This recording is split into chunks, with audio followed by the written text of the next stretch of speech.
The 2001 Miami Hurricanes are widely considered one of the greatest college football teams of all time. Packed with a ton of future NFL stars, they dominated the competition, winning the national championship in spectacular fashion. But now I'm taking on the challenge of bringing that Miami swagger back and seeing if I can build an even bigger dynasty with the Hurricanes. To do this, I recreated their 2001 roster, one of the most talented teams ever assembled, and I'll have 12 seasons to lead this team and see how many national championship wins we can stack up in college football 25. But here's where things get interesting. I'm going to be adding the top 24 recruits from each real-life recruiting class along the way, featuring some of the greatest college and NFL players ever, building a pipeline of elite talent to help us bring home those titles. And since college football doesn't allow quite the same customization like NCAA 14 did, I've developed a workaround to bring these legends into the game. First, I dive into the game's recruiting pool and find players who match up with the real-life recruits I'm targeting. I'm looking for players from a similar area of the country who look like the player I'm going to be adding into the recruiting class. For example, if I'm adding Tim Tebow, I would look for a 4 or 5-star white quarterback from Florida or at least that area of the country. Then they are going to be more likely to go to schools that are realistic.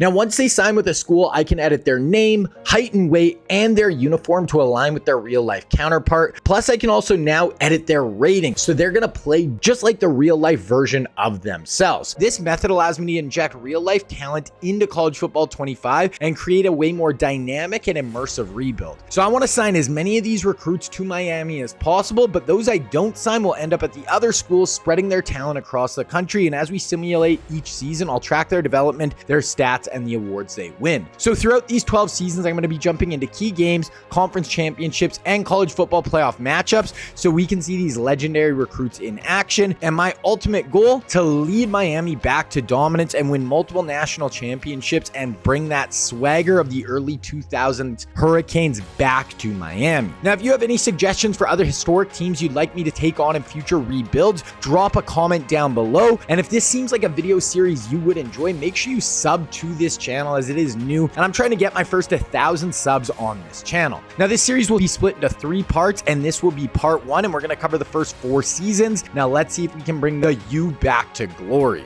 All right, guys, so here we go. We just reset the Miami Hurricanes to 2001, and I'm going to be continuing from this point for 9 seasons, trying to make the Miami Hurricanes the best dynasty I can. Now, if we go look at our roster, I create basically most of the starters and some of the really key backups for the 2001 roster. So we have Ken Dorsey in at quarterback. Now, actually, I'll go up to the whole players on the roster. We've Ed Reed, Clint Portis, you can look through. So basically, how I do this is I sim 5 seasons into the future in just a normal dynasty in college football 25. And once basically everybody on each roster is a auto-generated player, then I can go in and actually edit all the players. So I can go in, I can edit player, and I can change their name, their jersey number, their rating so they can play like their real life player, their physique so I can make them the size of that they were in real life, and I can change their gear.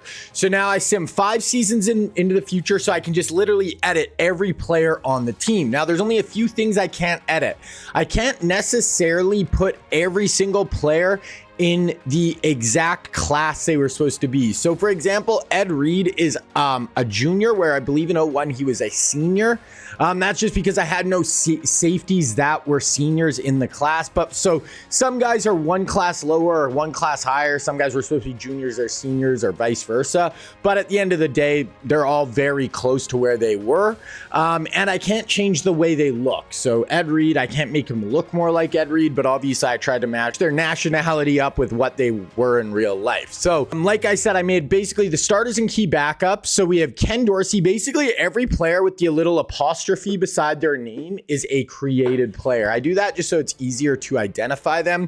So we have Ken Dorsey, senior starting quarterback. So he was actually a junior on the 01 team. So we actually lost a year with our star quarterback. So sometimes it kind of helps us. Sometimes it kind of hurts us where that falls. But he's going to be a really good quarterback for us this year. We have 3 auto-generated unrated freshmen. We'll see if they're going to be starters for us next year. Moving on to running back, this team was absolutely crazy stacked. First up, they had Clinton Portis, unbelievable at Miami. He was their starting back and an absolute stud. Then they had Frank Gore and Willis McGahee as the two backups. So Gore's coming in as a sophomore, Willis McGahee coming in as a freshman. So we just have a really nasty stable of running backs. Moving to wide receivers, we got Andre Johnson as a sophomore, one of the best receivers in the country. Stud, 90 overall, 96 speed. This Lambo is an auto-gen player. And then we got Daryl Jones and Kevin Beard as our two kind of backups, or our 2 and 3 receivers. So good group of young guys with Jones, Beard, and Johnson that we will hopefully have for, a few years. Moving on to tight end, and we are stacked here as well. First up, we have Jeremy Shockey Jr., really good player, played forever in the NFL, really good at Miami. And then behind him, we have a freshman in Kellen Winslow Jr., super athletic, stud. His dad is maybe the best tight end of all time, played for the Chargers in the NFL. Kellen Winslow played a long time in the NFL. Then we have Bryant McKinney, huge, absolutely massive, like 6'7", 6'8", left tackle, dominated at Miami, really good with the Vikings in the NFL for a long time.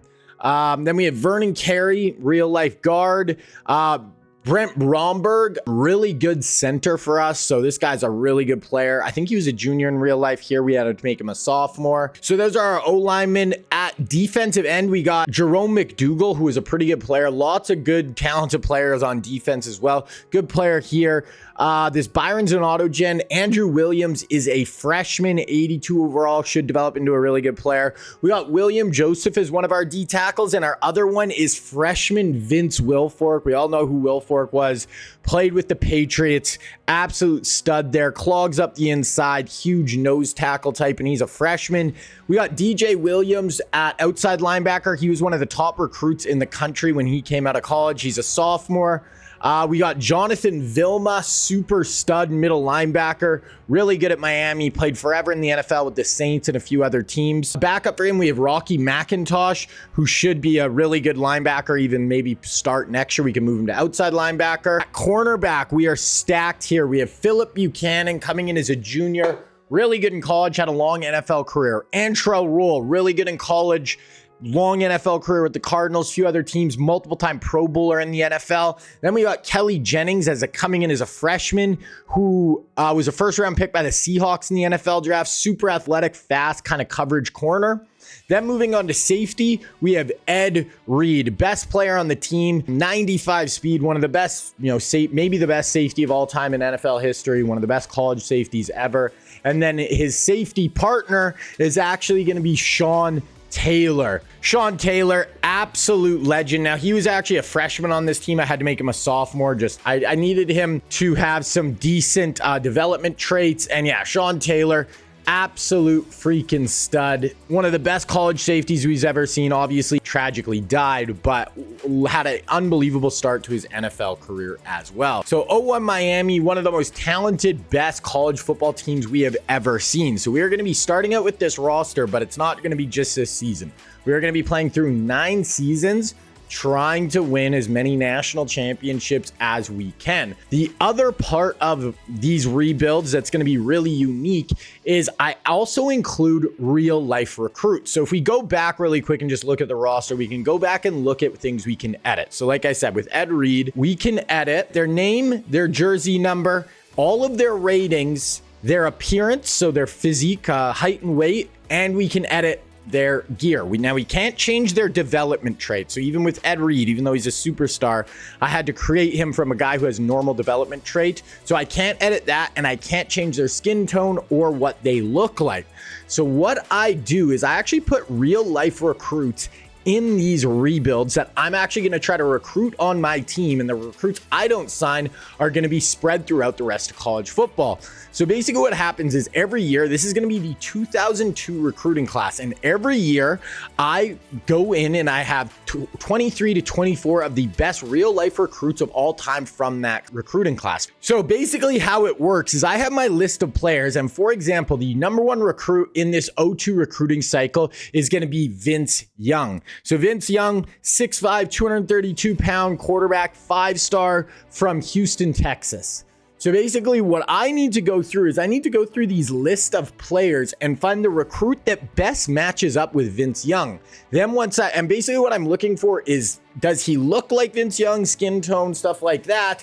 And is he from a similar area of the country so that he will go to, realistic schools? And then the third element is I want to get 5 stars or high 4 stars, because that's going to give them the best chance to have a high development trait. If I found a guy who's a 3-star, he won't have that really solid development trait, and the guy won't reach his full potential. But I can't control that, so that is random.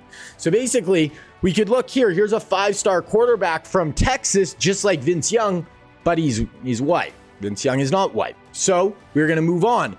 Going through, we have another Texas quarterback here, 5-star, number 19th player in the country, but he's white. But if we look here, we have a 5-star quarterback from New Orleans, Louisiana, which is close to Texas, same area of the country relatively. If we look at his top 5 schools, LSU, Alabama, Texas Longhorns are on it, Florida State, Georgia. Those are realistic schools that a number 1 QB from Texas could go to. So I'm going to say, okay, Joel Matabuki, boom, is now Vince Young. So for the rest of the time, this guy will I'll have a graphic up that'll be Vince Young over his name. If you look at his height and weight, we can edit that, and we can edit this guy's rating so he will play like Vince Young once we get in the game.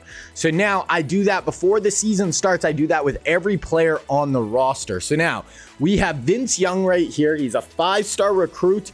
He's going to be looking at LSU, Bama, Texas, Florida State, Georgia, like we said. And now we're just going to go through the whole list, and I'm going to show you guys all of the players in this class. Another quarterback right here, we have Jay Cutler. So Cutler, here he's going to be a 5-star recruit. Jay played at Vanderbilt, was a 1st-round pick by the Broncos, played for a bunch of teams in the NFL. Here he's going to be a 5-star recruit, number 2 player in the whole country, and he's looking at Michigan, Penn State, Ohio State, Rutgers, and Florida State.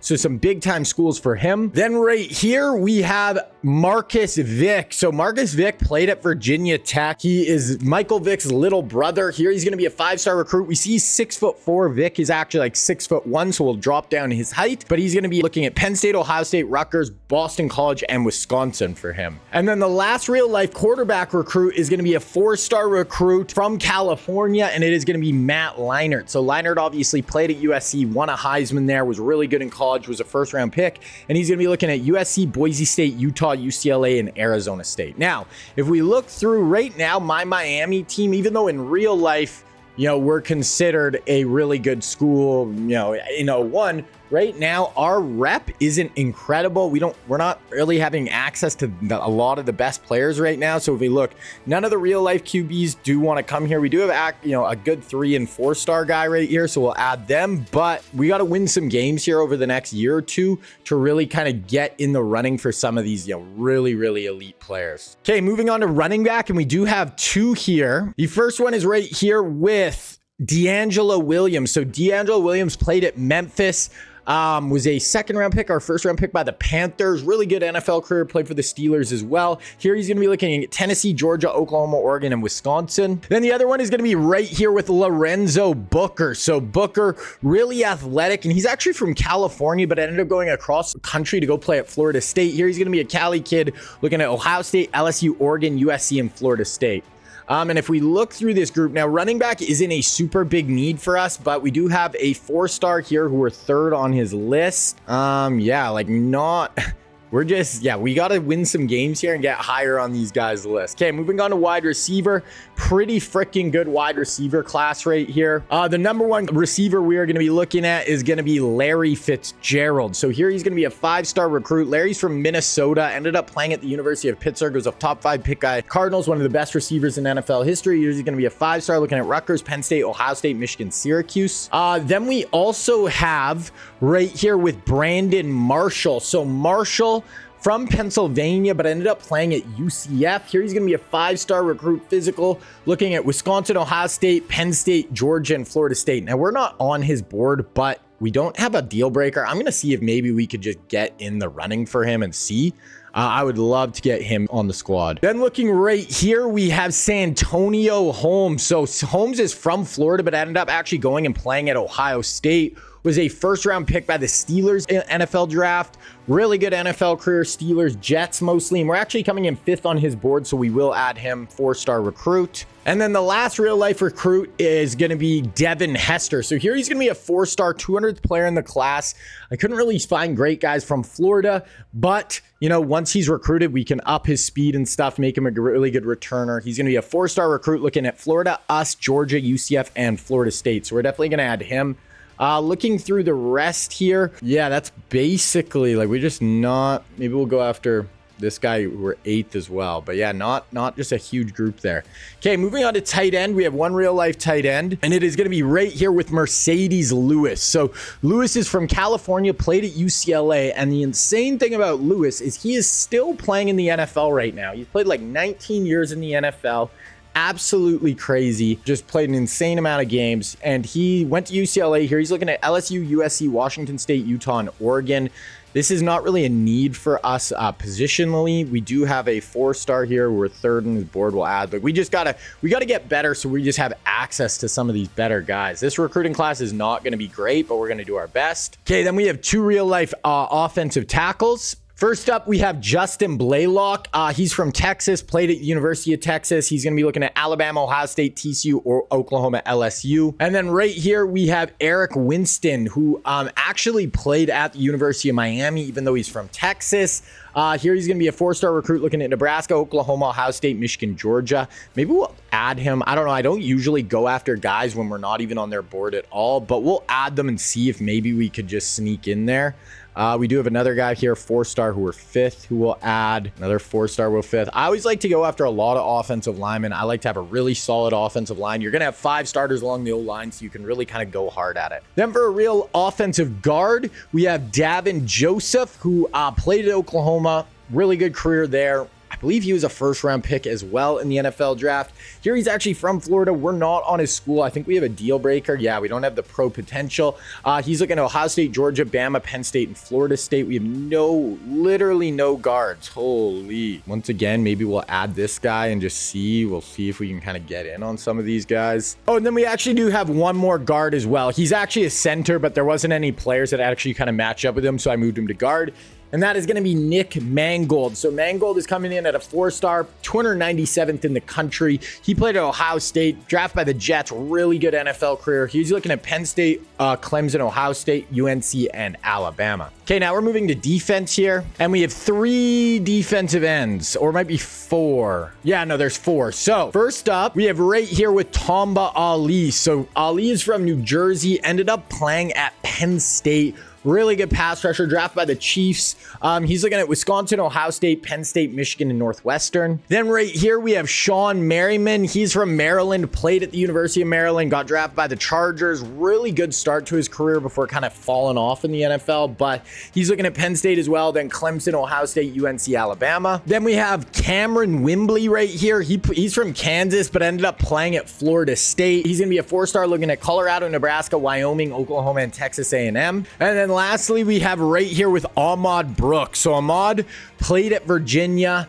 Really good career with the Niners in the NFL, kind of an outside linebacker, defensive end, pass rusher type, looking at South Carolina, Clemson, Tennessee, Rutgers, and North Carolina State. Once again, looking at these DNs, we have none even interested. We have a guy who's 4-star there. Yeah, that's tough. We're just not in on any of these guys. We'll add Wimbley and Ahmad Brooks and just see if we can get in on those guys. Defensive tackle. The number 1 defensive tackle in the class is going to be Haloti Ngata. Now, Ngata is a 5-star number 3 player in the country. He played at Oregon. Top 15 pick by the Ravens, one of the best D tackles in NFL history as well. So he's going to be a 5-star looking at Oregon, Utah, USC, UCLA, and Colorado. Then we have right here with Kyle Williams. Kyle Williams played at LSU, played for the Bills in the NFL, was kind of his main team. Here he's going to be a 5-star looking at North Carolina State, Georgia, Clemson, UNC, and Maryland. Looking at here, we have a 4-star who we're 3rd with, another guy who we're 7th. Man, we're having trouble just even filling up this board. Moving on to outside linebackers, we have no real life guys. These are all auto gens. We actually have a decent group right here, though. Add all 3 of those. Move on to middle linebackers. These are all auto gens. We got one pretty high recruit. Maybe we'll try to get this guy as well. Moving on to corners, all auto gens here as well. Free safety. We have one real life free safety, and it's going to be right here with Brandon Merriweather. Merriweather is from Florida, ended up playing at the University of Miami. He's not really that interested in us right now, but we'll add him, just see maybe if we can get in on him. Man, we're just not great. Moving to strong safety. These are all auto gens. We do have one guy who we're third there. I think we need a punter, so we'll check here. We have a decent punter. Okay, so we have 3 spots left in our board. So I'm just going to scout all these guys, offer them scholarships, and then we'll see where we're sitting.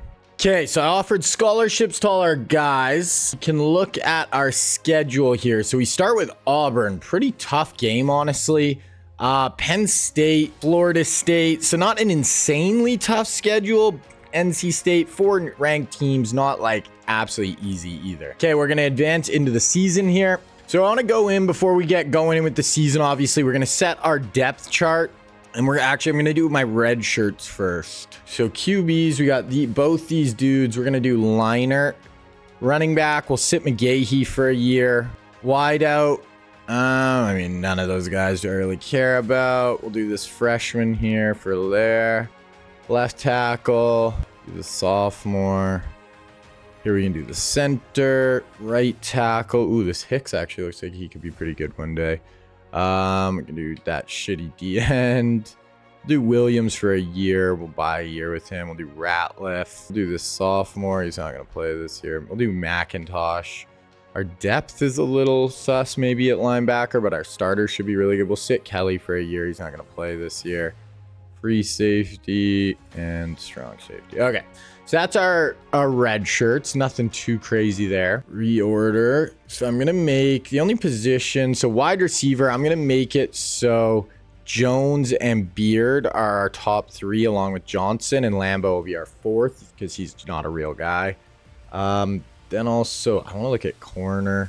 Roll will start. Okay, that's good. Strong safety, obviously, Sean T. Third down, back Portis. Slot. Let's play Andre in the slot. Slot guys seem to usually get the most work. Okay, that should be good there. Okay, now we're going to get into recruiting. So basically how the recruiting works, I'll show you guys right at the start kind of how I set my original board. And then I'll usually look at it again probably around week 4, week 5 and show you guys how the recruiting is going. All right, so yeah, the computer, I accidentally left their auto recruiting on. It kind of destroyed my whole class. I had to re-offer scholarships, lost a bunch of guys. So I lost, usually when you offer a scholarship to in that like off-season first sim, you get a bunch of points towards getting them too. So I lost all that for a bunch of guys. So I basically kind of screwed myself for this whole class, unfortunately. So it was already, we were in a tough spot with just not having the best school like traits right now. And now this happens. So we're going to be kind of in trouble for this year. Hopefully I can get like still a top 10 class. Now we have this quarterback. He's only got 2 offers.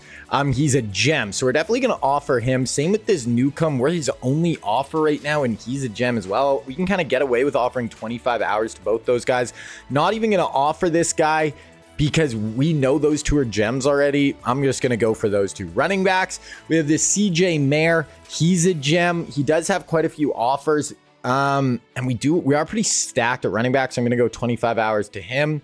Now we get into real life, a couple real life guys with Devin Hester. He does actually have a lot of offers. I really want Hester. We're going to go 50. Plus, we have Santonio Holmes. I'm going to go 50 for him too. If we could get these 2 in the door, that would just really set us up really well offensively. We have this Perkins guy. We'll just kind of leave him for now. Troutman, we're his only offer right now. We might even be able to get away with 10 hours right now. 100th overall player. I did add Brandon Marshall to the board, but we didn't even get the original offer or anything. I don't think we're going to be able to get on him, so we're going to leave him. We have an okay tight end here. We'll go friends and family. We only have 700 hours to start with here as well, so we don't have like a ton of room for work. Okay, I did add Eric Winston. He's only got 1 offer right now. We're his second. I'm going to have to try to send the house for him and see if we can just get up in there. We have Montgomery. We're just going to leave it with the offer. Yeah, this offensive line. It got rid of all my offensive linemen. We're going to go 25 hours to this guy here. I mean, Montgomery looks like okay, I guess. We go 25 hours. This thing just destroyed my whole class. We got this guy. He's scouted. He actually is a gem, even though he's a kind of a low 4-star. This guy's not. This guy's not.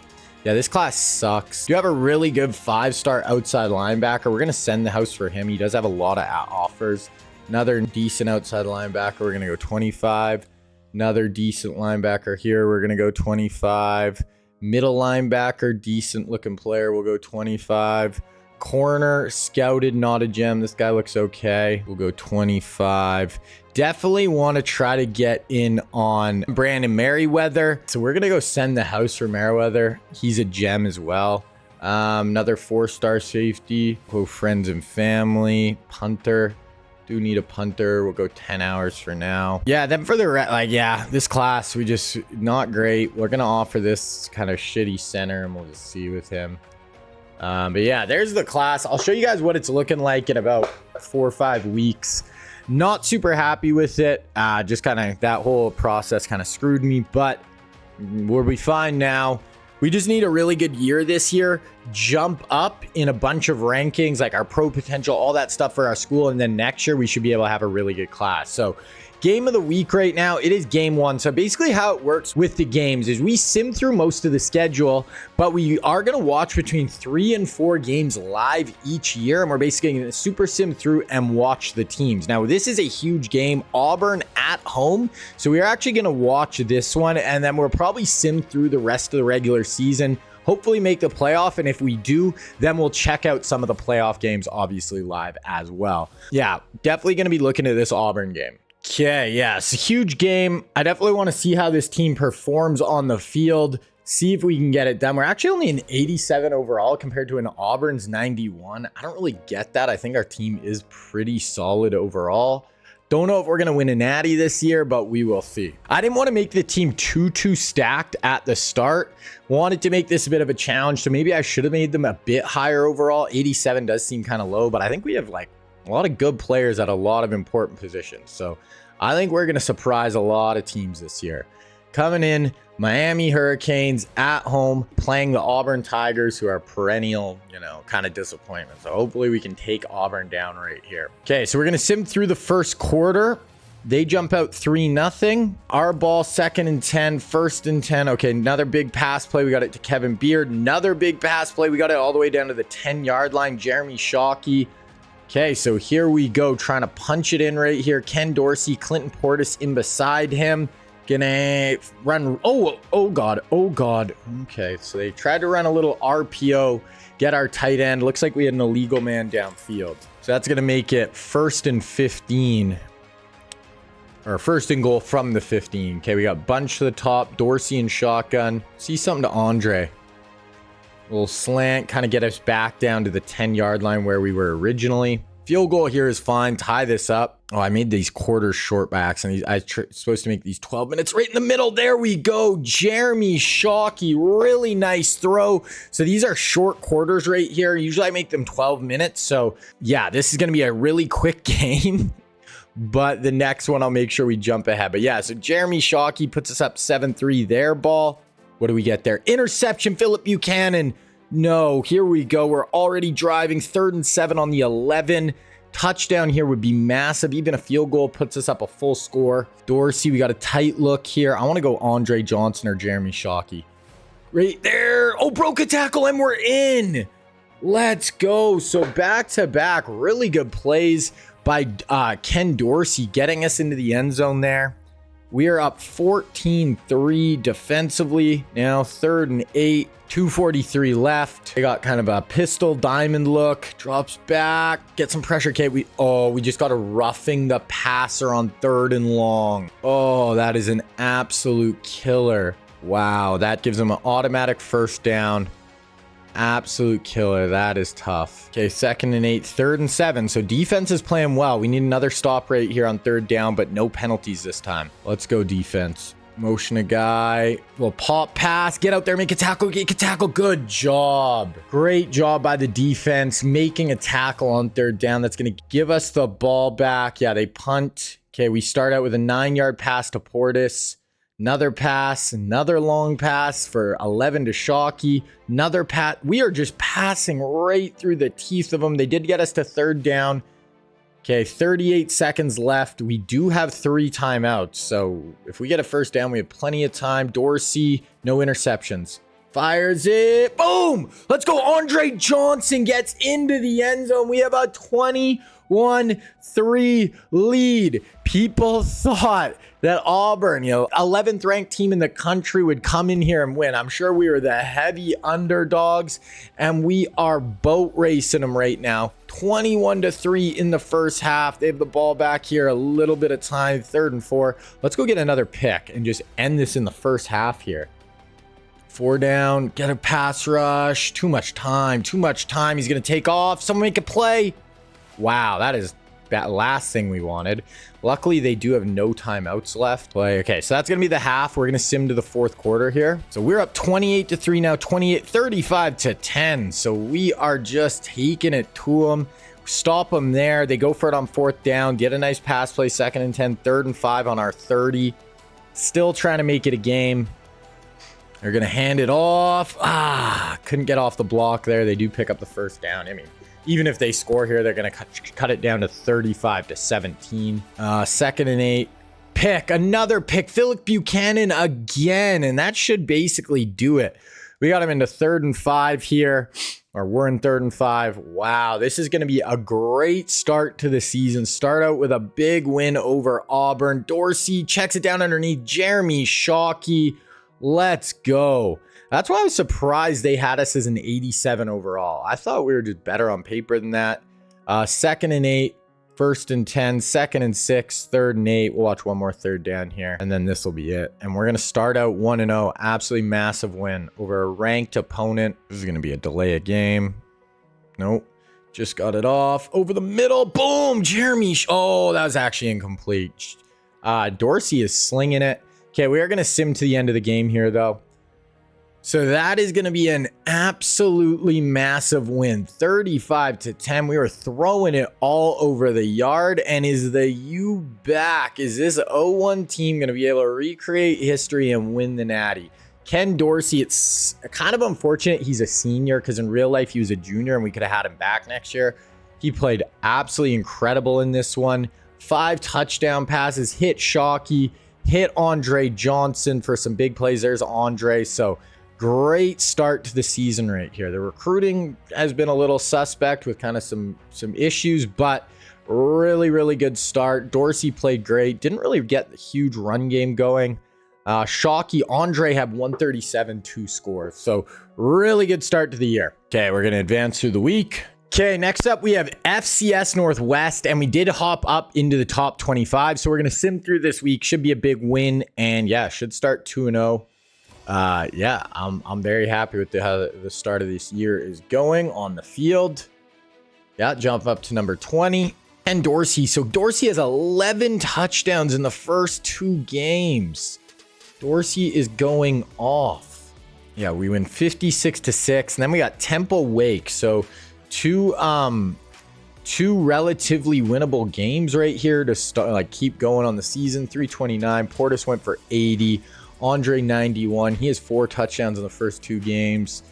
4 sacks. Antrell Roll got an interception as well. Okay, so now we got Temple at home. They're an 80 overall. You'd think should be a nice win here. Let's see. Okay, so we get our first commit, 4-star running back. We know that guy's a gem as well, so that's a nice commit there. We do beat Temple. We go up to number 19 in the country, 30-22. So they actually out-yardaged us as well. Dorsey finally, he did have 3 touchdowns through 2 picks. Portis had 100. Andre 104. We actually had a lot of sacks. Jonathan Vilma had an interception as well. But hey, we're 3-0. Now we got Wake and then North Carolina, Penn State, Vautech, Cal, Florida State. We're about to get into the meat of our schedule where things are going to get not easy. Okay, so we got Wake Forest here. They are an 82. So ACC should be, relatively easy, but we'll see. At home again. Basically, to make the playoff, you got to lose max 1 to 2 games a year. So every one of these games is super important. Okay, we got a 4-star D tackle in. Did lose a few guys this week. Andre went for 8, 155, and 2 scores. He's been an absolute freak show. And we go up to 4-0, but now we have our next big test of the year with ranked UNC. They are also undefeated, so huge game. We beat Wake 38-14, 472 of offense, so we kind of went off. Dorsey having a great start of the year. Another 100 for Portis. We saw Andre went off. Got 2 sacks. Ed Reed had his first pick of the year as well. Okay, so it's week 5. We'll take a look at recruiting. I'll show you guys kind of where we are at. So these 2 QBs, I think we're going to end up with both of them. I haven't even really went all in on either, but they're both, 4-star recruits who we know are gems. So I'm liking that. We got that 4-star running back in. Looks like we could lock down Devin Hester right here this week, which would be huge. Then also looks like we're going to get Santonio Holmes. We did just unlock his hard sell, so we're going to go hard sell on him right there. Plus, we might even friends and family make sure we lock him down. We have this other receiver who I'm just kind of slowly going after. This tight end, just kind of slow playing it. Looks like we're going to get Eric Winston right here. So big 4-star offensive lineman. That is a huge pickup. We did lose the 2 other tackles I was going after. Looks like we'll probably get this center.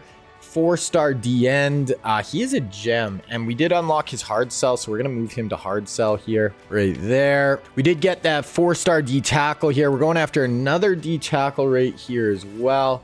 We could probably up him to like a 50 here. Always important to get D tackles. Got this 5-star outside linebacker. He's one of the top players we're going after. He might be the only 5-star we get. So we're going to go to a hard sell here for sure. Right there. Plus, I might even throw another 25 on him just to make sure we lock him down. Another outside linebacker. We're in the hunt with him. We could actually up him to a hard sell as well. We're going to be almost out of hours, but probably be worth it. 5 hours left. This middle linebacker, we'll give him 5 more, but just kind of going through. Then we have our safety as well here with Brandon Merriweather. Looks like we have a good shot to get him. We should have his hard sell. Yeah, we're going to go switch him to a hard sell here right there with Sunday bound. Plus, we can give him DM. Should be able to get him. Then we have a punter and another center down at the bottom. Not going to be the biggest or best class, but next year is really when we're going to be able to take off with recruiting. So we got UNC here. They are a 85 and it's at home. So we got to be the favorites here. We should get it done, but we will see. We're going to sim through this week. Hopefully we can get the dub against UNC. Keep the good times rolling. Second ranked opponent, and looking at recruiting, we end up getting Devin Hester, which is massive, and Santonio Holmes and Eric Winston. So 3 real life recruits right there that we lock down. That is big. And now we play, so we do win. We go to 5-0, and now we play Penn State. So let's look at the UNC. We end up beating UNC 17-16. So crazy close game. 276. So not a lot of yards for either team. We had 228. We could not get our run game going at all. Even passing game, Andre did have a touchdown, but nothing crazy. But hey, we snuck out of there with a W, and that is all that matters. Now we got Penn State here. Okay, so this is on the road at Penn State. They're even better than us on paper. This feels like a game we definitely could lose, but if we win it, we're going to be 6-0 and in a great spot. But let's see. We do end up getting a 4-star center in the door. 4-star defensive end, so 2 more recruits signed up. Wow, we won. We jumped up to number 7. So great start to the year here. End up winning 41-27 on the road at Penn State. We had 466 yards of offense. Dorsey, nice game. Portis, meh, all right. Andre, yeah, just kind of everyone was doing work. No one had like huge games on offense. 1.5 sacks for Vince. No picks. I don't know. We just had an all-around pretty good game. So what do we have left? We have Vautech, Cal, Florida State, NC State, Clemson. So we have 2 really tough games. Vautech and Cal are both 4-5-1. So actually not easy games coming up here either. So yeah, this Vautech game, rivalry week. We are better than them, but this is on the road. You got to think we're going to lose one of these games coming up here, but hey, maybe not. We're going to keep it rolling. Let's see if we get through it. So we do get one of those 4-star quarterbacks. We get that 5-star outside linebacker I really wanted. 4-star outside linebacker, 4-star outside linebacker. And we do get Brandon Merriweather, big safety pickup. So we do get 4 real life recruits. I think that's the last real life recruit we are going after in this class. which is going to help. We do end up losing last week to Va Tech, unfortunately. So undefeated season is over, but we lost 45-24, so kind of got beat up a little bit here. But I knew we weren't going to go undefeated this year. We're good on paper, but we're not that good. I maybe should have, like I said, made us a little better. Shocky had a really nice day. But I just didn't want it to be too overpowered. I just tried to make it feel kind of realistic, but maybe should have made us a tiny bit better. But anyway, we got Cal, who's 4-2. Then we play Florida State, NC State, Clemson, SMU. So basically can maybe lose one more game this year if we want to make the playoff. We got Cal on the road, so we have a bunch of road games here. We're in 87, they're in 82. We should win this. Can't lose 2 in a row, so we got to get this done. Get that other 4-star QB. We get a 4-star D tackle, get a 3-star center. We did win. We jumped back up to number 8 in the country, and now we have Florida State. This is a big game. We are going to keep simming. We are going to watch more games live, but basically we're going to watch the ACC championship, and then if we make the playoff, we'll watch some of that. But Florida State here is big. 31-14 win over Cal. 417 yards we had compared to their like 200. 328, 3 scores. Portis was all right. Just kind of spread the wealth off receiving wise. TFLs, there's our sacks. Ed Reed had another pick. Now this right here is a massive game. You know what? No, we're going to save it for the ACC championship game. But if we can win this game, we set ourselves up incredibly well. It is on the road. Probably Miami's biggest rival with Florida State. They are better on paper. It's a road game. I think we're going to get it done, though. Let's see. We're going to advance through Florida State. This is a huge game. And we did. We jump up to number 5 in the country. So we are 8-1 heading into our bye. Let's see the score in that Florida State game. We win 33-28. So close game. 379 yards to 312. We picked him off 3 times, but Dorsey threw 4 picks. Oh, my gosh. So both teams were just throwing the ball away. Andre had 101, 2 scores. No TFLs, decent amount of sacks, interceptions. Oh, Antrell had 2 and Ed Reed had 1. So we win that. We got bye. NC State. Clemson is number 2 in the country. They are undefeated right now. So that is going to be a massive game coming up here. Sim through our bye. We are number 5 in the country. Going to go on the road again, though. A ton of road games here in the second half of our schedule. NC State isn't a pushover. Not an easy game. We got to get it done, though. Okay, sim through NC State. Got to be a W here. And then we play Clemson, which is just going to obviously be a very difficult game. Do get another 4-star wideout in. We win. So we have a top 5 game against number 1 in the country, Clemson. 36-35. So we just sneak it out against NC State. Dorsey had 5 touchdowns. Looks like Portis might have went down with an injury. 135, 3 scores for Andre. Shockey had over 100. TFLs, no sacks, no picks. Wow, so this is a game right here. Clemson. We could watch this and then just not watch ACC championship game. Let's look at the conference. Oh, wow. Virginia Tech's ahead of us, and they beat us head-to-head. But if we beat Clemson... Okay, you know what? We're going to watch this Clemson game right now because we might not make the ACC championship. So this is a huge, huge game right here. If we win, full steam ahead on the season. We lose, we're still in a good spot. Luckily, it is at home. But yeah, let's get into it. Okay, so huge game. Top 5 matchup is going to be massive. So we're going to sim through the first quarter here, see where we're at. 0-0, 3-0. Oh, no, 7-3 Clemson, or us. We just scored at the end there. Oh, wow. They start off with a 34-yard run, 2nd and 6, 3rd and 4 on our 26. So let's see if we can get off the field here. Hold them to 3. They are in field goal range. 4-man, too much time up over the top. And that is going to be a Clemson touchdown. Cannot give them that much time. Sat in the pocket at all day. Finds him for a 26-yard score. Now we got to come answer back. 2nd and 10. 1st and 10 after a 17-yard pass. 3rd and 7. Huge 3rd down right here. Just ahead of midfield. Looks like we have Frank Gore. Yeah, I didn't check on the injuries, but Clinton Portis is definitely injured. Dorsey drops back. They got pressure. Picked. It actually looked like Andre might have been all open if you put some more air under it. They do have an injury up front, but man, Dorsey Had to put more air under that. 2nd and 8, 3rd and 5. Hey, get off the field here. Hold them to 3 and out after that pick would be huge here for our defense. 4-man rush, blocking their running back. Too much time again. We're not getting pressure with our front. Oh my God, what happened there? That is tough. So now he just scrambles for 24. 2nd and 5, 3rd and inches, 3rd and 5, 4th and 5. Okay, so we do hold them to 3, which is big. 13-7, 2nd and 6, 3rd and 6 here. Someone needs to go make a play. Where's Andre? Jeremy Shockey. We have no Portis, which kind of hurts because he's our big play threat out of the backfield. Gore's not bad, but Dorsey going up over the top. Andre Johnson. Oh, it wasn't able to quite pull away, but huge play over the top to Andre, one of the best playmakers in the entire country, goes and makes a giant play. Ken Dorsey uncorks it for 60 yards. A beautiful throw on the run. Huge play. Okay, 2nd and 10, 3rd and 8 from the 9. We definitely want to punch this, but no mistakes. Even if you have to kick a field goal, don't do a turnover here. Okay, bunch to the top of the screen. Andre over the middle. Go to Andre. No, okay, that's fine. Take our 3.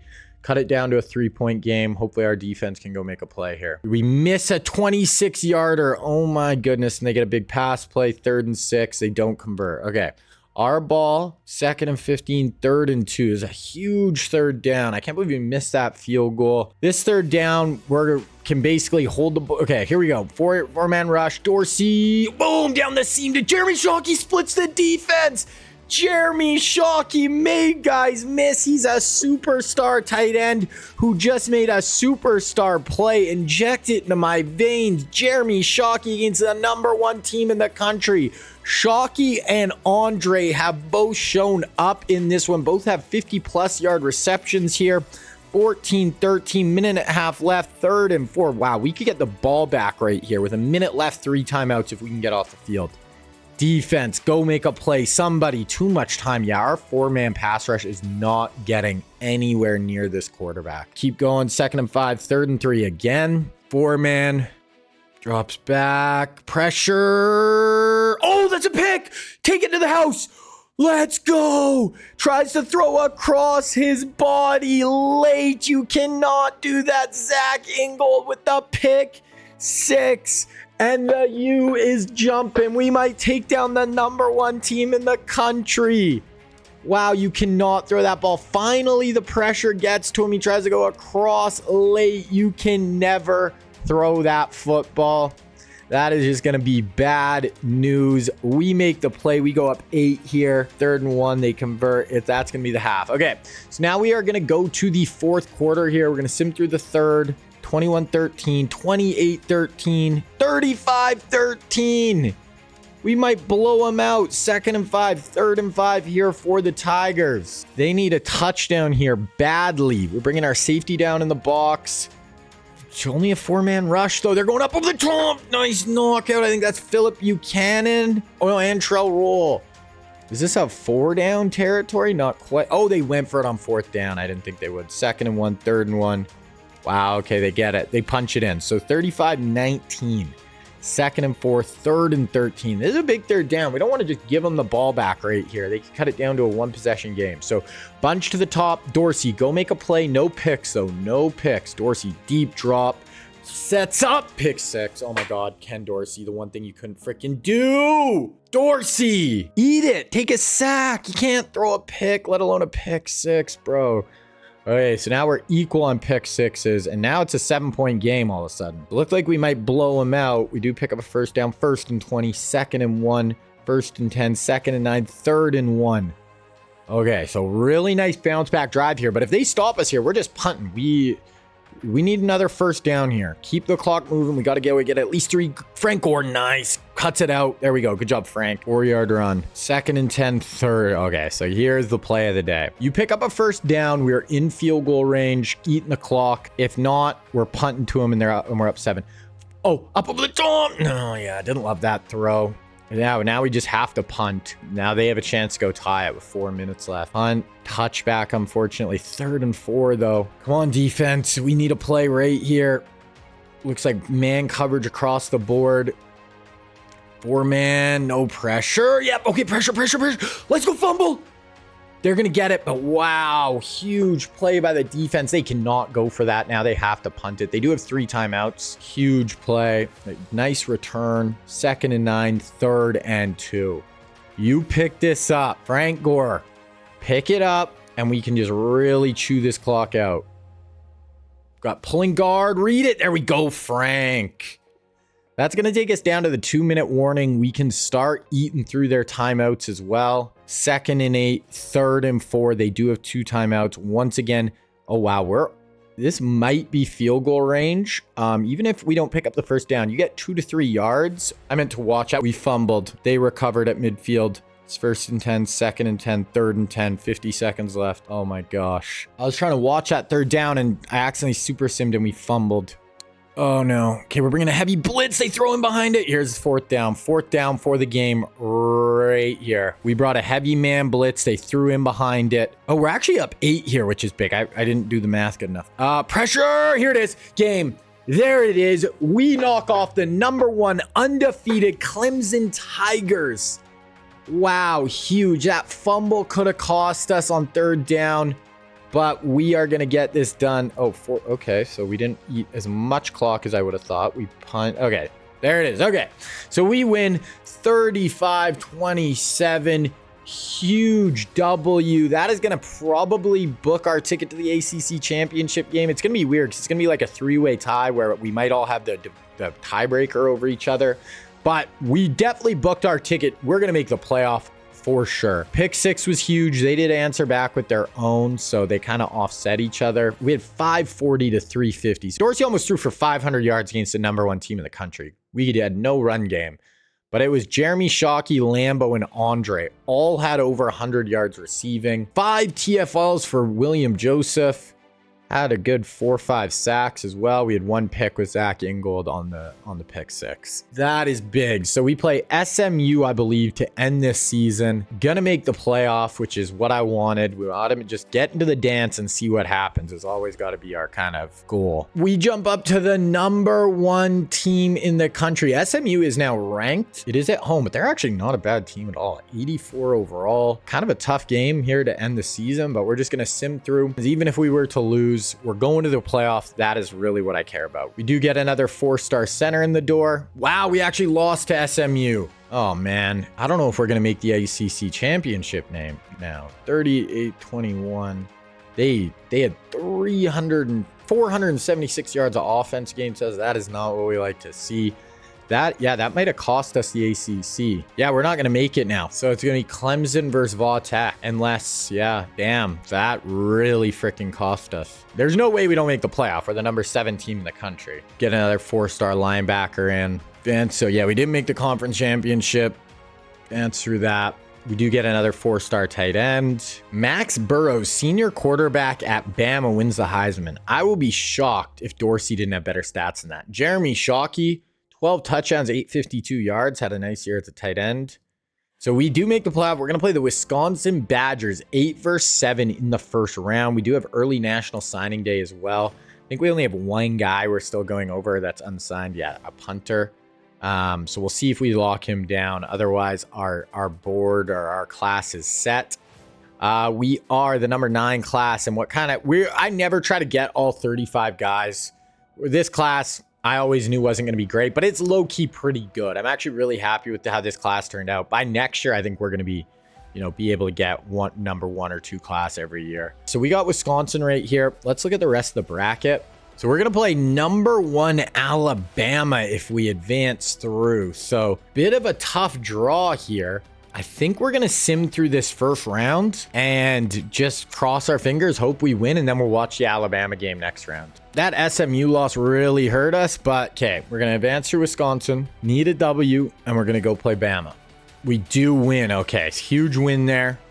Andre goes 4 catches for 212 yards and 3 touchdowns. That is insane. That's over 50 yards of reception.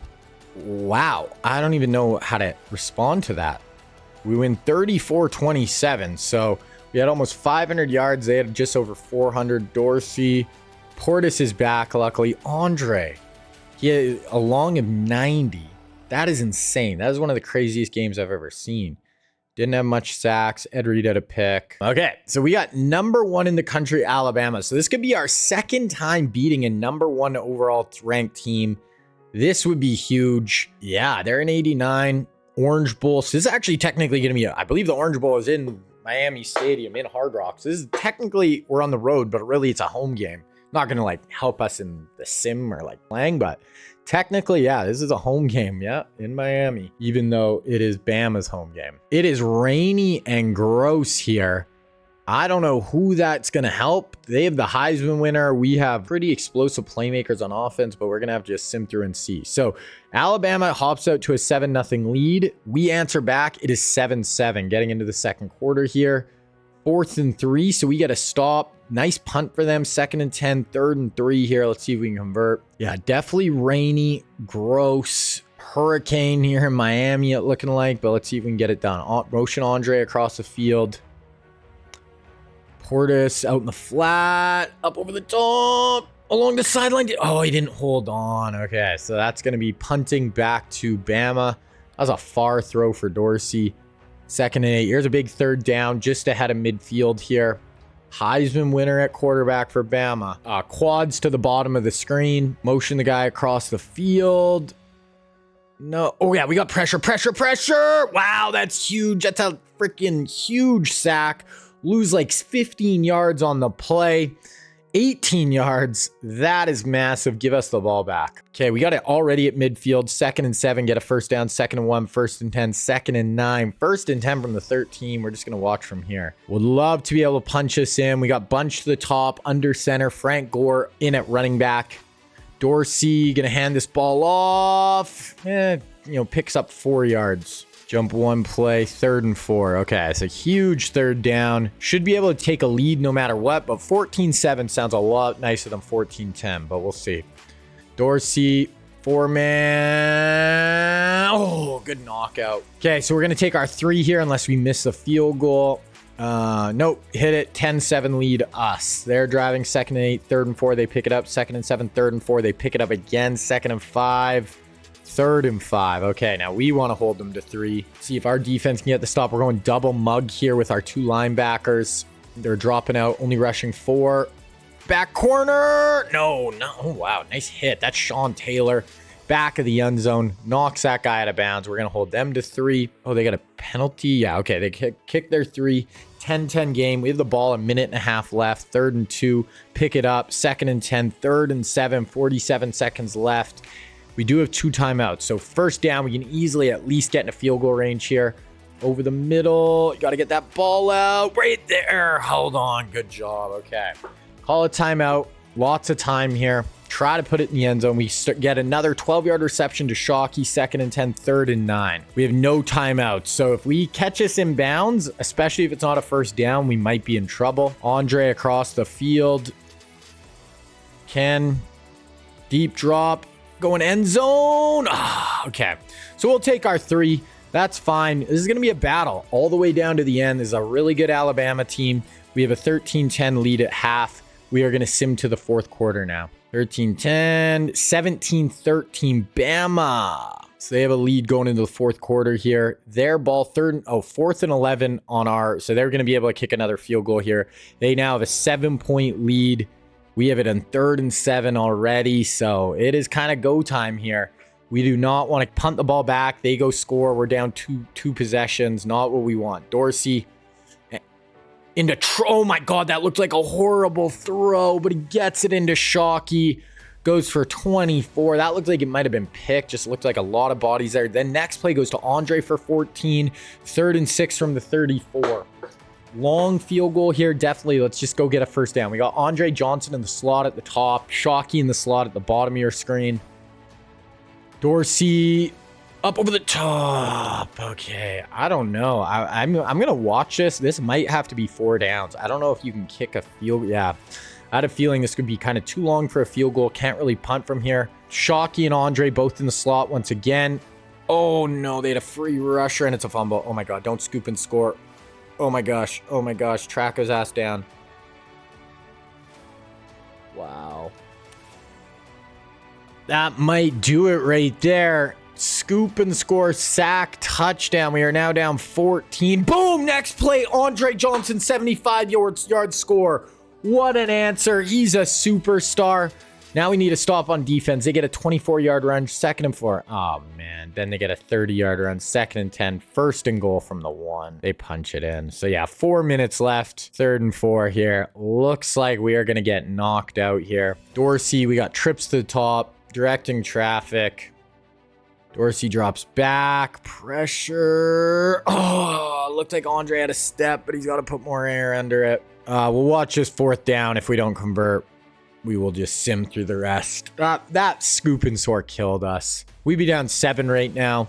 Chance to go tie it. 4th and 4. He's got pressure over the middle. That's Kellen Winslow Jr., I believe. That's the first time we've seen him so far this year when we're watching. 2nd and 8, 3rd and 6, 4th and 3. Here's the game again. Basically need to score a quick touchdown here, get a stop, get the ball back. Not looking good, but you never know.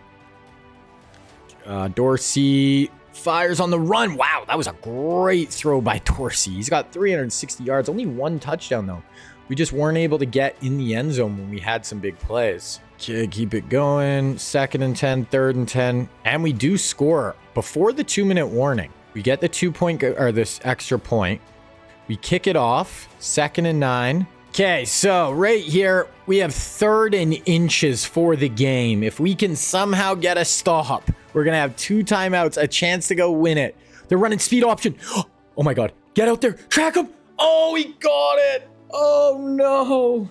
That's it. We had him. He was 6 yards in the backfield, and we didn't have that next defender there. Wow, they're just going to be able to knee it. So we lose in the 2nd round of the playoff to the 1 seed Alabama. I don't even want to look at the stats. That is a tough game to lose. That fumble return for a touchdown cost us. And now that is going to be Ken Dorsey's last game with Miami with us. So that's kind of unfortunate for next year, just in the fact, you know, who knows how good we're going to be at quarterback. We're going to be really good the rest. Like Andre was incredible this year. We're going to be good at, you know, kind of the rest of the team, but we're going to have to see what the quarterback position is looking like. So now we're going to kind of get into the offseason here. Going to look at recruiting. We're going to also look at all the real life recruits who we didn't sign. We're going to take a look and see where they ended up, which is obviously going to be really big. TCU ends up beating Alabama in the national championship. Let's look. So we finish. Where did we finish? Probably we finished as the number 5 team in the country. Purdue, Vautech, Alabama, TCU above us. All Americans. Andre, I feel like. Jeremy Shockey. No Andre. And Ed Reed, our first teams. Okay, let's look at some season stats here. Dorsey had a really nice year. 46 touchdowns, 11 picks, 4,600 yards. Portis, we passed the ball a lot, honestly.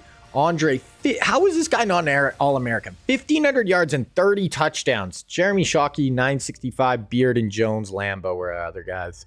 Defensively, Vilma was our big tackle getter. TFLs right there. Sacks, didn't have huge sack numbers. Antrell Roll, Ed Reed, Phillip Buchanan were our big 3 as far as picking the ball off. Okay, so now we're going to get into the offseason, and like I said, this is when things get real. We're about to lose Ken Dorsey 100%. Let's see if we're losing anyone else. Andre, please do not leave. Andre stays. Definitely want Portis to stay. Oh no, we're losing Ed Reed. Oh, Ed Reed decided to stay. We had a very low persuasion chance. The fact we got all 3 of those guys back, we basically lose Ken Dorsey. We lose our quarterback, and we lost almost no one else on the team. So we should be, if we can figure out the quarterback position, ready to freaking go next year. Let's advance to the next week. Okay, just looking at the transfer portal here.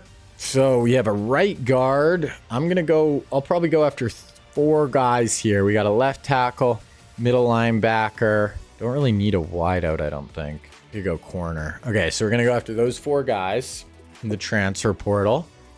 Try to add to this class. We are still going after this punter, so we're going to go 50 hours to you. Okay, so we're just going to sim to National Signing Day. We'll see which one of those, how many of those guys we got. We got the punter and the 4 transfer portal guys. So let's see how many of those guys. Okay, so we got the punter and all 4 transfer portal guys. So our final class ends up as the number 5 class, 24 players, ton of 4 stars. Didn't get those 5 stars. Ohio State got freaking 7 5 stars. So Their class was absolutely loaded. Okay, so now we're going to go through and look at the real life recruits, see where these guys all ended up. And yeah, so the guys who obviously didn't go to our school, because all the guys who didn't sign with us, obviously I'm going to put them on their real life school they went to. So Vince Young ends up at Texas, so goes to his real life school. Jay Cutler ends up at Notre Dame. I like that fit, honestly. Ohio State gets Marcus Vick. And then Arizona State gets Matt Leinart. For running backs, D'Angelo Williams ends up at Ole Miss. And then Oregon gets Lorenzo Booker. For wideouts, the number one wideout in the class, Brandon Marshall, ends up at Ohio State. So that's, big pickup for them. And they get Larry Fitzgerald. They got oh my God, Larry Fitzgerald and Brandon Marshall is insane. Mercedes Lewis ends up at LSU. So LSU for Mercedes.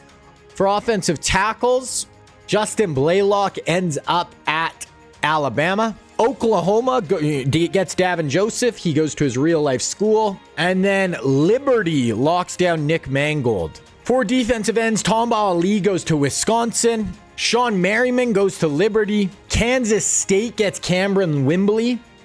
And then Rutgers gets Ahmad Brooks. Moving to D tackles, Haloti Ngata ends up to his real life school, Oregon. And then Kyle Williams ends up at NC State. So that is where all the real life recruits end up. We're going to do that for each season. Okay, quickly looking at position changes here, see if there's anything major, which there really shouldn't be. Usually it's just maybe O-line. But we basically lost nobody from last year's team, so there really shouldn't have to be any major movements other than Ken Dorsey. Like, if we can replace Dorsey, well, we're going to be fine. But quarterback, most important player on the team, so... Alrighty, so we're at the start of the 02 season. I'm just going to put all these guys on our roster and all the other rosters, and then we're going to get into this second year. All right, guys, so here we go, season number 2. So this is going to be the 2002 season. Last year, we go 11-3, lost in the second round of the college football playoffs. So quickly, we're going to look at our roster here. Take a look at how the team is looking on paper. And honestly, we look better than last year. We have a ton of really good seniors. Basically, the only position where I think we're honestly worse, the only position group is quarterback. We're going to be starting this Damon Abrams guy. We'll see. He's a sophomore. I think he's got impact development trait. Yeah, we'll just have to see how he plays. He's definitely the best guy just on paper. The rest are all just redshirt or true freshmen. So it's going to be Abrams. We'll see how he does, because that's going to be really make or break for us. We got Clinton Portis. Frank Gore went up to a 92. Willis McGahee absolutely stacked at running back. Wide out, we got Andre, Daryl Jones, Lambo, and then we got Beard from last year, who didn't really improve. Then we brought in Devin Hester and Santonio Holmes as true freshmen who we recruited. So wide receiver room is stacked. Andre is one of the best players in the country. Tight end, we got Jeremy Shockey and Kellen Winslow Jr., so stacked there. Bryant McKinney, really good. Vernon Carey, really good. Romberg, really good. Right guard, really good. Right tackle, pretty good. McDougal looks like a stud. Williams went up to an 88 overall. Andrew Williams. Vince Wilfork in the middle of the defense looks like a stud. Left outside, DJ Williams. Middle, Vilma with McIntosh as a backup, who looks like he could be a good player. Crespo's Nant. This team is stacked on paper. We got Antrell Roll, Philip Buchanan, Kelly Jennings, 3 unreal corners. Ed Reed, absolute superstar safety with Brandon Merriweather as his backup, one of the new recruits we brought in last year, and then Sean Taylor. So this team on paper is absolutely incredible, but it's going to be down to the quarterback. It is going to be how well does this QB play. We're going to go through and we're going to do some red shirts here as well. Running back, do him. I don't think I'm gonna red shirt. We'll red shirt Hester. We also got Eric Winston. I forgot to go over him, one of our big recruits from last year, big right tackle. Gonna do Brandon Merriweather, because we have a really good senior backup safety if one of our other 2 guys goes down. Kicker's good, punter's just okay. So red shirts are done. Okay, so depth chart should be good to go. Okay, now we're going to look at the recruiting board, look at the recruits for this year. So 23 real life recruits, added into our board. Actually, I was a little surprised. I kind of was when I was going through to assign these guys, we still are not in a position where we are, really high on a lot of people's boards right now. So we got to have another good year this year. And, we don't have one top quarterback who's even interested in us, but yeah, we'll see what happens. Okay. So going through here, one of the top quarterbacks in the class is going to be right here with Jamarcus Russell. Now, Russell is from Alabama, but ended up playing at LSU. Here he's going to be a 4-star recruit, 34th player in the country, looking at TCU, Texas, Texas A&M, Oklahoma, and LSU. Then we also have right here with Brady Quinn. So Brady was one of the top recruits in the country in his real life recruiting class from Ohio, ended up playing at Notre Dame. Here's going to be a 4-star recruit looking at Ohio State, Wisconsin, Bama, Florida, and Oregon. Then we have right here with Dennis Dixon. So Dixon from Cali, played at University of Oregon, long NFL career. He's looking at UCLA, USC, Arizona State, Oregon, and Stanford. And then last but not least, we have Chris Leak. Now, Chris Leak played for the Florida Gators. He was the starter before Tebow got there. Actually was a starter on their first national championship team of that run. He's looking at some really small schools there. So not big schools for him, but we'll see where he ends up.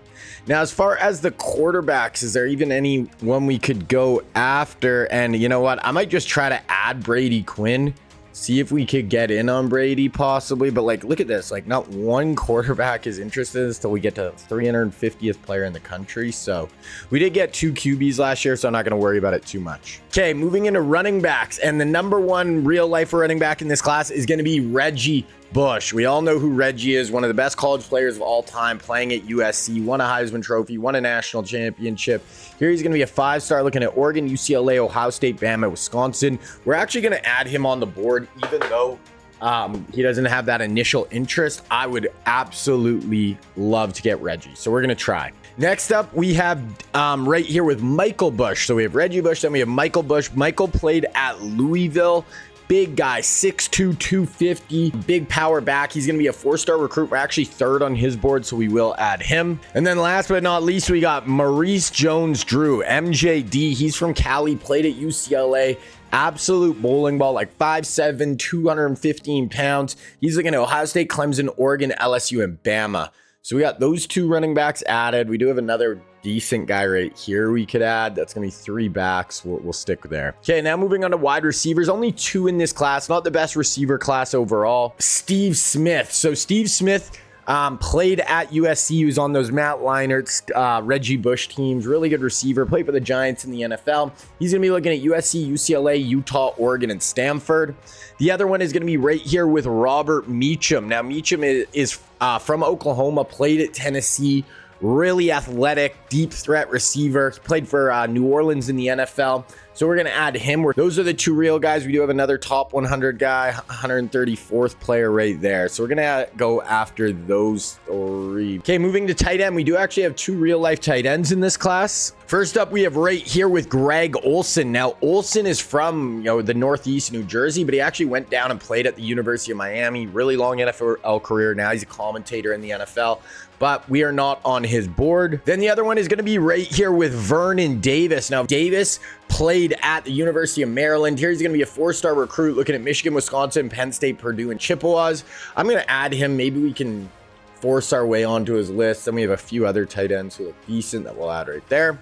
Moving on to offensive line, we only have 1 offensive tackle in this class, and it's going to be right here with Joe Thomas. Big Joe Thomas. I'm going to try to add him even though we're not, on his initial list. He's going to be a 4-star. He played at University of Wisconsin, top 5 pick by the Browns.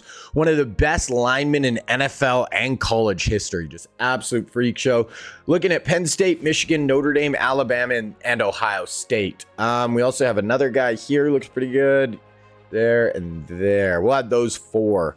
Moving on to offensive guard. These are all auto gens, so we'll go with this guy here. Maybe we'll try for this guy. We're going to try to get in on some of these guys just because, we don't have these initial really good guys that we're in on, but we'll see if we can sneak in. Then we have one real life center. It's going to be right here with John Sullivan. Sullivan played at the University of Notre Dame, long career in the NFL as well. 4-star, looking at Bama, Penn State, Clemson, Ohio State, Oklahoma. So we have this guy who's 8th. Yeah, and then just like nothing till you get to like literally we have one. I don't understand. Hopefully after this year, we're going to get more, guys more interested. Okay, moving on to defense here with defensive ends. Mario Williams. So Williams was actually the first overall pick in his NFL draft class. He played at North Carolina State.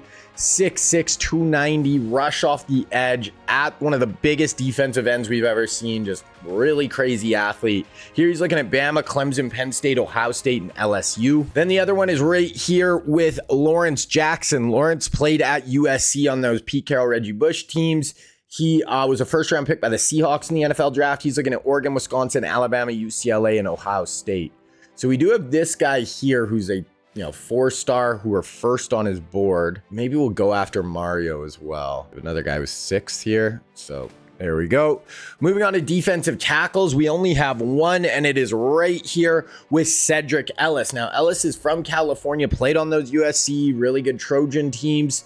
He's going to be a 5-star recruit. And yeah, we're going to try to add him, even though he's not interested in us. We'll see.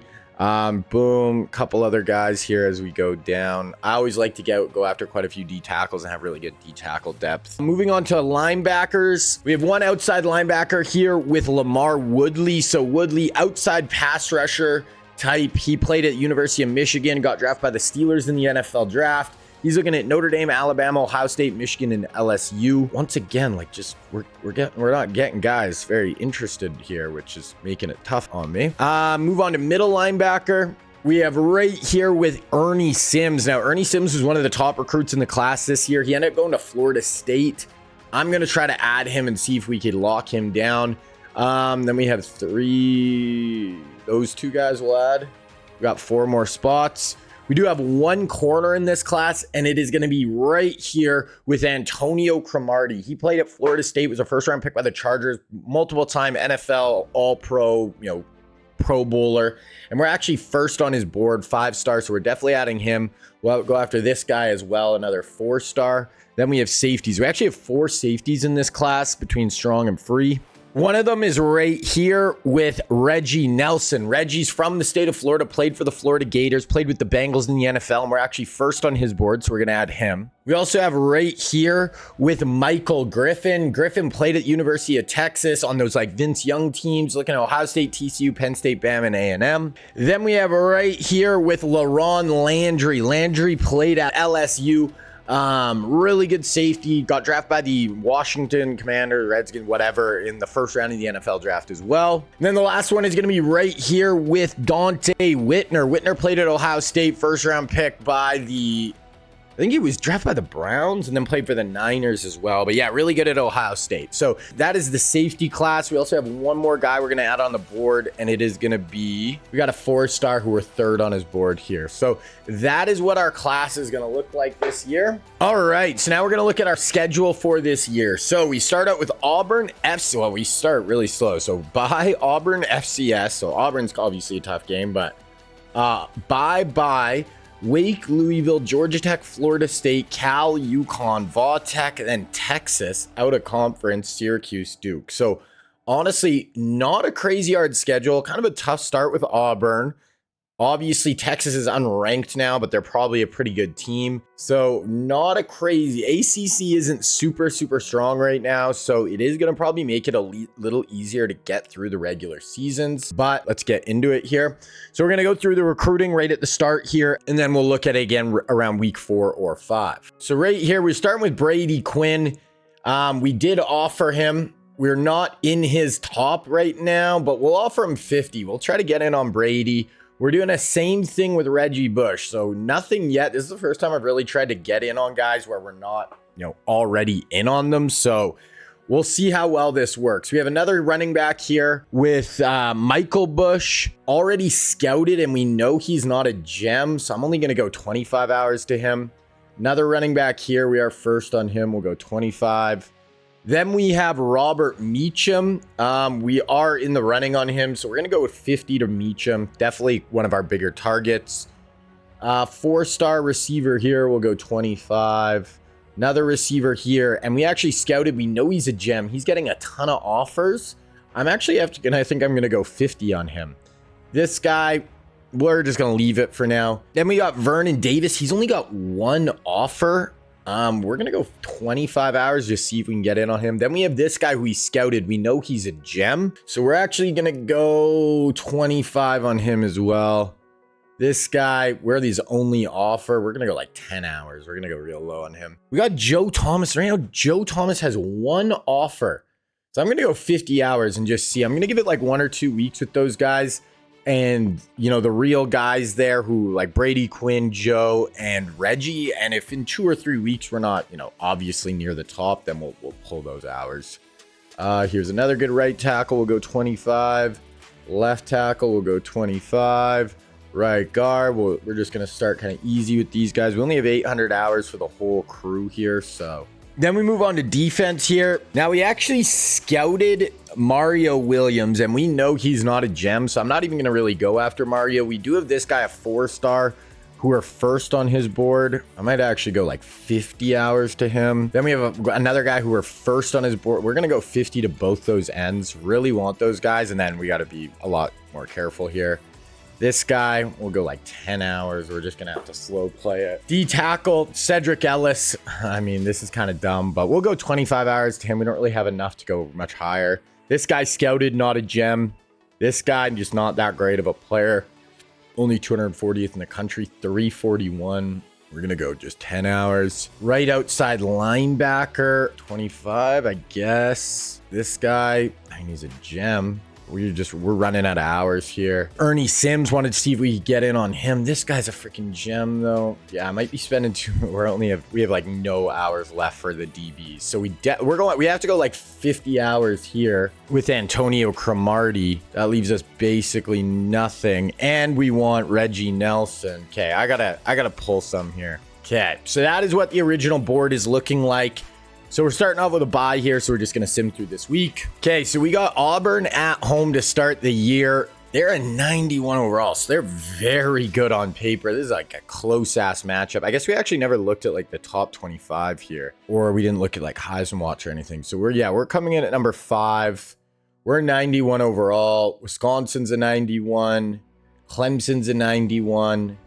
Auburn's a 91. So we got one of the best teams in the country on paper right here week 1. I didn't realize they were that good. Here's Heisman Watch. None of us are on it. But yeah, this is just a massive game. So we are going to sim through this one.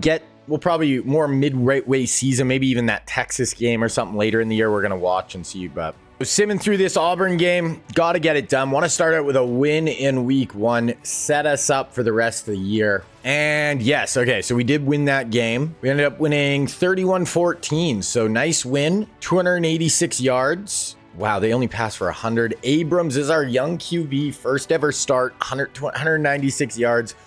Portis couldn't really get the run game going.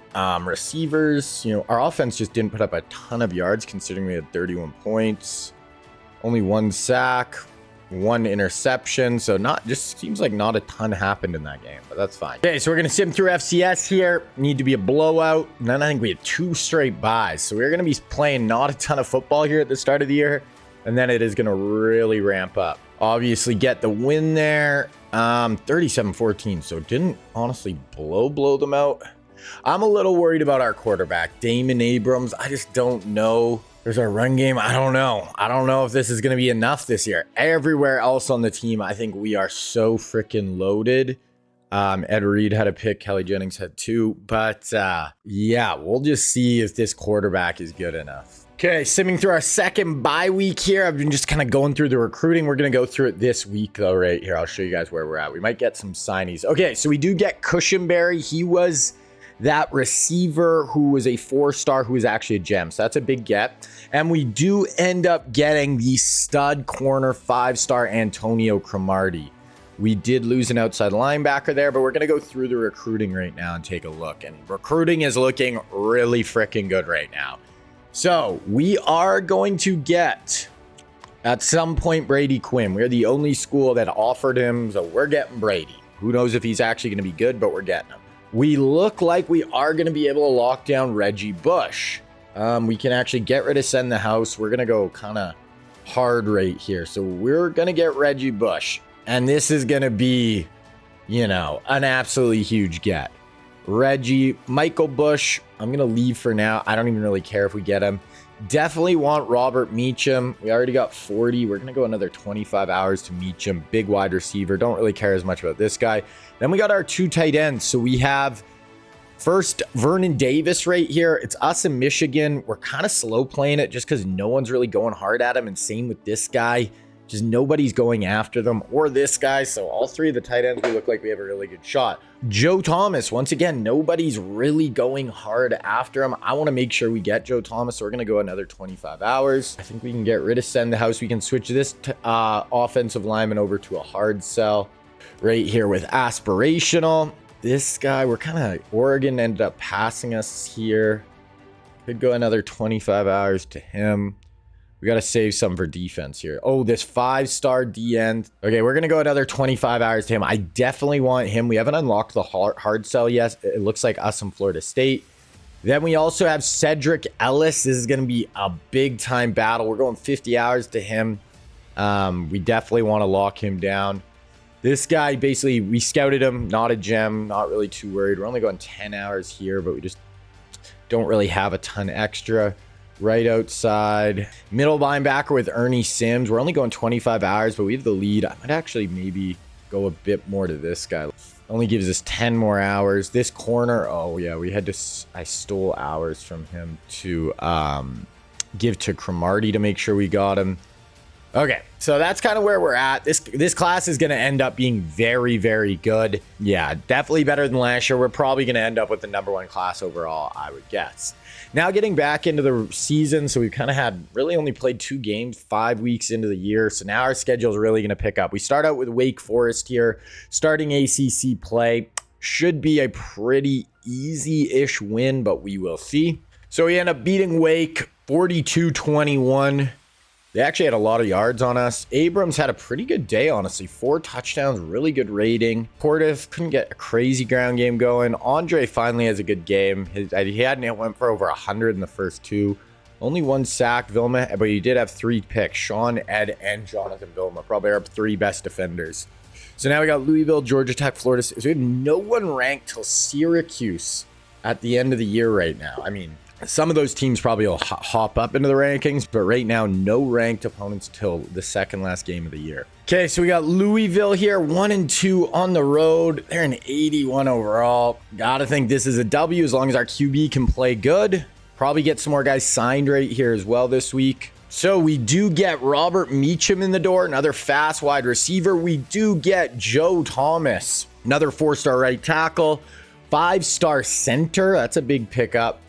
Okay, we did lose a few guys also, but hey, this class is gonna, shaping up. Sean Taylor, 2 picks and a pick 6 player of the week. We jump up to 4-0.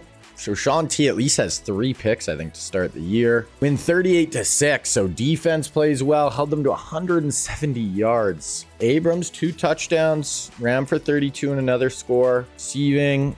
Andre not having as good of a year as last year, but hey, we're winning. TFLs, sacks. Wilfork had 2.5 sacks.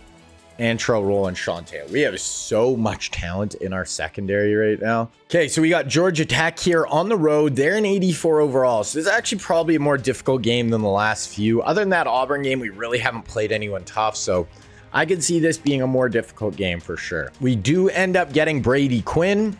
And we get Reggie Bush. Let's go. And we get Reggie Nelson. So 3 real-life guys right there. Lost outside linebacker and wide receiver. And we end up winning. So we go 5-0. Win 52-17. Still nobody ranked. I think we'll probably wait till Texas and we'll watch that game. Just because I'm sure Texas, even though they are only 25 right now, they're honestly probably really good. Like talent-wise.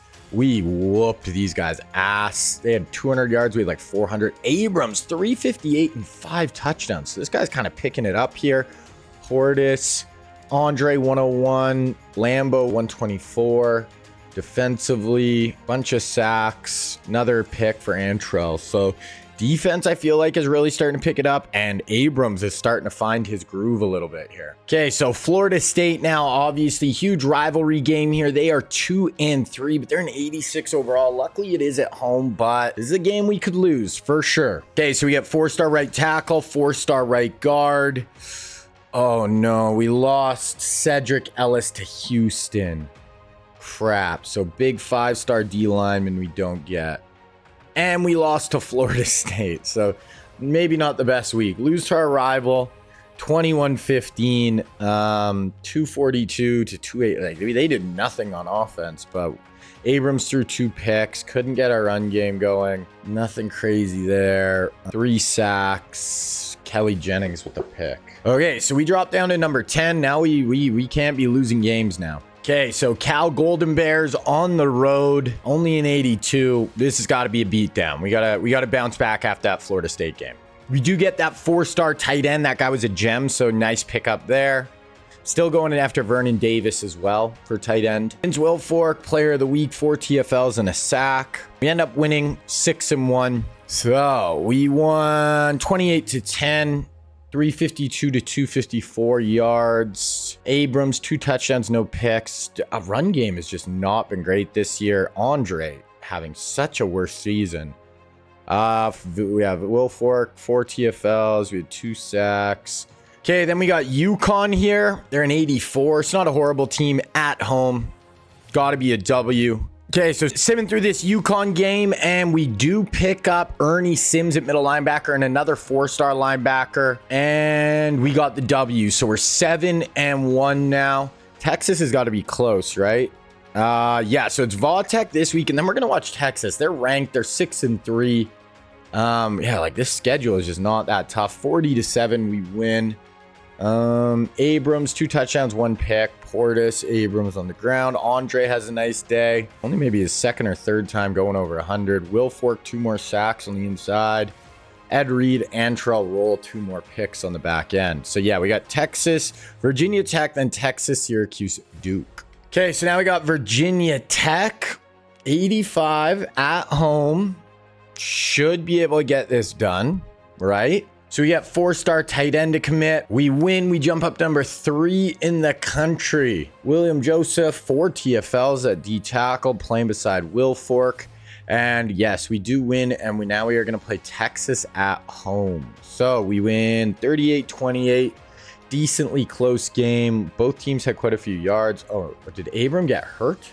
We're going to have to check on that. We might be playing with our backup here. Receiving, Andre has another day, fine.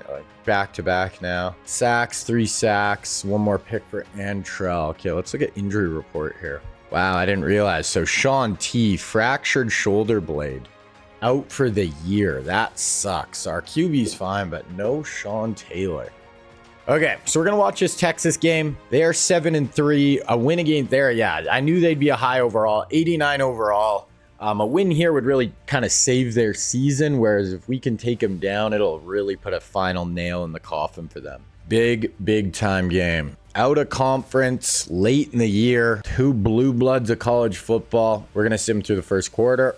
They take a quick 7-0 lead. We answer back 7-7. They take 14-7 lead. And they're driving. They have it on our 23. Wow, so they could go at 21-7 right here. Defense, someone go make a play here.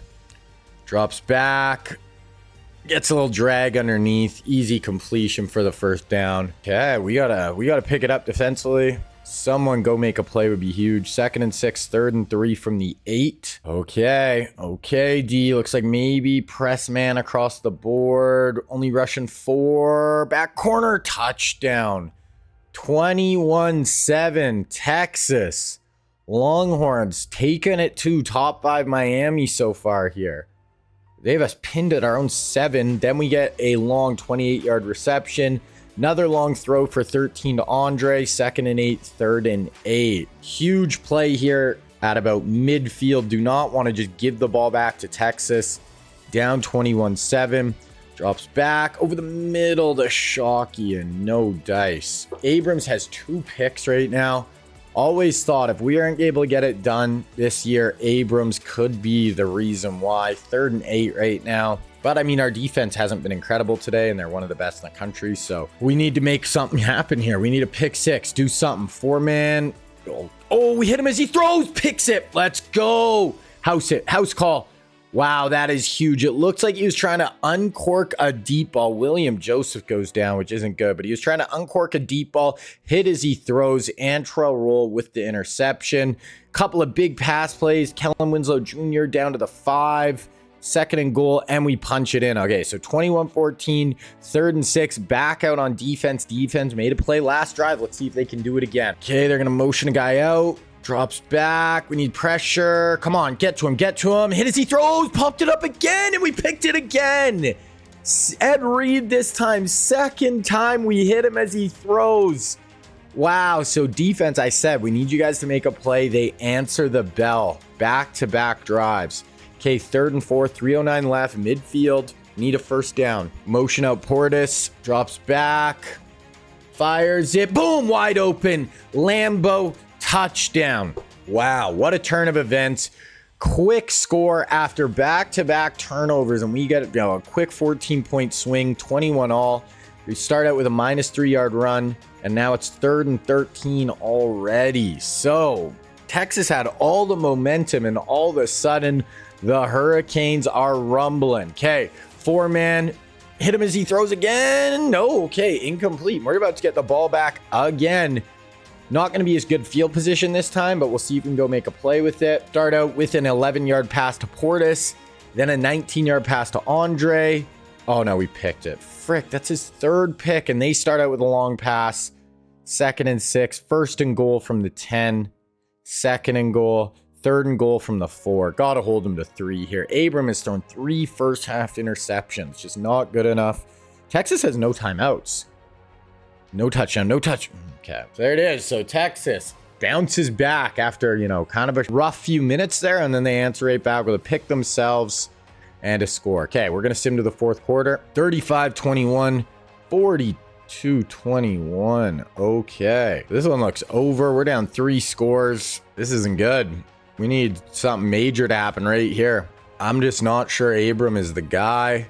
4-man, up over the top. Andre! Okay, that was actually a really nice throw. Andre Johnson in the slot. Goes up over the top for a 36-yard touchdown.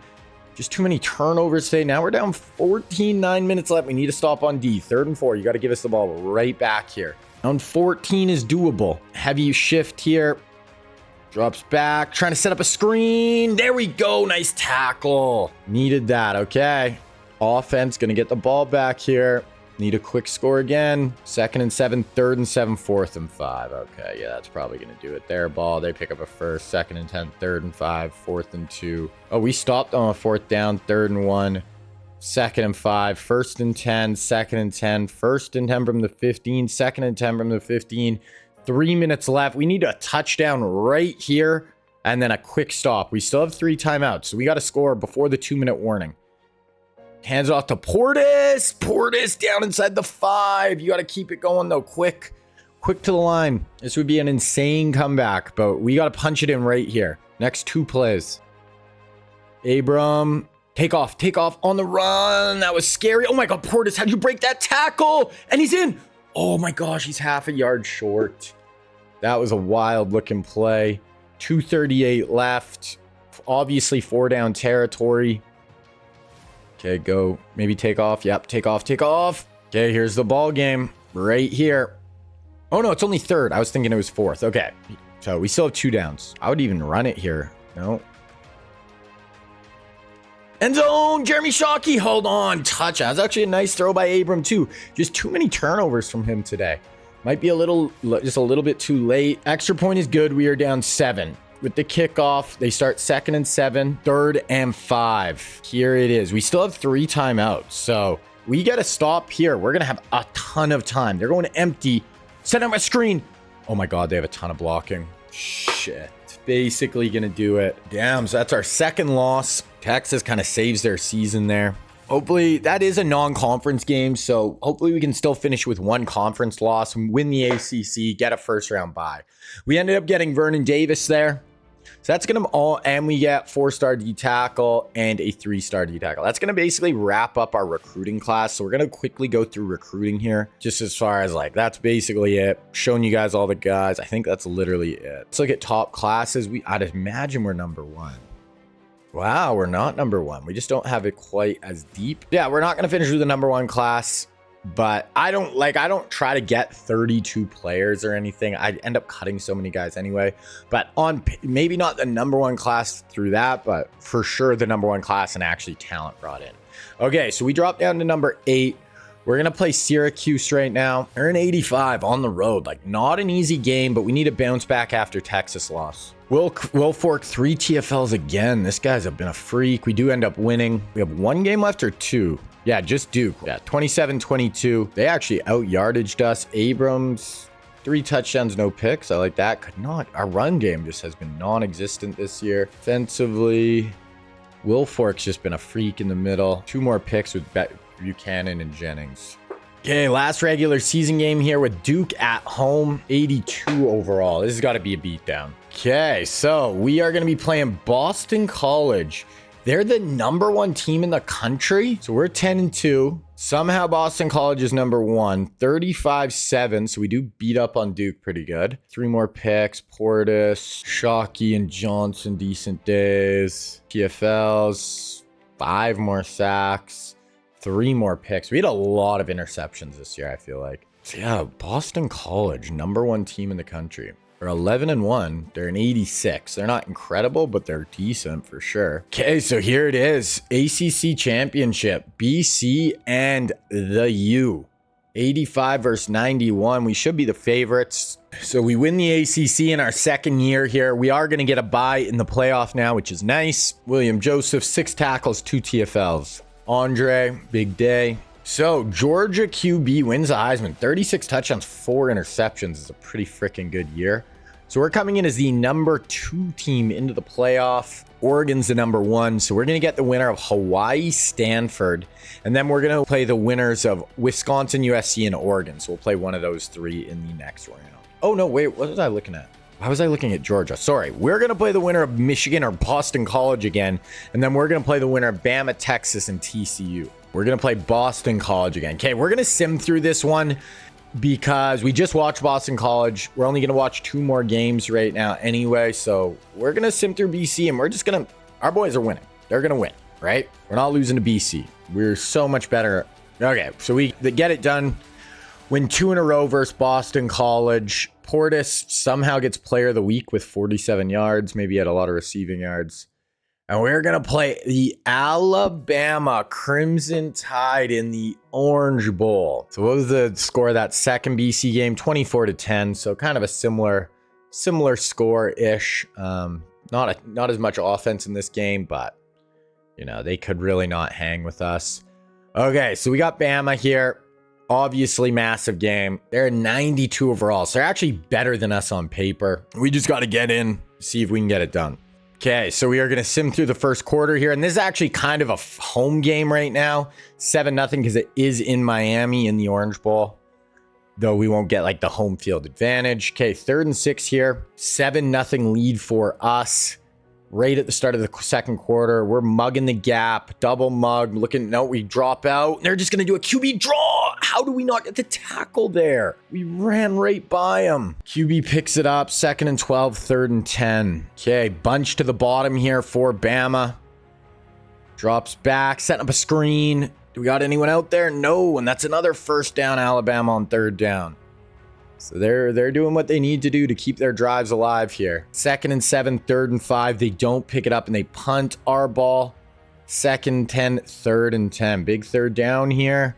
Kind of a defensive battle a little bit here so far in this one. Abram, do not throw a pick. I don't fully trust this quarterback right now.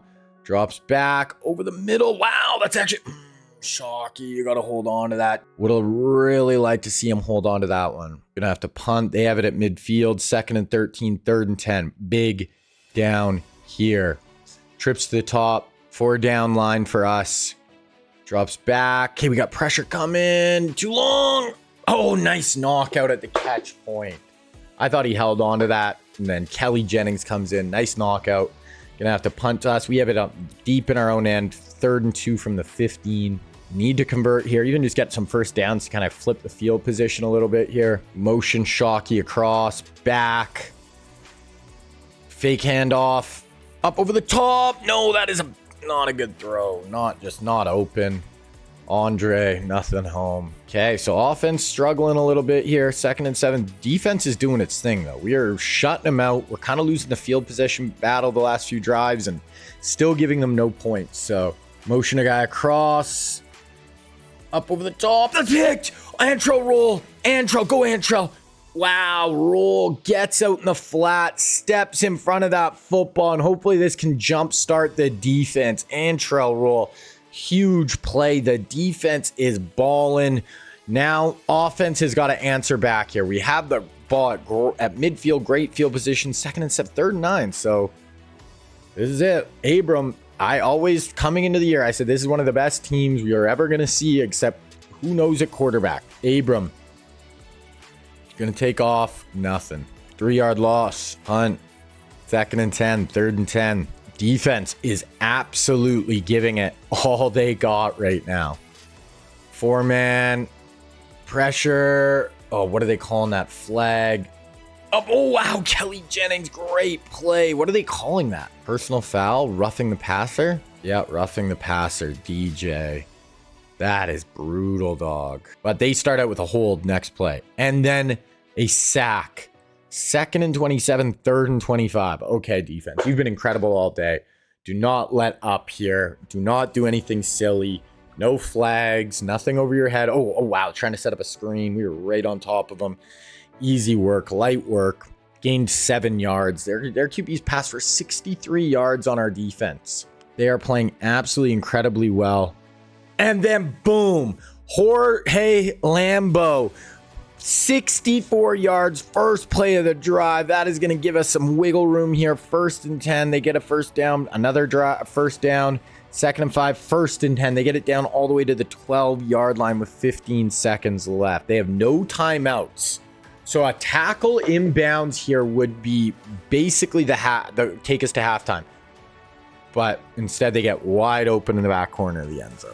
Completely butt naked open. So it is going to be 14-7 here going into the half. So, hey, we'll take it. Defense overall played really good. They kind of let up that last drive, but I mean, you're not going to hold, a team like Bama to nothing. Okay, keep simming to the 4th quarter. 17-14 now. But we got an absolute barn burner here. 17-14, 3rd and inches for us. Okay, 1st and 10, 2nd and 12, 3rd and 8, just past midfield here. Trips to the bottom. Drops back. Oh no, a sack. I don't know. Abram just not making the plays we need him to. Punt, their ball, 2nd and 10, 1st and 10. Wow, back-to-back long pass plays, 2nd and 6, 3rd and 3 on the 36. Out of field goal range here. This is probably 4-down territory if you're Bama, though. Bunch to the bottom. No, fake handoff, little bubble screen, picks it up. It's 1st down. We have an injury.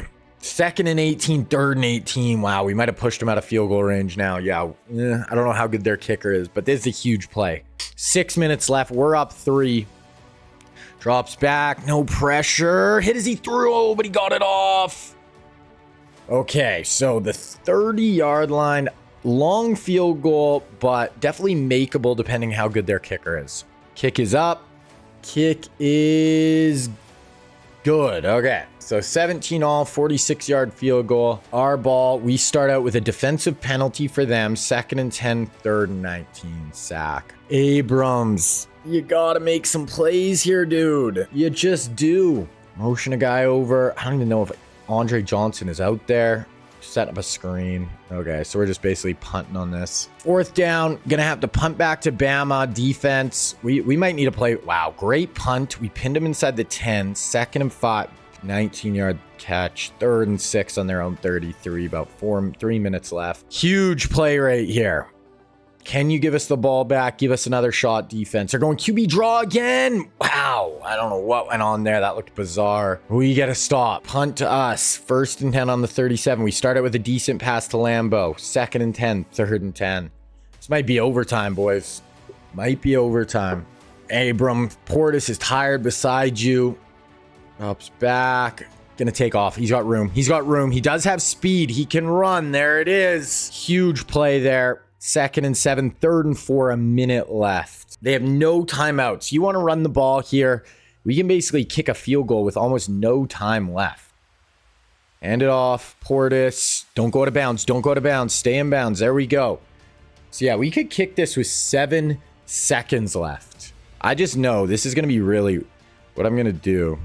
I'm going to go chew clock. So I'm going to come out and field goal.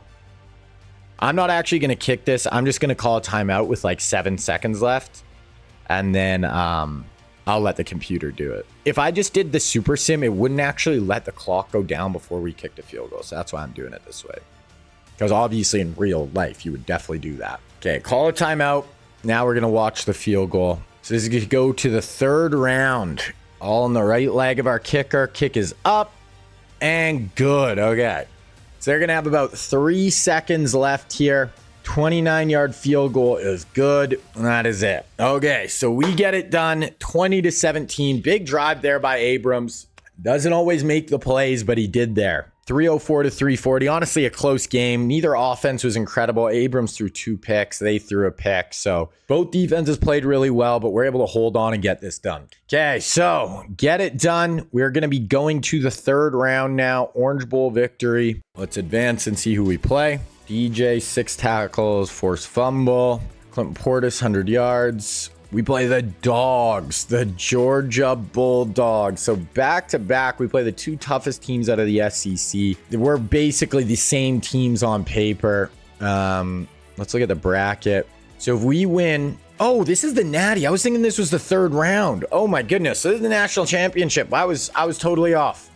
I was thinking, yeah, okay, because we simmed through that Boston College game. Okay, so this is national championship.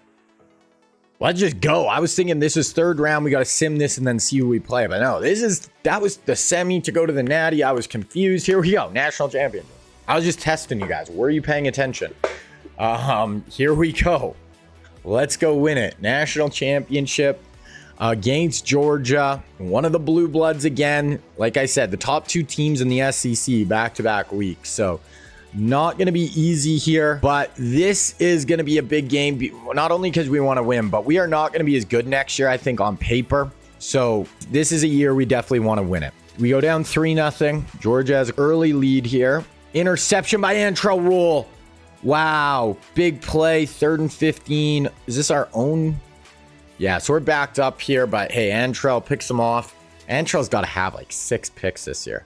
Abrams, let's see if you can get us out of our own end zone. No picks, so no picks, no picks, no picks. There we go. Good throw. Way to stand in the pocket and deliver. Darryl Jones for 25. 2nd and 9. 3rd and 3. We convert. 2nd and 5. 1st and 10. 2nd and 7. So good drive here. 3rd and 2. Abrams in shotgun. Directing traffic. Motion across. Gonna hand. Nope. Fake handoff. Read option. Get out on the edge. Okay. Careful taking hits there. Okay. Good run. We'll take it. 1st and goal from the 8. 2nd and goal. 3rd and goal from the 5. Trips to the top. Portis in beside him. Drops back. Gonna take off on the run. Back corner. What a play. That is the best play I've ever seen Abrams make. Kind of escapes on the pocket, on the run. Back corner of the end zone. Picture perfect to Jeremy Shockey. That was incredible.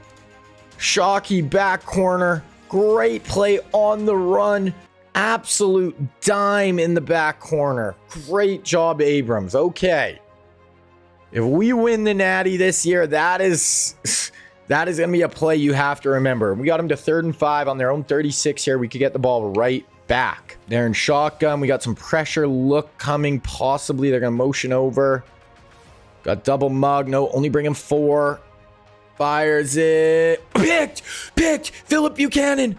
Then throws the guy off him. Let's go. We have it at the 32-yard line. Our secondary. We don't even have Sean Taylor right now, but our secondary is just so ridiculous. 2nd and 6. 3rd and 2. We pick it up. 2nd and 3. 1st and goal from the 9, and we score. 14-3. 3rd and 7. Let's go get another pick. Defense is balling. Offense is making plays. Go get him. Pick him again. Fake handoff. Pressure. Hit as he throws. Oh, good throw. That is a good throw. Getting hit. 2nd and 7, 3rd and 1, 4th and inches. Think they're going for it? They're punting. Wow. It is literally like an inch. That's wild. I'm shocked they didn't go for that. Well, fair catch. So we have 147 to even try to go get 3 here, possibly. Oh, wow. Okay, never mind. We start with a 28-yard reception. Now 7 is definitely doable. 3rd and 5 here. We still have all 3 timeouts. Clock, don't have to worry about it. Bunch to the top. Okay, someone called a timeout there. We did. So now we have 2 timeouts. That's fine. 3rd and 5. 1 minute left.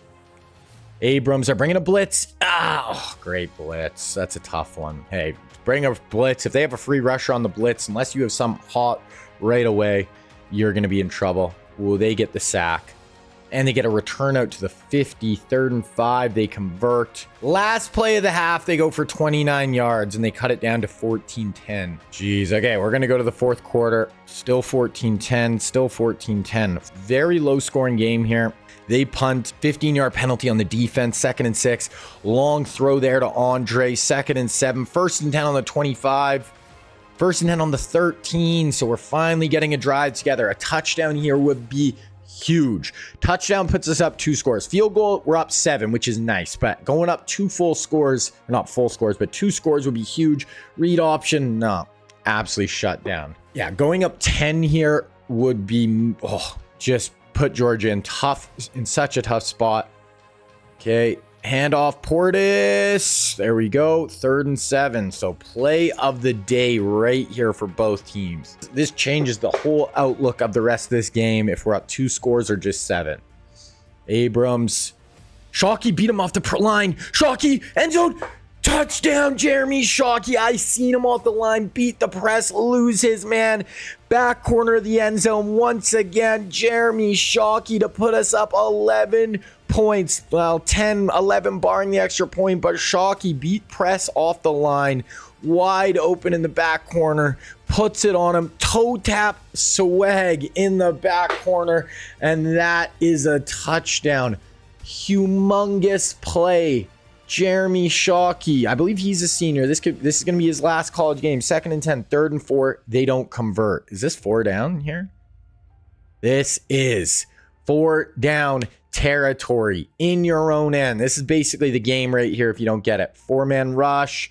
Fire. Good throw. Good throw. Keep it alive. Georgia stayed alive on that throw right there. 2nd and 12, 1st and 10, 2nd and 4, 1st and 10, 2nd and 7, 3rd and 4 on the 17. They are 100% alive here with Georgia. You take a field goal here if you have to.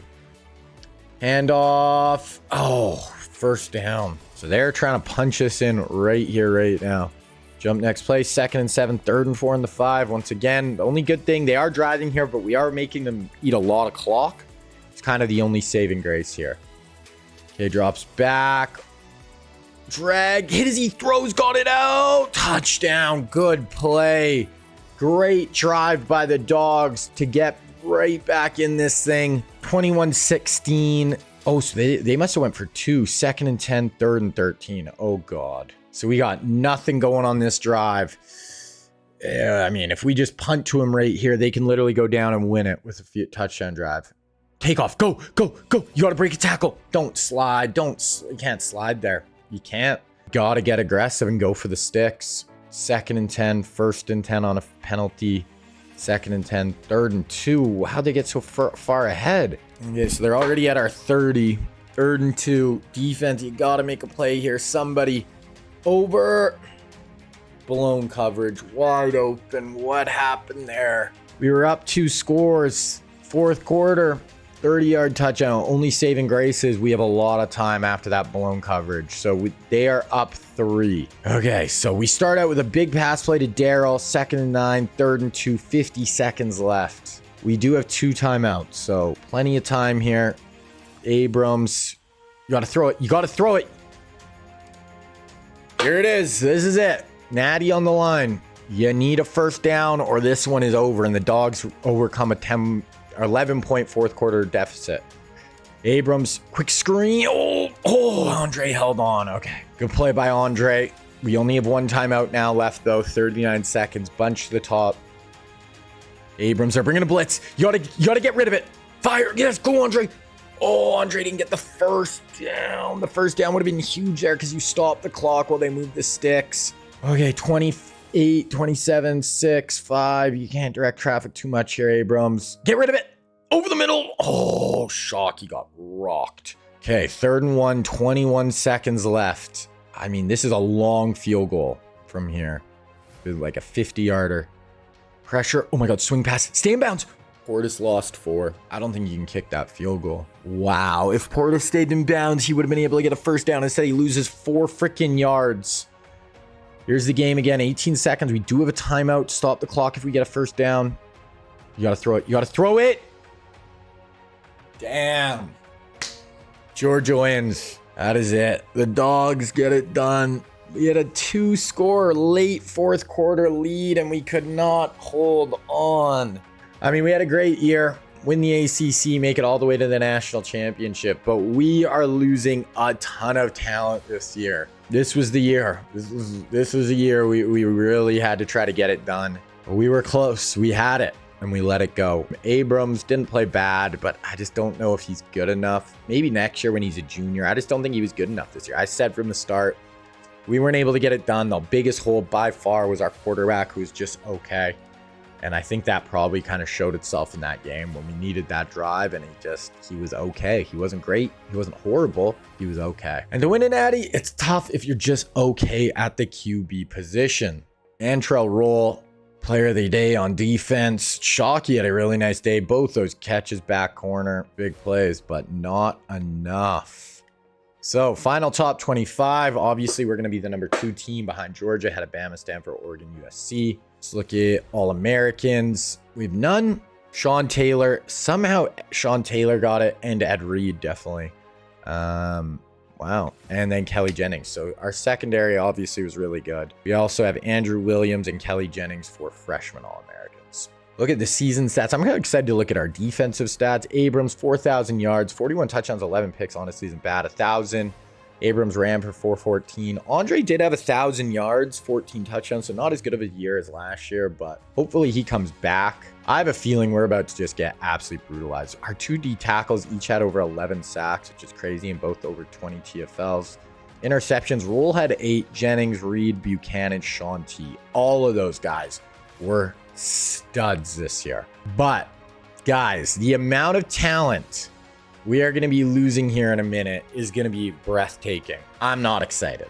You ready for this? Okay, Sean is the only one trying to leave early. Okay, and we got Sean back. Okay, I thought we were going to have more guys try to leave early, but we lose Ed, Vilma, Shockey, Clinton Portis, Philip Buchanan, Crespo. Okay, so it's bad, but no, I thought we were going to have Sean Taylor, Andre, more guys try to leave early. So honestly, like, we're going to be okay. We're going to be okay. I thought we were going to lose a ton of guys early there. We get Sean, Andre back. It's going to be go time again next year. I'm excited. I'm happy. Draft results, Ed Reed, first rounder, Shockey, Vilma, Buchanan, Portis, and Crespo. Okay, now we got transfer portal here.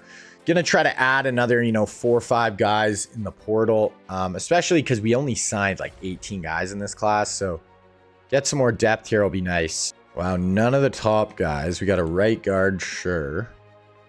Okay, so portal guys not really into us right now. Free safety, we did lose Ed. Outside linebacker, sure. Okay, so a little bit of depth. Not the super highly ranked guys, but that's okay. Okay, so National Signing Day, we got 4 of those guys. 4 of the 5. The only one we didn't get was the center. So let's look at the top classes. We finish as number 3. 4 5 stars, 14 4 stars, 3 3 stars. So Oregon, Ohio State edge us out by just a little bit. Probably more just that they signed more 4 stars. And they did get more 5 stars. So 3rd class, that is fine. Okay, we're going to go through the real life players here and look at where all the guys signed who didn't sign with us. So first up, Texas gets Jamarcus Russell. I'm pretty sure they got Vince Young last year. So, okay. Oregon gets Dennis Dixon. So he went to his real life alma mater. And then Appalachian State gets Chris Leak. Okay, moving to running back. Purdue gets Michael Bush. And then Maurice Jones-Drew goes to Stanford. For wideouts, University of Washington gets Steve Smith. Tight ends, wow. Greg Olson goes to Hawaii. Then for centers, Penn State gets John Sullivan. Go to defensive line. Mario Williams ends up at Notre Dame. Lawrence Jackson goes to USC, so his real life alma mater. Cedric Ellis, we were so close on him. He ends up going to Houston though. Lamar Woodley goes to Notre Dame. Then for safeties, University of Kentucky gets Dante Whitner. TCU gets Michael Griffin. And then Ole Miss gets LaRon Landry. So that is it for all the real life players. All right, so we're at the start of the third season. Just going to put these guys all on their teams and we're going to get into it. All right, boys. So here we go. We are now in season number 3. So this is going to be the 2003 season of our 01 rebuild. So team is looking pretty freaking solid right now. I mean, QB, once again, we are kind of in the same position as last year. Abrams is going to start. I mean, it's either Abrams or Board. I'm going to go with Abrams because he was the starter last year. We don't have that elite QB. 86 overall is fine. We did bring in Brady Quinn this year. He's got star development traits, so he definitely could be the QB of our future for sure. Obviously, we will see on that be a year or two before he'll really be in the running to start. Moving on to running back, we're really set right now. We have senior Frank Gore, who's going to be really, really good this year. We got sophomore Willis McGahee, and we got true freshman Reggie Bush. Now, Reggie's got a full beard in this, but otherwise he's got star development trait. He's a 5-star, going to be an absolute freak for us. So excited that we brought him into, play at the U. So Reggie's going to be a huge addition. Moving on to receivers, we got Andre Johnson and Daryl Jones are kind of two guys who are on that 01 team. Oh, other thing with Reggie, I'm going to make him number 5. Right now, Andre's number 5. So when Andre leaves after this year, then we're going to switch Reggie to number 5. Devin Hester is going to be playing this year in the slot. 85 overall. He's at 97 speed. We did bring in Santonio Holmes last year, and then Robert Meacham is coming in as a freshman. He's got star development trait as well. So the QB, running back, and receiver, all three of the big recruits we got in last year's class, all are star development, which is awesome. And I don't have control over that. That is random, just kind of get lucky with where those guys end up. Tight end, we got Kellen Winslow. We did bring in Vernon Davis. I think he's only normal. Yeah, Vernon's only normal development. So we'll see how much he improves. We brought in 2 other freshmen. I think this Vargas is impact. So got a couple other good freshmen, but I mean, it's going to be Kellen Winslow this year. And even this Centino guy looks really good for next year as well. So we're in a really good spot there. Bryant McKinney at left tackle, senior. Smalls in behind him. Vernon Carey at guard. Romberg as a senior. We have a really good junior in behind him. A good group of freshmen. We're set at center. Right guard, junior. So we're going to be really good at right guard over the next 2 years. And then right tackle. So our O-line, we basically lose Bryant McKinney next year. We did bring in Eric Winston last year. We brought in Joe Thomas this year. He's got impact development, so good, not great development traits. Moving on to defense, we got McDougal as a senior. Then we got Williams as a sophomore. We brought in Duluca Fung. So we only have 5 DNs on the team. Definitely a position in this recruiting class I'm going to try to target. Do have Vince Wilfork in at D tackle. We missed out on the really good D tackle I wanted. It was Cedric Ellis. Wasn't able to bring him in this year. We did get this guy, though, Gayton, who's got star development trait, true freshman. So that's a nice pickup for us. Pretty solid there. Left outside, DJ Williams in his senior season. Some good depth in behind him. McIntosh this year, coming in only as a sophomore. Then Ernie Sims was one of our big time recruits we brought in last year. He's got star development trait. He was like a top 10 recruit. So that was a big get. Right outside, Gaydosh. He is looking really good. So this is just an auto gen player, but 88 overall, and he's got elite development traits. So this guy's gonna be a stud. We're gonna have, what star was he? He was a 5-star. He was a 5-star DM we got a few years ago. Okay, then moving on to corners, we got Kelly Jennings, only a sophomore. Looks like he's gonna be a stud for us. Antrell Roll in his senior year. Ingold Madden, and then we did bring in Antonio Cromartie in last year's recruiting class. He was a huge recruit. He's got impact development traits, so good, not incredible, but should develop into be really solid. At safety, we did get Brandon Merriweather last year, who's already at 87 as a freshman. He's got elite development, so the highest overall. Then we also brought in Reggie Nelson from last year's class. He's got star development, so pretty solid overall. So basically all our real life recruits had impact or above except Vernon Davis, right? Davis was the only one who didn't have that really high rating. And then Sean Taylor is going to leave after this year. This is going to be his last season. So next year will probably be Merriweather, and I'll probably start Reggie Nelson. Yeah, so overall, team looks very, very good. It's going to be very similar to last year. Is the QB position going to be good enough to lead us, help us win a national championship or not? Okay, quickly going to go over our red shirts here. We'll definitely redshirt Quinn. I'm going to redshirt Reggie. He's not going to play this year, so it'll be him and McGahee next year. We'll do Robert Meacham. We could do all three of these tight ends. That's a pretty good group of freshmen. Do the center, right guard. We'll do Joe Thomas. Do our 2 D tackles. If Reed, I'm definitely going to cut next year, but we'll do Ernie Sims by a year. We'll do Mock. Corner, we'll definitely do Cromartie. And we'll definitely do Reggie Nelson. So that's our red shirts. Looking at preseason here, preseason top 25, we're coming in as the number 2 overall seed. Obviously, we made the Natty last year and lost, so we're going to be right there. We're 92. So is Alabama. A couple 89s there. Wisconsin a 91. So they look really good. Texas was an 89. Ohio State's a 90. So us and Alabama, though, look like the two top teams in the country. See if we have any preseason All-Americans. We got Andre, we got our right guard, we got Sean Taylor and our kicker. We also got Frank Gore, Romberg, Andrew Williams, DJ Williams, and Kelly Jennings. So we have a lot of All-Americans right now. Okay, now we're going to get into the real-life recruits and set up our recruiting board right here. Now, once again, it's still not where I'm like, we're doing better as far as getting in on those really high recruits, but we're still not like getting those elite guys I would like, but we'll get there.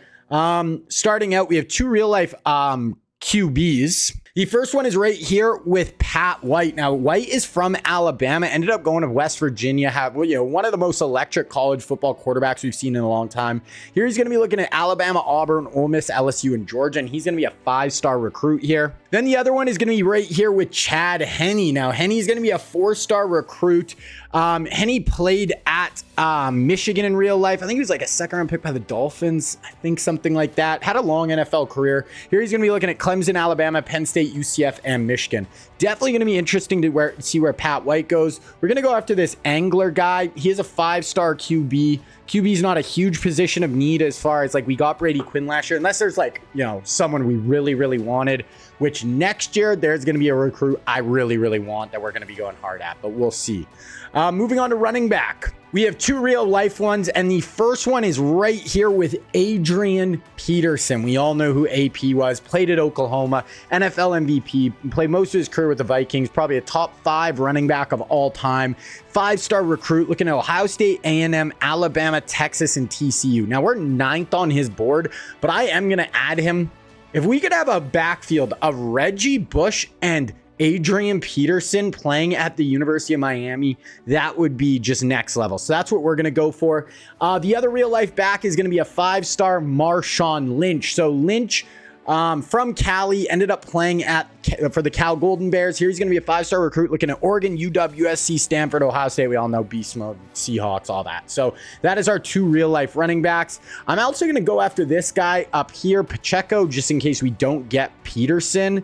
Honestly, maybe we'll go after this. Whatever. We'll just go after those 2 running backs. We got Reggie last year, so I'm really not worried if we get AP or that other guy's sick, but if not. Oh, we actually have one more running back. I forgot. I have him listed as a fullback, but I'm playing him at running back, so we'll actually see him carry the ball, and that is going to be Peyton Hillis. Now, Hillis played at Arkansas, was really a tailback for the Cleveland Browns for that one really good year, got the Madden cover. So here he's going to be a 4-star recruit from Arkansas, and he's looking at Arkansas, Illinois, Ole Miss, SMU, and Louisiana Tech. Okay, moving on to wide receivers, and we do have 4 wideouts in this class. The first one is right here with Ted Ginn Jr.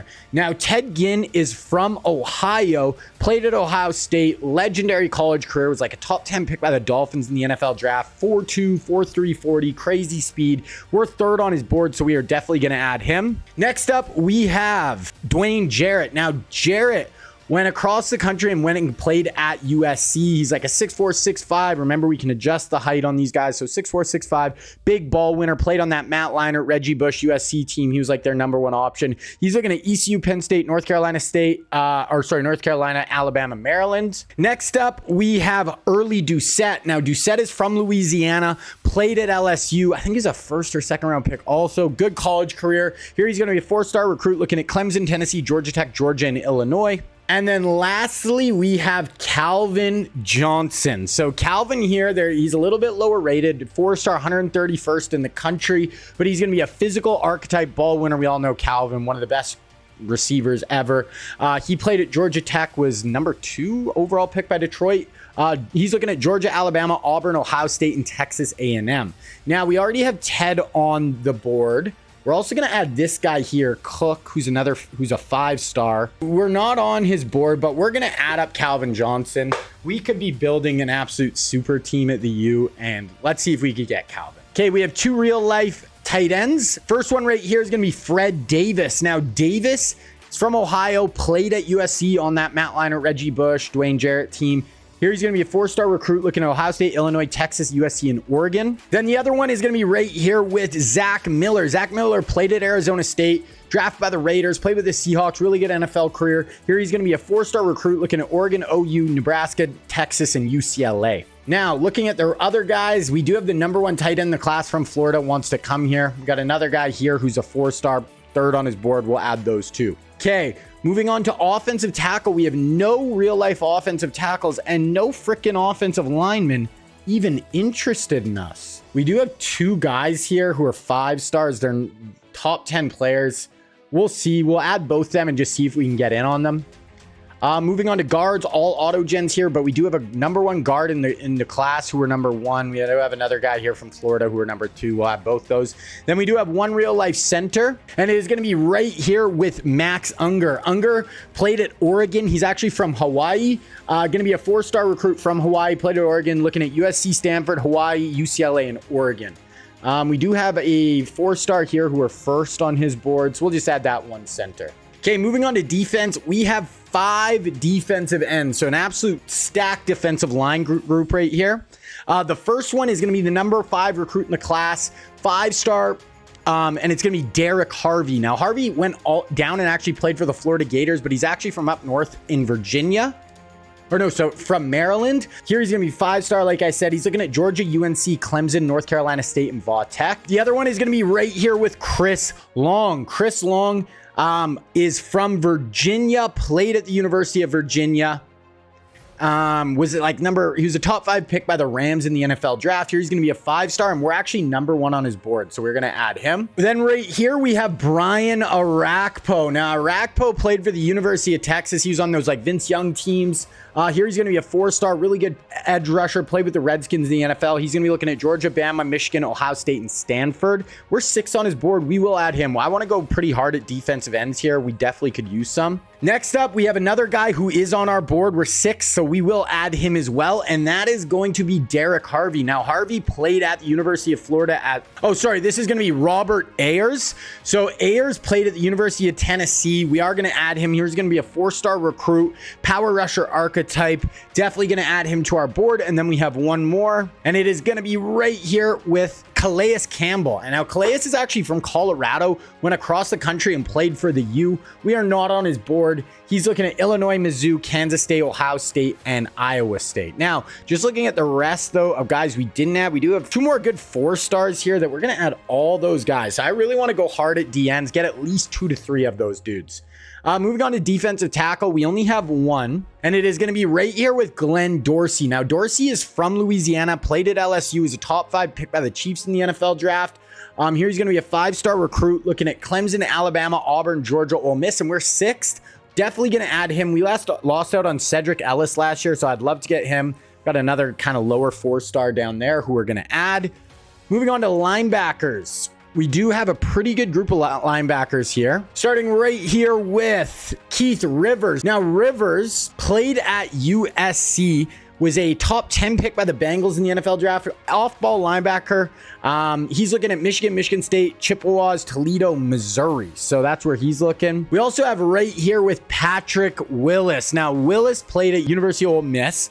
Was a top 15 pick by the Niners in the NFL draft. Here he's going to be a 4-star recruit, off-ball linebacker, looking at Miami, Alabama, Georgia, Clemson, and Ohio State. So we're definitely going to add him. Then we also have right here with Lawrence Timmons. Now, Lawrence is from South Carolina, but played at Florida State. Drafted by the Steelers in the NFL draft. He is going to be a 4-star recruit. We're first on his board. Definitely going to add him up as well. And then last but not least, we have Gerard Mayo. Mayo played at Tennessee, is now the head coach of the New England Patriots.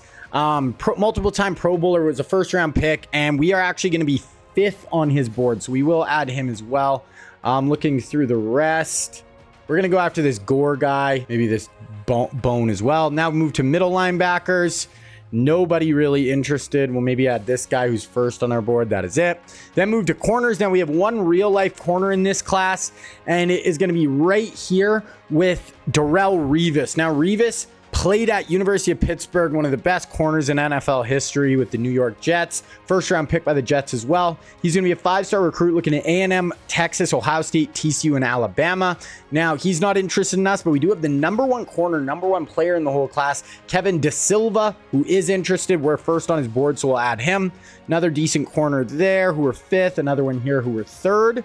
Move over to safeties. Now we have no real life safeties in this class, but we do have one 4-star here who looks good. Another 4-star right there. Move to strong safety. Absolutely nothing. We'll just add one guy for depth. Kicker. I think we do need a kicker this year. Neither of these guys are super interested, but we're going to go after them. We have one more spot on our board. I'm just going to go down and see if there's anybody pretty highly thought of that we didn't add. Okay, we have another tight end here who's 6 on our board. We'll just pick him up. Okay, so I just scouted everybody, offered scholarships. Let's look at our schedule. And wow, we start out with number 22 Auburn on the road, and then number 3 Georgia at home, week 2. FCS, bye-bye, Stanford, NC State. The rest of our schedule, honestly, not bad. What an opening. We played Auburn last year, too. Tough game. We only played 3 games in the first 5 weeks, but Georgia right away. That is just not going to be an easy game. We'll see. We're probably going to watch that game. We'll probably sim the Auburn game, watch Georgia. Now we're going to go through recruiting here. Go through our initial offers, and then I'll show you guys again around week 4 or 5. So we have this quarterback. We are first on his board. We did actually jump up to 1,000 hours. So we do have more hours to play with. It's not a guy I care a ton if we get, but we will go 50 hours on him. Now, Adrian Peterson, it looks like us and Ohio State are going to be the really big guys going. I'm going 75. I know we have Reggie Bush, but just a fact, you could have Reggie Bush and Adrian Peterson in the same backfield is going to be insane. This guy is also down to Ohio State and us. We'll send the house for him. Don't care as much if I get him, especially obviously if we get AP. Moving on to wide receivers, we scouted Ginn. We know he is a gem. Another guy, I'm going for sure send the house on Ginn. We already know he's a gem. It looks like us and Michigan are the big guys going after him. Okay, and then we scouted Calvin Johnson, and Calvin is not a gem. I'm just going to let him walk. We are going to go harder at the other 2. Other people can have Calvin. Looking at tight ends, decent group here. This guy, we're just going to go 25 hours. This guy we scouted, he is a gem. We'll go 50 for him, I guess. Then moving into offensive line. Now, all our offensive tackles, these guys, they are all auto gens, and we're not on their boards to start. So to get on there for both of these guys, we scouted this guy as a gem. We're going to have to go send the house and really try to get in there. Now, we're eating through our hours pretty quick here. Same with this guy. We don't, we have no priors with him. Got to go 50. This guy's not a gem, not even going to go after him. Center, not a gem, not even going to go after him. Now we're getting in defense, starting out with Chris Long. Now Long, 5-star, 100% going 50 hours on him. Then we get into Brian Arakpo.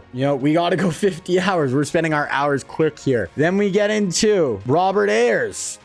Got to go 50 hours. So we're going hard on these guys. This guy is a gem, but we can't keep going 50. I'd like to. This guy's not a gem. We're not even going to offer him. D tackle, Glenn Dorsey, 100%. We're going 50 hours. Other D tackle, scouted. He's a gem. We're only going to go 25 though. Now we're getting into outside linebackers. So we have Patrick Willis here. We got to go 50 to Patrick, right? We got to. I don't know. There's so many guys in this class we want. Lawrence Timmons, you know what? I like Lawrence, but we're only going to be able to give you 25. Same with Gerard Mayo. Willis is definitely the one I want the most out of that group. Gore, he is an auto gen guy, but he's a gem and he's a 5-star, but we're only going to go 25 for now. This guy, we're just going to leave him. Middle linebacker, we're going to leave him for now. Moving on to this corner, he's the #1 overall recruit in the whole class. We have to go 50 hours to him. This corner scouted, nothing, not even going to go after him. This corner, we could go 25, I guess. Then we'll look at our safety. Scouted, not a gem. Scouted is a gem. So we're going to go 25 there. This safety scouted is a gem, but he's only the 300th player in the country. We'll go 10 hours. Then we have 2 kickers. And we scouted this tight end, and he's a gem, but we're just going to have to chill with him. We got our 2 kickers. We definitely need 1 at least. We'll go 10 hours to this guy and 5 hours to this guy. So there it is, guys. That's our scout. That's our board. We're a lot of really good players I'm going after here. That is what we're looking like. One thing I wanted to look at was our injury report, because we have Sean Taylor. Okay, he's off the injury report now because he was injured last year. I wasn't sure if he's going to be 100% ready for this year. So we're going to sim through this week. Then we have Auburn. We're going to sim through Auburn. Then we're going to watch Georgia live. We're going to go we have a top 5 matchup against the Dogs that we are going to go try to, take down. Okay, so we do have this Miami Auburn on the road. Got to start off with a W. They're an 89 overall. This is not an easy game. Let's go. Let's see if we win. Wow, we end up winning, and Georgia ended up losing week 1. So Georgia goes down. So they drop all the way down to number 12. We win 27-20 or 18. Abrams 1 touchdown, 283 yards. Gore 95 yards on the ground. Receiving, Jones and Hester both went over 100. Andre 1 catch for 5 yards. That's kind of weird. Defensively, no picks, 3 sacks, some TFLs. So overall, we'll take that ranked opponent. Then we have Georgia right here. We have Georgia and Stanford right now as our only ranked opponents left on our schedule. So we get through this game. We're set up really, really nice. Okay, so we're going to get into Miami, Georgia right here, right now. So game of the week, obviously, they're 90 overall. They did lose, so we could put them down to 0-2. Should be a tough-ass start for Georgia, who is a top 5 team start the year. It's looking like Florida State this season. Huge, huge game. Wild, we're starting with 2 SEC opponents to start the year before we get into any ACC play, but okay, we're going to go through the first quarter here. Night game in Miami. We go up 7-0. They tie it up. Then we go up 14-7. It looks like they're driving, though. 3rd and 9. So big play here. Looks like we could hold them to a field goal. We will see, obviously, Sean Taylor. I see him patrolling back there. We have a ton of playmakers all over this defense. 4-man rush. Fires it out. Oh, my gosh. What a diving play. Wow.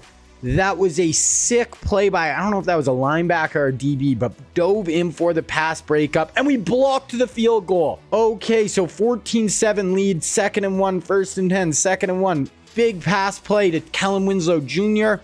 Another big pass play into Andre. We're going to start watching from here. 20-yard line. Let's see if Abrams just improves this year, too. There's no reason this guy can't get better this season. 4-man over the middle. We will take that. I think that's Daryl Jones just short of the first down. Nice little throw by Abrams. Doesn't overthink it. Just, fires it in. Andre in the slot here. We do have Devin Hester out there now. Frank Gore's at running back. A lot of playmakers. We're going to hand it off to Gore. Oh, Gore got stuffed. That was a nice tackle. Didn't let Frank get any extra yards. Okay, we got 2 up top. Kellen Winslow in tight. Gonna hand it off to Gore once again. We trust Frank, though. Frank's one of the best running backs in the country. He got stuffed once, but that does not mean we won't go back to the well. Feed our man. Feed our guy. Oh, okay. Another pass play to Andre. We have it 2nd and goal from the 3 here. A tight set here. Abrams and shotgun. Got Frank maybe out on the corner. Fire it. Oh, just sitting down. Oh, Daryl dropped it. Not able to hold on. And this is going to put us at 3rd and goal on the 3. Obviously, field goal is nice. You go up 10, but we want a touchdown. Andre, go. No. Oh, wow. Bunch of pressure. Abrams goes down pretty quick. With that type of pressure, you need something open right away, and there was nothing there. Okay, so nice pressure there by Georgia. We are going to kick a field goal. We go up 10. Their ball, 2nd and 6. 3rd and 6 already. Already 3rd down. Stadium is rocking. Let's see if the Dogs can get something going on offense. Going to motion a guy across. Kind of an orbit motion here. Little pump fake. Is he going to take a shot? He's going deep. He's going deep. One-on-one coverage. He's got a step. Wow, he underthrew him. Oh, man, he had a step. He waited too long. He underthrew his guy.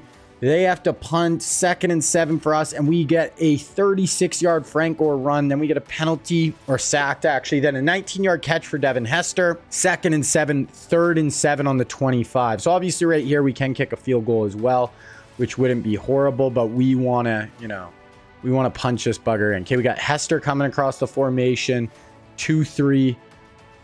Drop it off a screen pass to Gore, but you miss your block. We had 3 guys there, and you didn't even put an arm out to get that guy. Oh, that was actually Willis McGahee, but damn. Okay, so we're going to have to take our 3. We're up 20-7, though. We will take that. 3rd and 4 right before the 2-minute warning here. So big down. Georgia needs to get something going. They're trying not to go down 0-2 here.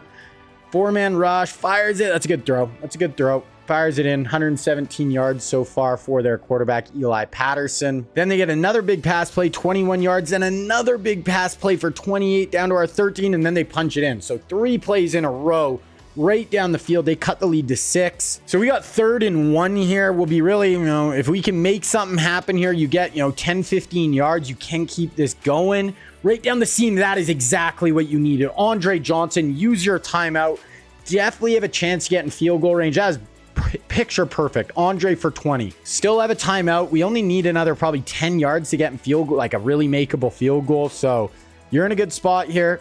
Abrams, no sacks. Fires it. Oh, that's a nice diving play. Andre had a step.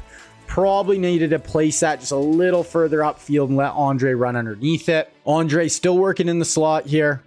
Abrams drops back. Oh, yeah, that's the one. You can't take a sack here. That was literally it. You can't take a sack. Throw it away. Do whatever. Because now we had to use our timeout there. If we get a first down, you can spike it and get the field goal unit on, but you want to conserve that timeout. Okay, Abrams up over the top. Hey, take an ends. Okay. I don't know what I was in there. Abrams just airmailed that. That is going to put us through this quarter. So we're just going to go to the 3rd. Now we're going to go through the 3rd quarter and we'll see where we're at. 20-14 game.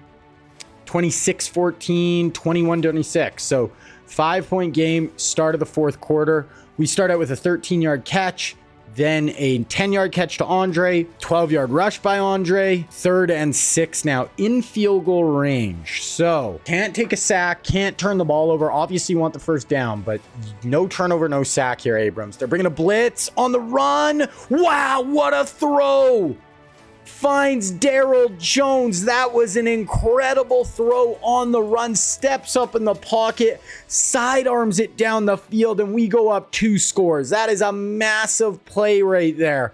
Wow. Can we see a replay on that? Great play by Abrams to step up in the pocket on the run, falling away, delivers it absolutely beautifully down the field. 26-yard touchdown. Hey, if we want a shot to win the Natty this year after coming up short, we need a little bit of improvement from Abrams, and he's played really well today. So maybe we are seeing it. 3rd and 9 already for the Dogs. Let's see if we can make a play on defense. I'd like to see it sack, pick, someone go do something.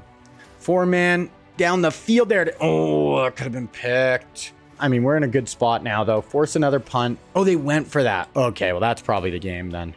Yeah, we had a 13-yard reception to Kellen. Punch it in there. They got a drive here. 4th and inches. They pick it up. 2nd and 6. 1st and 10. 1st and 10. 1st and goal from the 6. We'll watch this. But, I mean, we should be fine. Up 19 with 3:42 left. Georgia is going to fall to 0-2 unless something absolutely incredible happens. Gonna go back through the end zone there. I don't know what's going on with that QB's eyes. There's definitely a little bit of a glitch going on.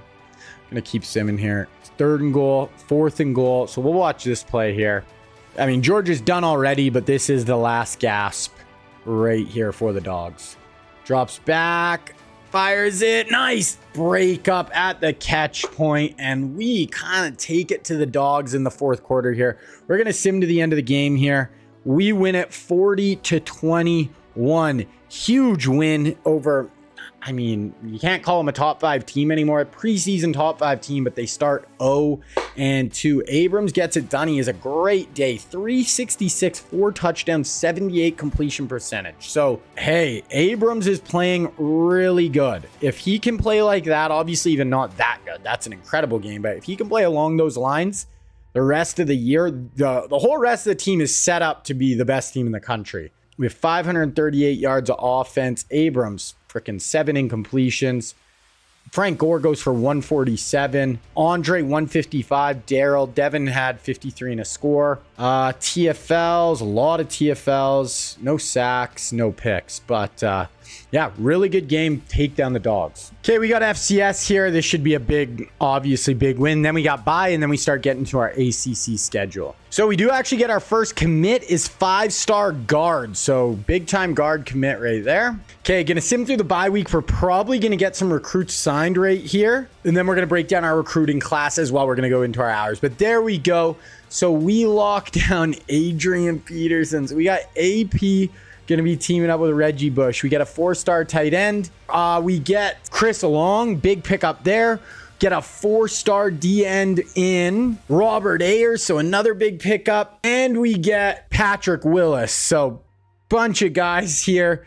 And we get Lawrence Timmons, so we just got an absolute boatload of dudes. We probably lost a few guys who we were kind of interested in, but overall, huge start. That's going to be really putting us in a good position. Okay, we got a bye week again, and now we had 2 bye weeks. Then we get an ACC. So we'll probably sign, I'm guessing both those tackles will sign this week. We get our wide receiver in Ted Ginn Jr. We get that other receiver we wanted in Cook. We get the right 1 5-star tackle. We get the other 5-star tackle. Plus, we get that 4-star DN. So, class is starting to really round into shape here. Not going to go over the whole class again. We're starting with Syracuse here, but I do want to, let's just look at top classes. Yeah, we've got 6 5-stars right now. Texas has 1. So, every player we've signed is either a 4 or 5-star. I knew this was the year we were really going to kind of put our recruiting into gear, I thought. Okay, so we got Syracuse now. They're an 85 overall. Home game should be a W. Not easy, but should be able to get it done. Let's see. Okay, so we're going to sim through Syracuse right here. And we do get that 5-star QB to commit. We do get Glenn Dorsey, 5-star D tackle. We get another 4-star D tackle. Get a 5-star outside linebacker with Gore. We get that number 1 overall player in the whole class, De Silva at corner. And we get a 4-star safety. So this class looking really, really good right now. I think we have 9 5-stars now. So yeah, we're looking legit. And wow, another top 5 matchup. So we got Stanford at home. Stanford's an 89 overall. So this is looking like it's going to be the hardest game we have left for sure. Let's look at what the score in that Syracuse game was. We won 21-10, 162 to 290 of offense. So not a lot of offense in this game. Not a lot going on, but we got it done. Yeah, did we get any picks? Not a lot of interceptions so far this year for the boys, but I'd like to pick that up. But yeah, so we play Stanford this week, and then we don't have another ranked team. They're top 5. We'll just sim through. If we win this one 5-0, beating a top 5 team, we're in a good spot. But even if we lose this, the rest of our schedule looks so easy that we should be fine. Do get another 4-star corner in the door. I forgot actually to do the rest of my recruiting, so I just went a whole week without spending my extra. But wow, okay, so we beat Stanford. We are the number 1 team in the country now. 38-22 win, 462 to 358 offensive yards. Abram, 4 touchdowns, no picks again. Could not get the run game going at all. Andre and Devin Hester, what a combo. Go off in that one. TFLs, none. 2 sacks, and Brandon Merriweather had a pick. As of now, we do not have a ranked opponent left on our schedule. Maybe someone obviously will climb up to be ranked, but as of now, nothing. Okay, NC State here, 3-2. Let's look at their overall. 83 overall. You'd think this should be another easy-ish win. Let's see. Get another that 5-star running back. So add another 5-star. I think we have 10 5-stars now. Really not much. We get a W. We'll go look at recruiting really quick. Not much left to see now. 42-28 over NC State. Abrams, 5 touchdowns, 1 pick. Gorse, 94 on the ground. Andre, 109. Kind of spread the wealth around, but yeah, Abrams has been playing great this year. I mean, he has about as good of a supporting cast as you could ever ask for, but hey, dude's getting it done. As far as recruiting, we basically got nothing left. We got this tight end we're going after. Looks like Florida might edge us out. I don't really care. Have this kicker. We're going to get him. Then I have this other tight end I'm going pretty hard at. Can add another 5 hours to him. And then we got 4 other kind of just depth pieces I just added. So class is almost done. We look at top classes. We have 11 5 stars, 9 4 stars. By far the number one class. Not even freaking close. So this is one of probably the best recruiting classes I've ever had. So we got Miami, Florida State here. Obviously big rival. We're going to keep simming until we get to the ACC championship game. And now at this point, let's just see how many we can win in a row. Obviously we have wiggle room. We can lose a game here without, ruining our season, anything like that. Obviously undefeated would be cool, but no, really not a ton of pressure on us right now. We end up beating our biggest rival in Florida State. Get it done. 7-0, 44-20. Definitely will take that. Abrams, another 3 touchdowns, no picks. Frank Gore, 112. McGahee, 53. Not a big receiving day for anyone. Some sacks. Merriweather and Jennings each had a pick. So what do we even have left? We got Louisville, UMass, who is 7-0, but it's UMass.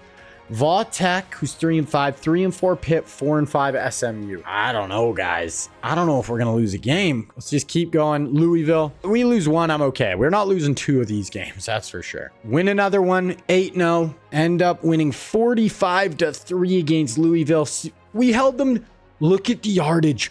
475 to 120. I don't know. That's insane. 355, 2 scores. Honestly, the run game wasn't incredible.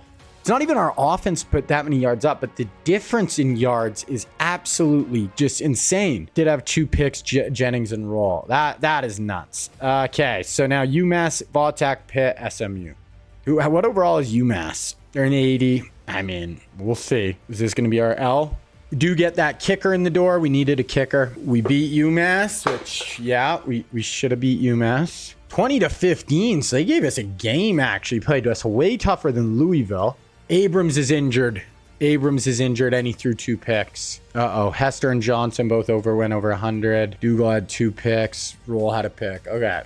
Abrams is playing really good this year. Injury report. Abrams, 6 weeks. Maybe he'll be back for the playoff. Maybe. What do we got schedule-wise here? So we got 1 week, 2 week, 3 week, 4 week, 5 weeks would be the conference championship. So he should be maybe ready week 1 of the playoffs. So now we got to beat He was second in Heisman race when he got injured too. Okay, now we got to beat Vautech with our backup. Our backup's the same overall. Shouldn't be a huge downgrade, but Abrams has been playing really well. So I feel like we're going to lose this one with our backup. Yeah, we end up losing. So backup QB comes in, hit a stumbling block, lose to Vautech, 26-21. We did out yardage them. Ooh, 2 picks, barely over 60% completion percentage. Not what you want to see from the guy. Okay, we got 2 games left here. On the road at Pitt, at home versus SMU. We got to go 2-0 here. And then hopefully our guy's back even for the ACC championship game. Okay, gonna sim through this Pitt game. Let's see where we're at. So we get another 4-star corner in the door. Class is basically wrapped up. We do win. We're 10-1. We got SMU at home. Oh no, we're on the road SMU. 31-10 over Pitt. QB played all right. 194 a touchdown. Not really any big receiving days. Had a bunch of TFLs, bunch of sacks. 2 picks. Sean T got 1. Okay, we're going to sim through SMU. Let's see. Gotta kind of win this one. I mean, we can't lose 2 games. I know we have our backup QB, but we have too much talent. Okay, so we're versing Clemson in the ACC championship. 3 versus 4. Another top 5 matchup here, our second of the year. I mean, Georgia was close when we played them. Georgia ended up unranked, though. They're 6-6. Stanford's number 2 in the country, so we have 2, 3, 4. In the ACC championship. Stanford ends up missing it because we beat them. So it must have been a 3-way tie. Yeah, 3-way tie. I don't know 100% what the tiebreaker, but we had head-to-head over Stanford. Oh yeah, and Clemson actually had 2 losses, but only 1 in conference. So big-time matchup here against Clemson, trying to win the ACC championship. Let's advance, and we're going to check the injury report and see if our QB is going to be ready for this one. He might be questionable. So 3 versus 4, injury report. Abrams still 2 more weeks. So if we win this though, and then we have a bye because we wouldn't have to play in the first round of the playoff, he could be back for that. So got to beat Clemson with our backup QB, but he's not bad. He's literally the same overall, so it's not really an excuse. But yeah, Abrams was just playing really well. He had a ton of experience, played the whole year last year. So, okay, gonna sim through the first quarter. We go up 7-0, 7-3. Then they go up 10-7. So we actually are losing at 3rd and 3. We have to punt. Their ball, 3rd and 6. They have to punt. 2nd and 5, 3rd and 4. Boom. 78-yard touchdown to Andre. That's what we needed. 2nd and 9, 3rd and 2, 4th and 1. Okay, I'm just trying to... Okay, here's a 3rd and long. We're going to hop in here. Over midfield. Board is in at QB. Let's see if he can make a play here. You know, need a first down to get in field goal range. To get in pressure. Oh, he's got a bit of speed. Gets there. Oh, got to get down a little earlier. But Ncaa on board. Uses the legs. Gets the first down. That's a really nice play there. 2nd and 10. 3rd and 9 now. 3rd and 9. Trips to the bottom of your screen here. Are probably in field goal range. Drops back. Time on the run. Got it. Bro, you could have threw that away. What are you doing? He tucked it like he was like, yeah, I'm not going to throw this. That was horrible. Tried it from 57. We lost freaking 9 yards on the sack. So they're in 3rd down now, though, already. So defense playing well. Let's go make a play here. Let's go to a pick. I want Sean Taylor. I want to see Sean T pick this ball off. 4-man pressure. We pushed the lineman into him. Boom, at the catch point, holds on. Damn, goes for 20 on 3rd and 9. 2nd and 9. 3rd and 19 after a sack by Andrew Williams. Big play here. Can't let him get more than 8-9 yards to even just give him no field goal. Only rush him 4. He's going to try to tuck it and run, and we get the sack. There we go. Nice job by our D-line on that drive. Make a couple big plays. They punt for a touchback, which... that's big. Whoa, what just happened? Wow, Ncaa on board, 80-yard touchdown. So this guy's throwing 2 like 70-plus yard touchdowns here. We're up 21-10, 3rd and 10 here. So this is big. We got to stop here. We can get the ball back. We have 3 timeouts. We can go put some more points on the board. Clemson just going to hand it. Oh, no, guys. You can't let him pick that up. Just a straight ahead handoff when we're right there. Don't want that. Now they have a chance to go get points. We could have got the ball back. That's tough. It's there. Now they're going to air it out. We got pressure. Oh my God, pick.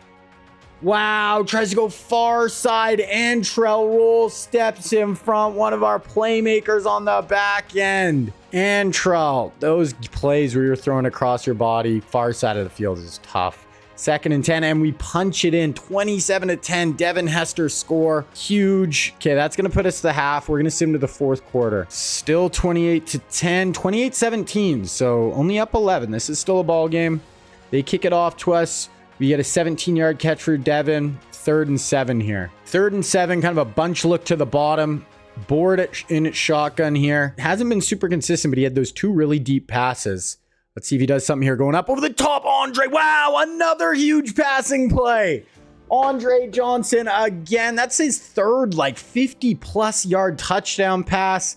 Andre hitting it in the end zone. That goes for 55, and Board is letting just bombs away here. We're up 35-17, and they get their own long 80-yard touchdown. We start with a couple of big runs.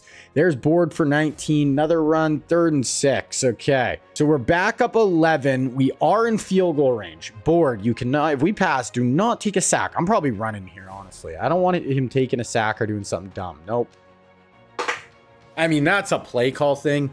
You don't want to boot out like that when you're making sure you don't want to. Yeah. Just pushed us out of field goal range again. Or if we go for it, it's going to be incredibly long. Field goal, missed his 2nd 57-yard. Like, that's literally deja vu. Exact same thing happened. And then they hit 2 long plays down to our 5-yard line. Cost us 2 freaking field goals because we're taking sacks on when we're in field goal range. Hand it off. Wow, that's not a good play call either, though. Way wide run where you lose 2 to 3 yards there. Field goal for them, though, cuts it down to 8, so it would be 1 possession. Trips to the bottom, like 1 touchdown. Obviously need 2 point, though. Trips to the bottom. Handoff again. Same run play. This time we don't get there as good, though. 3rd and goal. Really close here. At the 3-yard line. We got to get downhill. You guys got to come down hard here. Running back's tired. No, he's going to tuck and run. Step up, step up, step up. Dives into the end zone, and Clemson. They might go for 2 right here. We're going to watch this in case they go for 2. They are. So this would cut it down to 3. This is a giant play. 4:33 left. Their running back is still gassed. Fires, end zone. 2 point. Cuts it down to 3. Those 2 missed field goals are looming large. But we start out with a 17-yard throw to to Winslow. 2-yard run. 3rd and 3 at the 49-yard line. 3:30 left. You got a first down here. You can really start eating clock. You need a first, though. Board. Fires it out to Gore. Gore, you got to make... You needed to make one miss. Board has 5 freaking touchdowns today, and we might lose this. Luckily, it is still a 3-point game, so a field goal, it's just a tie. They start out with a pass. First down, 2nd and 4. First down, 1st and 10 on the 21. Wow, okay, I was going to watch the next play. They literally punch it in there. All of a sudden, we are down 5, down 4. Minute left, 2nd and 10, 3rd and 10. Oh my gosh, I can't believe we're going to lose this game. What happened? That freaking field goal just changed the whole feel. QB draw. You can't slide there. You can't slide there, dude. Here's the ball game. You got to go and just try to pick it up. Can't do that. Yeah, that broken collarbone for Abrams might have cost us our season. We have not been the same team since then. So, yeah, they kick a field goal. We got 7 seconds. That is it. We lose the ACC championship. We're not going to get a bye. So that means we're going to have to play week 1 with Board here. That's not the best feeling I've ever had. Board, he honestly played pretty good there. Those 2 sacks really cost us. Now we don't get a bye, lose our 2nd game of the year. Now we only have 1 ACC championship in our first 3 seasons, which I don't love. Andre had a big day. 4 catches for 146 yards and 3 scores. Evan Weaver wins the Heisman at Nebraska. Kellen Winslow Jr., best tight end. That's all we get. We play Oklahoma in the first round. No bye. Let's see if our boy's back. Abrams still a week. Oh, we got to get another one done with the backup here. No Vince. This is not an easy draw. So Oklahoma, then we play Houston. So I think that would be kind of easier. And then we play the winners of Michigan, Nebraska, Oregon. We're going to watch this game. And if we win, we're going to sim the Houston game and the next game. Yeah, maybe I should have simmed this one. So we already watched 2. Fine, we're going to watch OU. Maybe we'll go through this one pretty quick and then we'll see where we're at. Maybe we'll watch it one more this season if we go through this really quick. Get a sim through the first quarter. Hopefully we just blow them out. 7-0, 7-3, 14-3. Okay, we're just going to go to halftime here and we'll just see then. And maybe we'll watch another one. Yeah, 17-3. Okay, 17-10, 24-10. Okay, we're going to go to the 4th quarter. If it's close in the 4th, we're going to watch 24-10. Okay, so an 11-point game. We'll start watching some of this. 4th and 5, so we're punting. 2nd and... they pick up a big first down. 1st and 20, 2nd and 18, 3rd and 4. I can't let him get 14 there. 3rd and 4. This is a home game as well because it is first round, so we got to bye. Drops back, going up over the middle. Oh, we're right there. Probably should have went for the knockout instead of, jumped up super weird. Didn't even make a play on the ball or the player. 2nd and 8, 3rd and 2, they pick it up. 2nd and 13, 3rd and 3. They're doing really good on 2nd down to make these 3rd and shorts. It's the same point. We were up 11 against Clemson and we ended up losing. So we're in the exact same position here. Oh, there we go, though. That is what we needed, a sack. And we pushed them into a really long field goal there.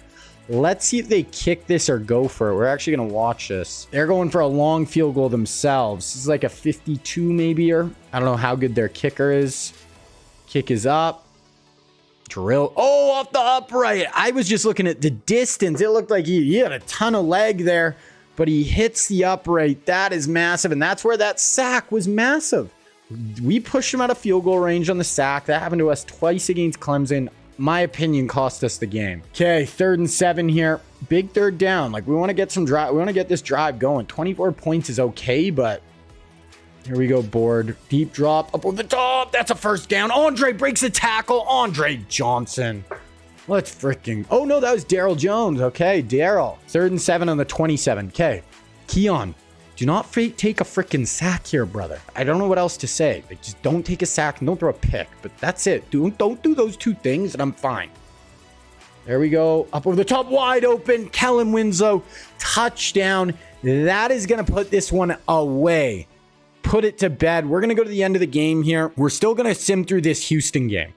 But if we beat Houston, we'll watch the next game really quick. And then if we make the natty, we'll watch that one more in depth like we usually do. Hopefully Abrams is back and hopefully he's like healthy. I don't really know how that works. Like, is he lower overall? Get it done. Playoff game winners. Advance week. Okay, we got Houston. They are 81 overall. So this needs to be a pretty easy W. Injury report. Okay, so he's back. Our guy's back. Starting QB is here. We're going to sim through Houston. Let's get a W. Beat Houston. We beat Houston. Okay. Win the Sugar Bowl. Who do we play? Michigan. Big Blue in the Peach Bowl. So this is a big one. Michigan, they're 90 overall. Really good team to try to go to the Natty. Let's look at the bracket. We get the winner of Middle Tennessee, Kentucky. Middle Tennessee, Kentucky, if we can get this done. So we're going to go through this one kind of quick. Probably go to the fourth quarter again like we did against Oklahoma. And then we'll do that last game more in depth if we make it. Okay, so let's go through the first quarter. 0-0. They go up 7-0. 14-0. Oh, 17-0. Okay, we're going to go to the fourth. We need a touchdown. 24-0. I'm going to the end of the game. Wow. I don't know what happened there. 31. What happened? 38. What the hell happened? We get our freaking doors blown off. I guess maybe we shouldn't have started a quarterback who hadn't started in freaking 6 weeks. Abrams, sick. Yeah, wasn't good. Couldn't get the run going at all. Wow. And that's Andre John. That's a ton of our. I just didn't think we were going to lose that game like that. That's a lot of our team's last college game. Wow. That is just shocking. I did not think that was going to happen. Absolutely blown out. So we don't make the national championship. We go, is that 12-3 again or 11-3? 13-3. Oh yeah, we had to play the extra game. 13-3. Wow, that is shocking. And now we got Michigan against Kentucky. So we would have to play Kentucky. I'm guessing Michigan wins. If they just blew our doors off like that, Michigan wins. So Michigan wins the national championship. We're going to probably finish like 4 or 5. Finishes 6th in the country. Damn. All-Americans. See if we got any. Kellen. That is it. Oh, and Sean T. Second team, Wilcox. Freshman. Haloti Ngata for Oregon. We had Gaydosh and Merriweather. Let's look at some stats. So that is it for a lot of our boys. So Abrams goes down. He was just a lot better than Boards. So that, like, just on the fields, that hurt. Gore is going to be gone. We're going to have McGahee, though, so we're fine there. Andre wraps it up. I want to look at Andre's stats. Over his 3 years that he played, it was 1,500, 1,200, 1,300, at least 13 touchdowns every year. Absolute freak show. He's going to be tough to replace. Defensively, McIntosh led the way in tackles. TFLs, McDougal, Wilfork, Ratliff, sacks, Williams, McDougal, Wilfork, and Trell Roll had 5 picks. That's going to be it for Sean T. He never had insane stats or anything, but we lose Sean T. Big time playmaker on the back end. Can't believe we just lost like that. I'm a little flabbergasted. Okay, let's look at players leaving. This is going to be huge. Okay, so no one trying to leave early, which is big. So we lose Sean T. Roenberg, Gore, Andre Johnson, DJ Williams, Antrell Roll, McDougal, Bryant McKinney, and then a couple other depth pieces. So we lost a ton. Luckily, no one tried to leave early, which is nice. But yeah, that is a lot to lose for sure. Let's look at draft results. Sean T. first rounder, Andre second, Roenberg, Roll. Looking at the transfer portal here. So we got the number 1 player in the portal. He wants to come, we're one of his teams, so we'll go after him. Michael Griffin would have been nice. Real life guy. I don't know. The rest of this, I want to see if there's any other real life dudes. I don't know. Yeah, none really. I don't think we really have any big holes that this is really going to fill. So we'll go after this guard just because he's a 5-star number 1 player. It's going to give us like 12 5-stars if we get this guy. But there we go. That's the only guy we're going to go after. So we are going to advance to National Signing Day here. So we did end up getting that guard. Let's see where Michael Griffin went. Michael Griffin went to Houston, who we played in the playoff. Okay, so now we're going to look at the prospects. We're going to look where all the guys who we didn't sign went. Starting off with the 2 quarterbacks. So first up, we have Pat White, and he ends up at Ole Miss. There we go, Ole Miss. And then Chad Henne signs with University of Oklahoma. So OU gets Chad Henne. And then Oregon gets Marshawn Lynch. So Beast Mode goes to OU. Oh, we've got Peyton Hillis. Peyton, I'm guessing Arkansas. No, Peyton goes to Ole Miss. So Ole Miss gets him and Pat White. And I think they might have got another guy at receiver here. Let's see, though. Dwayne Jarrett ends up at Maryland. Tennessee gets early Doucette. And then Ole Miss also gets Calvin Johnson. So they got Pat White, Calvin Johnson, and Peyton Hillis. So good start for them. For tight ends, Ohio State gets Fred Davis, and then Oregon gets Zach Miller. So they get Zach Miller and Marshawn. No offensive tackles, only a center. And he ends up at BYU with Max Unger. Derek Harvey goes to North Carolina State. Brian Arakpo goes to Georgia. Missouri picking up Calais Campbell. Then Keith Rivers ends up at Michigan State, and Notre Dame gets Gerard Mayo. But then last but not least, Darrelle Revis ends up at Texas A&M. So that is it for real life players. One other thing I just noticed with the top 10 players, we ended up getting 5 of the top 8 players in the class, which is crazy. Only one of them's a real life guy with Adrian Peterson, but then, you know, our class was absolutely insane. If you look at top classes, we had 12 5 stars, 281 for recruiting class points. I don't know if I've gotten much more than that before. Really good there. All right, so this is going to be the start of the 04 season. I'm just going to make the recruiting class and we'll get into it. All right, guys, so here we go. Season number 4 of this Miami rebuild. So this is going to be the 04 season 05 recruiting class. So we are going to look at our roster really quick here. Go through. Abrams is going to be starting for his 3rd year now. He's an 87 overall. He's a mobile, good awareness. He should have a pretty solid year. Then I'm hoping by next year, Brady Quinn will be in a position where he could take over. He has star development trait. Hopefully by then he's like, an 85, 86 overall. Moving on to running back, we got Willis McGahee. He is a senior. We got redshirt freshman Reggie Bush, and then we got true freshman Adrian Peterson, star development trait AP, and Reggie Bush in the backfield for us. So the 5 running backs we're going to have over these first few seasons are going to be Clinton Portis, Frank Gore, Willis McGahee, Reggie Bush, Adrian Peterson. We can work with that. Moving on to receiver, we lose Andre Johnson. We have Daryl Jones as our starter, Devin Hester, and could be Ted Ginn, but I think I'm actually going to redshirt Ted. Moving to tight end, and Alex here has taken over Kellen Winslow, but I think I'll probably still start Kellen this year. He's just a way better vertical threat, 89 speed. We also have Vernon Davis, who he has decent development. Did bring in this Wilbur this year as well. Left tackle, we did lose Bryant McKinney. So we did lose guys this year. Moving to left end, we got Truman, DeLuca. We're bringing in Robert Ayers this year. Chris Long, I think he was just normal development too. Yeah. So we got 2 big 5-star DNs who didn't turn out to be really, really good. Hopefully they'll be solid, but we'll have to see. D tackle, Vince Wilfork in his senior year. We did bring in Glenn Dorsey, who looks like an absolute stud. Star development trait as well for him. He's an 83 overall. Obviously, he's got boosts up to an 86, but 83 stock. Left outside, 90 overall this year. Ernie Sims in the middle, actually passed Rocky McIntosh. So Ernie looks like an absolute stud. Sophomore, star development, already up to a 91 overall. We got Gaydosh on the right side. Also brought in Patrick Willis. Willis looks like he's going to be really good. Only impact development might hurt him a little bit, but he's coming in as an 82 overall. If you guys ever want to see the actual rating, it's obviously the one up on the right corner. The 86 is with the upgrades from my coaching. And then Lawrence Timmons comes in as a 75. Only normal development for him. Looking at corners, Kelly Jennings, 91 here. Antonio Cromartie. Crow, I think, has star, right? Only impact for Cromartie. So we'll have to see if he really develops into be, that next kind of superstar. Da Silva, this guy was he was like the #1 overall player in the class, and he was only an impact too. So some of the big corners haven't looked like they're going to be unbelievable. Meriwether looks good, and Reggie Nelson is going to be the other starter as a redshirt freshman.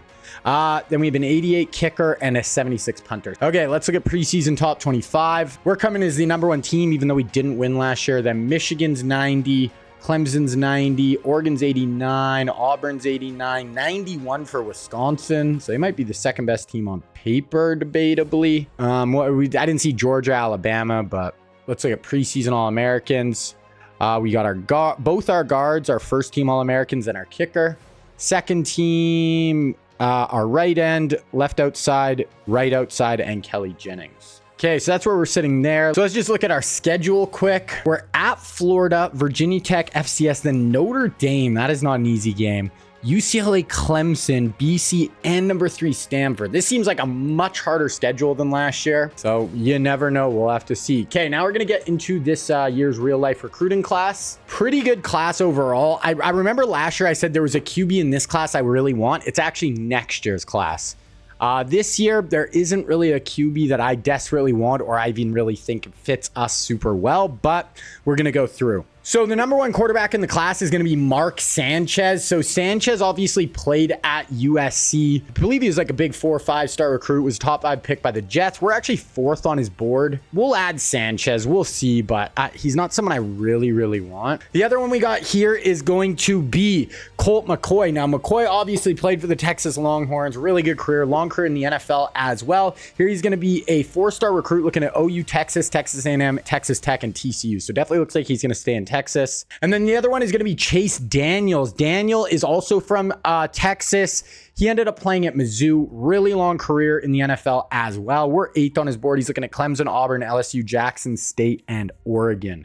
So I'm going to add Sanchez. And then there's another 5-star here who's from Florida. We're 2nd on his board. We'll add him as well. Moving on to running back. Now, this is a position. There are 5, 6 backs in this class, and we really don't need a running back. So we'll have to see here. Now, the number 1 overall running back recruit is going to be right here with Darren McFadden. He's going to be a 5-star recruit. He's looking at us, Georgia, Florida State, Penn State, and Florida. But I'm not even going to go after McFadden. I'd rather see him go somewhere else instead of just burying him at the bottom of our depth chart. Then we also have right here with Rashard Mendenhall. Mendenhall is going to be a 4-star recruit. He played at Illinois in real life. He's going to be looking at Kentucky, Penn State, Michigan, Ohio State, and Boston College. We also have right here with Ray Rice. He's going to be a 4-star back. Ray played at Rutgers, obviously played with the Ravens, had his things in the NFL, but he was a really good player at one point. Looking at Wisconsin, Ohio State, Kentucky, Cincinnati, Penn State. We also have right here with Steve Slayton. Slayton played at West Virginia. I believe he was a 2nd-round pick by Houston in the NFL draft. Going to be a 4-star recruit looking at Toledo, Minnesota, Vandy, Mizzou, kind of smaller schools for him. We also have right here with Jamal Charles. Now, Charles played at the University of Texas. Played with the Chiefs, really good NFL career. Going to be a 4-star back looking at OU, USC, Houston, Tulane, and LSU. And then last but not least, we have Jonathan Stewart. Stewart played at Oregon, got drafted by the Panthers, I think at the end of the 1st round here. He's going to be a 4-star back looking at TCU, OSU, Oklahoma, Kansas, and Texas. So that is it for running backs. Really good running back class. Moving on to wide receiver, we only have 3. First one here is going to be Mario Manningham. He's a 5-star recruit. He played at Michigan, played with the Giants in the NFL. He's going to be a deep threat looking at Wisconsin, Clemson, us. We're actually 3rd on his board, Florida and Michigan. So we'll add him. Oh, I actually forgot to add running backs. I'm not going to add any of the real life guys. I don't think we'll let them go somewhere else, but we do have this 5-star 21st in the whole country. We're going to add him. We'll see if we get him, but yeah. Now moving back to wideouts. Oh, we also have right here with the number 1 overall wide receiver in the class is going to be Darius Hayward-Bay. He's going to be a 5-star recruit, number 6 in the country. He played at Maryland. Here he's going to be looking at Wisconsin, Michigan, Ohio State, Mizzou, and Michigan State. And then the last one is going to be right here with Deshaun Jackson. Jackson played at USC. He's a Cali kid, obviously Eagles, Redskins, bunch of teams in the NFL. 4-star recruit looking at Oregon, Washington State, UW, Oregon State, and Boise State. So we are going to go after Manningham. We do have a couple other high recruits right here. We'll go after these 2 guys. Moving on to tight end, we do have 1 real-life tight end. It is going to be right here with your Michael Finley. Now, Finley is from Texas, played with the Packers in the NFL. Here he's going to be a 4-star recruit looking at Villanova, Minnesota, Toledo, Jackson State. Bunch of schools right there, kind of smaller schools once again for him. Now for the rest of the group on tight end, we do have a 4-star here who are 3rd. We are not filling this board up very much. We'll go after this guy who's 1st on his board. Okay, we're gonna go. Okay, so first offensive tackle is gonna be right here with Michael Orr. So this is obviously the blind side. Went to Ole Miss, had the movie made about him. Really long NFL career, pretty good career as well. Here he's gonna be a 4-star recruit looking at Clemson, Auburn, Georgia, Rice, and Florida. Now we're not actually on his board here, but I'm gonna add him up, see if we could lock him down. 4-star, real player, definitely going to go after him. Then the other one is going to be right here with Eugene Monroe. Now, Monroe played at Virginia. I believe he's like a top 10 pick by the Jaguars in the NFL draft. Here he's going to be looking at Kentucky, Rice, Purdue, Ohio State. Yeah, so some big, small schools kind of mixed in for him. 4 stars. We're going to add him as well. So neither are we high on? We're not on either of their boards, but we're going to go after him. Then we do have a 5-star up here who are first, another 5-star who are ninth. We're going to go after all those guys. I'm going to go pretty hard. We're going to go after this guy as well.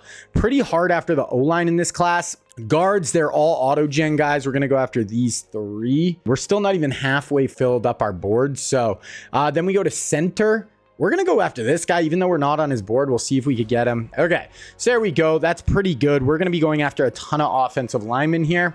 Then we actually have no defensive ends in this class. No real-life ends. We did get pretty good ends last year. We got a couple 4-stars there who are kind of high-ish on their board. We'll go after them. What about this guy? He's the #1 player in the country from Oregon. I mean, we could see if we could get him all the way over to the U. Okay, now looking at defensive tackles, we have one real-life D tackle. It is going to be right here with Ncaa. So Sue from Oregon, played at Nebraska. Here he's going to be a 4-star recruit, looking at Oregon, USC, Washington State, Washington, Boise State. He was actually, I think he got 9th in Heisman voting his last year at Nebraska. So he's unbelievable.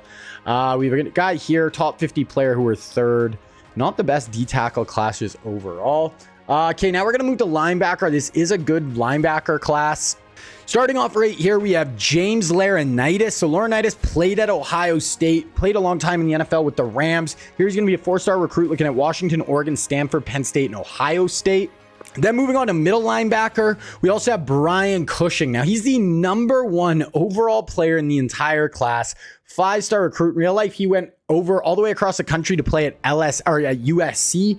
Here he's looking at Rutgers, Penn State, Boston College, Connecticut, and Michigan State. I'm going to see if we can add him. We'll try to go after him. We also have right here with Curtis Lofton. Now, Lofton played at Oklahoma, long NFL career as well. He's looking at Mississippi State, Ole Miss, Auburn is his top 3. And then last but not least, we have Ray Maualuga. So Maualuga was on that USC team with Brian Cushing. 2nd-round pick by the Bengals in the NFL draft. Here he's looking at UCLA, Oregon, Washington, Stanford, and Wisconsin. Now, just kind of the rest of the linebackers. Some decent guys there. We're going to go back to outsides look. 3rd, 7th, 4th. Oh, actually, we're kind of filling up. Okay, so we're going to leave some for corner and safety here.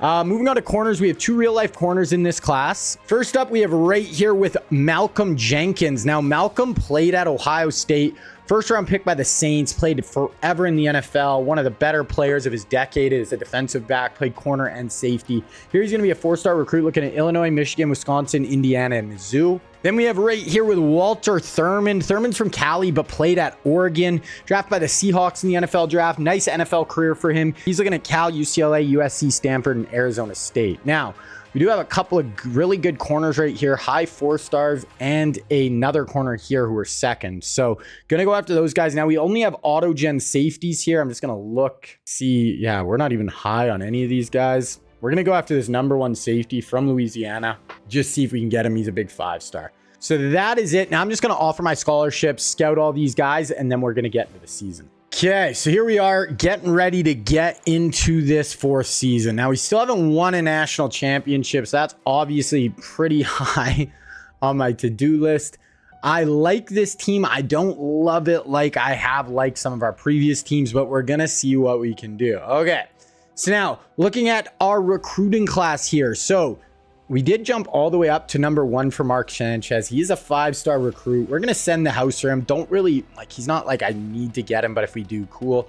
We also have this other 5-star QB. We're going to send the house at him and just see. Now, as far as running back, this 5-star, it's not a super big position in need, but he is a big 5-star. He's from Florida. We're going to give him 50. Now, moving on to wide receiver. Unfortunately, we scouted Mario Manningham. We see he is not a gem. We're going to give him 25 hours, but nothing more. But we scouted this guy, an auto-gen guy who is a gem. We're going to send the house for him, see if we can lock him down. Scouted another guy who's a gem, but we're going to go 25 for him. So good group, 3 receivers there. Honestly, Manningham's probably the one I want the least. Looking at tight end, scouted this guy. Only 109th in the country, but he is a gem. Definitely going to go after him. This guy, 243. We'll give him like 10 hours. I don't care if we get him. Left tackle with Michael Orr. Going to have to go at least send the house on him. Try to get in it. Same with Eugene Monroe, because we're starting from the back of the pack. We got to try to go 50 hours for both, get in the race. Same with this 5-star right tackle, are a little different because we already know that we're in the race for him. We're only going to go 25 for now, even though, man, actually, you know what? We probably have to go 50. Try not to eat through my hours here, but got to go 50 there. This left tackle, number 2 in the whole country, but we scouted him. We know he's not a gem, but man, we are first on his board. I'm only going to go 25 to hours to him. Another left tackle here. We're not even going to go after him. Right guard, we'll give him 25 hours. Left guard, we're going to leave him for now. Another right guard, he is a gem, so we'll give him 10 hours for now. I just don't have enough to go too hard with the O-line. Then we do have this 5-star center, scouted, not sure how good he is. Only one other offer, so we're only going to go 25 hours. And I think this is another center who's a gem. We're already over half of our hours down, so I'm just going to give him 10. Not going to go after this guy. Yeah, here's another center I think we were going after. Not really looking good. Now, getting into defensive ends, auto gens here. We scouted this guy, not a gem, only a 4-star, not going to worry about him. Then this DN, not a 4-star, not a gem, not going to go after him. This guy, though, 135th in the country. We're his only offer. We're going to go friends and family. We know he's a gem. Here we have another DN who's a 5-star. This is the guy who we're not actually on his board, so we're going to go 50 hours here. He's got a ton of offers, so we're going to see if we can get in on him from Oregon. Also 4-star defensive tackle here. We're going to go 50 hours to him. I feel like we need D-tackle depth. This guy, 218th in the country, where this guy's 237. We know he's a gem, so I'm going to go 25 hours to him. Middle linebacker, this is Brian Cushing. So Cushing, we are going to go 50 hours. He's the #1 player in the whole country, and we're trying to come from behind to get him. Here, another 5-star linebacker, going to go 50 hours. Then 4-star linebacker, we'll go like 10 hours to him. Right outside 4-star, we'll go 10. Left outside 4-star, we'll go 25, I guess. Then we get into cornerback. So we had like 3 corners that all looked pretty good. So we're going to go 50 hours to this guy, 40th in the country. 41st in the country, we're probably going to have to go 10 hours. This guy, 25. That leaves us 75 hours. This safety, we're trying to come from behind on. He's a 5-star, so we're going to go 50. That gives us 25 more hours that I can kind of go to anyone. And who I think we're going to actually go after really hard here is this the end who's number 3 in the whole country. We're trying to come from behind, so I'm going to give him I'm going to go up to 75 hours for him. So that is the class. Honestly, we're not going over after that many real life players in this class, only like 3 or 4. But next year's class is where things start to get real wild. There's a few guys I really want at the U. So we're going to sim through this week. We're going to hop back and look at recruiting around week 4 to 5. So we have a rivalry game with number 19 Florida. I actually just kind of want to look at our schedule and see what regular season game we want to watch. Probably Clemson. Probably Clemson on the road. That's a big game. I think we're gonna wait. We're not gonna do Florida like this early. Okay, so we're gonna sim through this Florida game. They're an 89 overall, so not a bad team at all. On the road in the swamp. This is not gonna be an easy game. But we were able to get it done. Beat Florida on the road. 37-0. We blank them. We didn't go do great offensively, but our D balled out. Abrams, 243, 2 touchdowns. McGahee couldn't get a ton going on the ground. Devin, 80 yards. So yeah, offensively, we weren't great, but we shut them out. You get a shutout on the road against a ranked rival. You're doing great. Brandon Merriweather, who looks like the new stud of our secondary, has 2 picks. So now we have Vautech, FCS, and then a tough game at home versus Notre Dame. That's not going to be easy. Even this Virginia Tech, another rivalry game to start. They're an 83, so at home, got to win this. If you shut out Florida, you definitely can't lose this. All right, so we're going to advance through Vautech. Want to start 2-0 here. We do start 2-0. Now we have FCS, so should be an easy 3-0, 52-14. So team's kind of firing on all cylinders here. Abrams, 5 touchdowns, 1 pick. Rushing, McGahee finally goes off. Reggie gets his first touchdown, 48 yards. Daryl Jones does well. Devin, oh wow, Daryl Jones had 4 touchdowns. Defensively, no TFLs, 1 sack only, and no picks. So we're making the splash plays, but held them to 14, so you can't be mad at it. Okay, so FCS going to sim through. Okay, so we get our first commit is going to be a 4-star wide receiver. Then we get a 4-star D tackle. End up beating FCS. So we got Notre Dame. 89 overall. Not an easy game. These guys had some crazy matchups in like the 80s and 90s. Only 35-0 in this one. Abrams, 2 touchdowns, no picks. McGahee, 2 touchdowns, 115. Devin, 119 and a touchdown. Defensively, 3 TFLs overall, 3 sacks overall. Okay, so we're going to take a look at recruiting here. So starting with the QB, Mark Sanchez. It looks like we are going to probably lock down Sanchez this week. Then we have this other QB, probably going to lock him down as well. So 2 5-star quarterbacks coming in. We'll see what we can do with them. Then this running back, he's a 5-star as well. Definitely somebody I want. We don't have his total hard sell unlocked, but we'll try to Jimmy rig his. So we'll go Sunday bound for him, and we'll give him another 10 hours. Then we got Mario Manningham. Really, no one's going after him that hard. I don't really care if we get him that much. This wideout I actually do want. We are gonna go hard sell to him as well. See if we can Jimmy rig his program to Predition with Campus or Pro. We'll go grassroots, and we'll give him another 25. We can do that. Okay, cool. Tight end, we haven't really went hard at him yet. We're going to up him to 50 hours. Does look like a pretty good player. So other tight end, we're just kind of trying to stay in the race till we unlock more hours. Then getting into some more real life guys with Michael Orr. We are in first, but it's close. We aren't totally in first. We did unlock his hard sell, so we're going to move on to that. It is going to be student of the game. I might throw another 10 hours at him as well.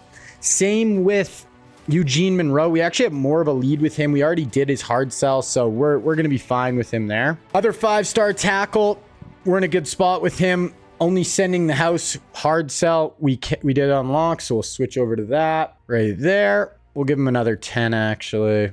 5-star, we know he's not anything special. We do have some hours here, so we will jump him up to 50. But if we don't get him, we're getting so many offensive line in this class. Gonna leave the guard for now. This guard, we're just kind of holding on till we get more hours. Same with this center. People really aren't going hard at him. Same with this guy. So we can kind of wait. DNs, we're the only ones offering this guy anything right now, so we don't really have to up it. This big time DN, 5-star, number 3 in the country. We're still going 75 hours to him, so we're going really hard at him. Another D tackle here. It's us or UCF. We'll give him another 10 hours because he's down to his top 3, so he could decide this week. Cushing, it's going to be close. We're going to hold on. Once we get some more hours next week, we'll probably give more to Cushing. Corner right here, we might lock him down this week. This guy, it's going to be a bit more of a race. When we get more hours, we'll give him more. Same with this guy. And then this safety, it's us or LSU. 100%. We're going to give him 5 more hours. Yeah, really down to the wire there. He'll probably narrow it down to his top 3 next week. So that's where we're sitting with recruiting. Okay, advance through Notre Dame. Try to go to 4-0 on the year. So we do get Mark Sanchez in the door. Get that 4-star D tackle, 4-star cornerback. There we go. And we go to 4-0. So really good start to the year. Beat Notre Dame 46-32. So the first game where our defense actually kind of let up some points. Abrams, 4 touchdowns, 1 pick. Reggie was actually the big back here. They went for the same carries, but Reggie was much more effective. Receiving, Devin Hester goes off. 144, 2 touchdowns. Meacham had a nice day. Winslow had a nice day. Defensively, TFLs, sacks, and no picks on the day. Okay, bye week here. We're going to advance. We're going to get some more recruits right here. So should be some decent names signed up this week. So we do get that other 5-star QB. We do get Michael Orr. We do get Eugene Monroe. We also get that 5-star left tackle who we know isn't great. And we get that 5-star D end we really wanted. We get 5-star middle linebacker, but not Brian Cushing. Not that we lost Cushing. We did lose that 5-star running back and outside linebacker. We still have a shot at Cushing, but that just wasn't him. Okay, now, wow, UCLA is up to number 8 in the country. They're only an 86, so not great, but not a bad team for sure. Big game here. Let's see if we can get him done. Do get that other 4-star receiver, 4-star corner. Ooh, we definitely lost some dudes there. We lost a lot of guys. Left tackle. We lost that 5-star safety I really wanted. But we did win the game. Clemson, this is the game I thought we were going to watch live. They are now unranked, so we win 52-42. They actually have out-yardaged us by a ton, UCLA. Abrams had 5 more touchdowns, no picks. Couldn't get our run game going at all. McGahee got injured, so looks like Reggie Bush is taken over. Winslow and Jones are our big receivers. Defensively, we must have made some plays because sacks. We did have 2 picks, McIntosh and Kelly. Okay, so Clemson. So we're probably going to watch one of these games, BC, UNC, or Stanford. If Stanford's still, a top 5 team by the time we get down there, that's a game we'll watch for sure. So kind of 3 semi-easier. I mean, Florida State's 4-1. So kind of 2 easier games before a really tough stretch, honestly. Like right now, Florida State's 4-1, Boston College is 4-1, UNC's 5-0, and Stanford's 6-0. So those 4 games in a row is honestly kind of going to be really tough. And Clemson here, they're probably an 89-ish, 90 overall. So this is a good team on paper, but, how good are they on the field? 2-3, we'll see. Okay, so we're going to advance through this Clemson week, see if we can get it done, keep our undefeated streak going. I definitely want to stay undefeated till that really tough 4-game stretch.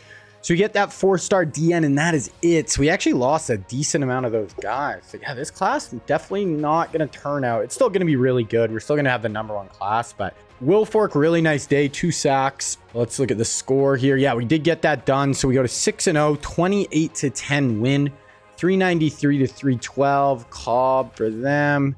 Abrams, another 3 touchdowns, no picks. Reggie couldn't get a ton going on the ground. Daryl Jones was our big receiver. TFLs, Vince. QB sacks, Vince. INTs, we didn't have any. So Pitt, 1-6 Pitt, and then Florida State, BC, North Carolina, Stanford. Stanford did end up losing, so they dropped down to number 10. Okay, Wake Forest here, gonna sim through. Do get a 4-star guard, get a 4-star D end. Ernie Sims, player of the week, 2 picks, 7 tackles, 1 pass broken up. Go to 7-0. Now we have Pitt. So I looked at the schedule wrong. We had Wake, then Pitt. Beat Wake 38-3. Abrams, 2 touchdowns, 1 pick. Bush, 122, 2 touchdowns on the ground. I actually want to look, how long is McGahee out for? I'm obviously fine with Reggie. He's my favorite college football player of all time. Oh no, Vince Wilfork in the middle of our defense, 4 weeks. Willis McGahee, broken femur. That's wild because in Willis McGahee's last year, he destroyed his knee at Miami, dropped a ton in the draft. So obviously femur's not knee, but actually kind of happened similar. Donaldson, these guys are more, this is one of our starting linebackers, but McGahee's kind of big. We do have Reggie Wilfork though. Luckily it's only 4 weeks for Vince. Okay, Pitt Panthers, 2-6, and this is at home. This is a game you can't lose. We get 5-star center in the door. We get another 4-star center. We get 4-star middle linebacker. That's going to be pretty close to our whole class, I'd say. End up winning. So now we start that kind of tough stretch with Florida State. Looking at Pitt game, wow, we win 17-14. We only had 250 yards of offense. Run game just cannot get going. Reggie got injured. Oh no. Reggie, and we redshirted Adrian Peterson. This better be just like a day, week. 7 weeks. That might be the year, or at least deep into the playoff. 1 week, 2 week, 3 week, 4 week, 5 weeks, 6 weeks, 7 weeks. So it'll be first game of the playoffs. Reggie will be back. McGahee will not be. So we got Florida State there down to 5-3, 6-2 BC. North Carolina actually became unranked. So this part of the schedule looked really tough. Now these teams have lost quite a bit actually. So if Stanford's highly ranked, we will watch them later in the year though. Okay, we are just going to sim through this Florida State game though. Rivalry at home, luckily. We do get Mario Manningham, 5-star receiver to commit. That gives us 20 recruits. We'll go after 3 or 4 transfers as well. We do lose to Florida State. So kind of hitting a tough... We almost lost to Pitt. We lose to Florida State. We only had 300 yards of offense at home. We have no running backs left. Right now, CJ Mayer, sophomore, is getting all our run. I don't know. I don't know if I love our team right now. Defense is good. Offense, I don't know. Okay, we got number 10 Boston College. They are probably not a super high overall. 85 overall. This has got to be a big win. This is just got to, you just got to get it done here. We do have a lot of injuries, but we can't really lose any more games. Okay, let's advance through BC. Gotta get it done. I don't know about this team. Just not playing well. I think we're kind of young at our really powerful positions. Don't love our QB right now. We do win, so we jump up to number 4 in the country. The score is 14-9. 208 to 292. What a horrible game. Their quarterback could do nothing. Abrams was a little better. Run game was kind of non-existent. Offensively, 2 TFLs, 2 sacks, 1 pick. Just nothing even happened in that game. Okay, now we got UNC. They are 7-3 on the road. They're only an 81 overall, though. You gotta think this should be a pretty easy W. Let's advance and let's see, though. I mean, 81 overall. I don't even know how they're 7-3. I know we're playing like complete ass right now, but okay, we win. We go to 10-1, and Stanford is 6-5. So they were a top 5 preseason team. Fall to 6-5. They are on as bad of a tailspin as we are. We win, or I mean, they're a lot worse. We win 34-17. Abrams 3 touchdowns. Pacheco had a decent day. Hester 85 and a touchdown. Defensively, a couple sacks, 3 sacks. We're the number 2 team. We were gonna watch Stanford, but I mean they're 6-5.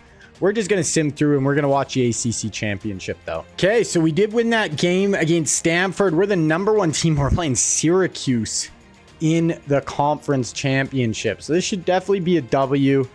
Ended up winning 20-12. Not great. We actually got out yardaged. Abrams was okay. 0 run game to speak of. I don't know how we're going to win a natty with this offense right now. It is just not scary. I think Reggie's still, 3-4 weeks away. Will Fork should be back. Look at all our injuries. Reggie's still 3 weeks. Our guard a week.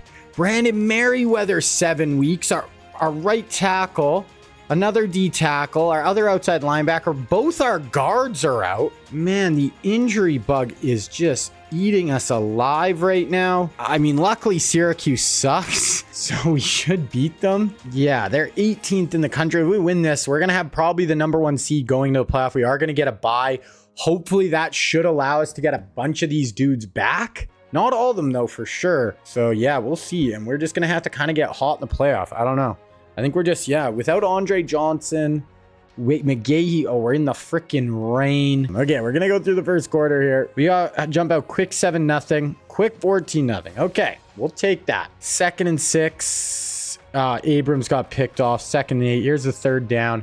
It is pouring rain here. Pouring. Very similar uniform matchup right here. They're orange and blue. We're orange and green.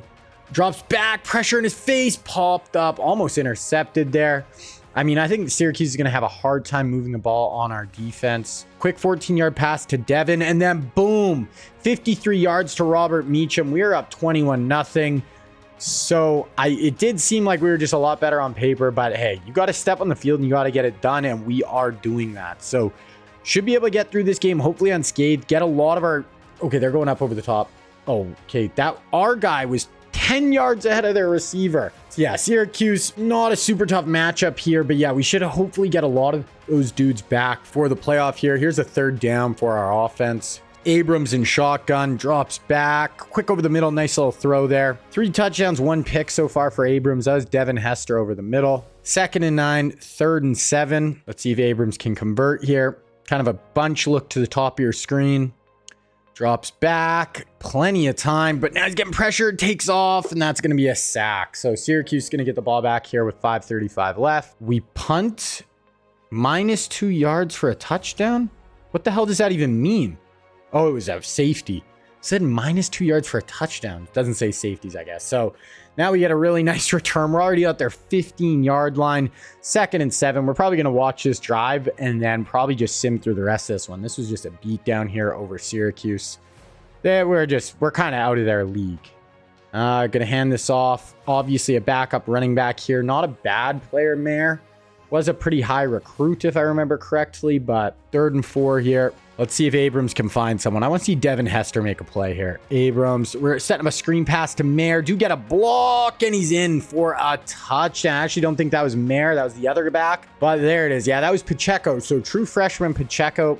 I do kind of wish I wouldn't have redshirted AP, because AP would have been playing over this time, but that's fine. Okay, we're going to go to the end of the game here. We're up 30-0. Got it done. 44-14. That's our 2nd ACC championship in our first 4 seasons. But hey, now we got to get one done. We got to take home a ring here. 4 touchdowns, 1 pick for Abrams. Mayer had 92 on the ground. Hester 67, Meacham 99. TFLs had a few, no sacks, 1 pick for Reggie Nelson. Man, just the amount of injuries. That's tough. Meriwether. We got to stay alive here. So ACC champs. Now we should have a few weeks here to recover, recuperate, and we're gonna definitely look at our injury report here and see what the boys are looking like. Okay, so what is this? ACC player of the week. Okay, I thought this was player of the year and stuff. Okay, so Paul Flanagan wins the Heisman, quarterback BYU. Do we win any awards? Kellen Winslow wins tight end of the year. That is it? That's all we won? I never even look at awards, but that's crazy we didn't get any more. Quarterback, nothing. Reggie for running back, nothing for receiver. Wow, I can't believe we only won 1 award. We're the #1 team in the country. That is nuts. Abrams did get 5th in player of the year. I wonder where he was for Heisman, probably around there. I'm sure they're very similar. Yeah, 5th. Let's look at the bracket here though. So we are the #1 overall seed. We're going to play the winner of Wisconsin, Boston College. Don't mind that. And then the winners of USF, Auburn, Tennessee. Okay. Wow, it could be Bowling Green versus BYU in the next round. That'd be a wild matchup. Okay, so we're going to advance next week. This now, we'll see our matchup, and we will see what our injuries are looking like. So we're going to play Wisconsin. Kind of like that because we already played Boston College this year. They're in the ACC. Let's play someone different. So still no Wilcox, our big right guard. Still no McGahee. Still no Ratliff. No Winston. No Meriwether. Meriwether maybe would be back for the national championship. He's the only one who's not out for the year. Okay, so Wisconsin. Big game here. We're down to a 91. War of attrition. They're in 88. I wonder if this is the Orange Bowl again. It seems like we play in the Orange Bowl a ton, which is technically a home game. It is the Orange Bowl. We're always in the Orange Bowl. I mean, technically it's not a home game, but it is in our home stadium. All right. Sim through the first quarter here. So we go up 7-0, 7-7, 14-7. Close-ish game here. They're driving though. They have it down on our 19, 2nd and 6, 3rd and 4. Big down right here. Would like to hold them to 3 points, make it a 14-10 game, or obviously someone make a play on defense. 4-man rush, no pressure. Oh, nice pass break up there. Tried to go up over the top. We get the knockout. That should force them into a field goal. Yup. So 14-10. Offense comes out. 2nd and 10. 3rd and 10. We need something from you, Abrams. You do have Reggie in beside you now. Reggie Bush is back. Bush stays in the block. Fires to the outside. There's nothing there. So Abrams does have 116 and 2 scores here. But now we're punting the ball right back to Wisconsin. 14-10. 2nd and 7. 3rd and 3. They don't convert. They punt it back to us. A nice return there. 24 yards for Devin Hester. 2nd and 3, 1st and 10, 2nd and 4, 3rd and inches. Big 3rd and inches here. We got to convert this. Reggie and Abrams in the backfield. Kind of a spread look. We do have Kellen Winslow in line at tight end. Abrams hands it off to Reggie. There you go, Reggie. Ooh, nice juke by Reggie in the hole. 6 carries for 21 for him so far. 2nd and 6, and boom, there it is. 12-yard run by Reggie. He had like 4 runs in a row there, able to punch it in. We go up 21-10, 3rd and 5, 3rd down for Wisconsin. We get a lead. This is where we want to be, with a lead where our defense can really start to tee off on this Badgers offense. Drops back, need a 4-man rush, pressure, tracks him down. There we go. Good hit. Bring him down, punt us back the ball. And you got to punt to Devin Hester, who's always going to give us a good return game. 3rd and 10 already, so didn't get anything on those first 2 plays of the drive. Abrams, Reggie, Devin Hester in the slot. I'd like to see a big play to Hester. Use that insane speed. Abrams, you got to get rid of it. Can't stand that long, Abrams. Can't stand that long. Goes down for the sack. We punt it inside their 20, 2nd and 9, pick it up. 2nd and 10, 3rd and 10 on their own 23. 132 left, so they're trying to get some more points before the half here. Cut it to maybe 21-17 if they can get a big play. Try a little counter. We come up, stuff that run. Good job, defense. Okay, we're going to have a little bit of time here. Abrams, he just doesn't, I don't know. Right here, if I was Wisconsin, I'm scared. Abrams, yeah, we start out with a 7-yard sack, 3rd and 15. Probably just going to run the ball here.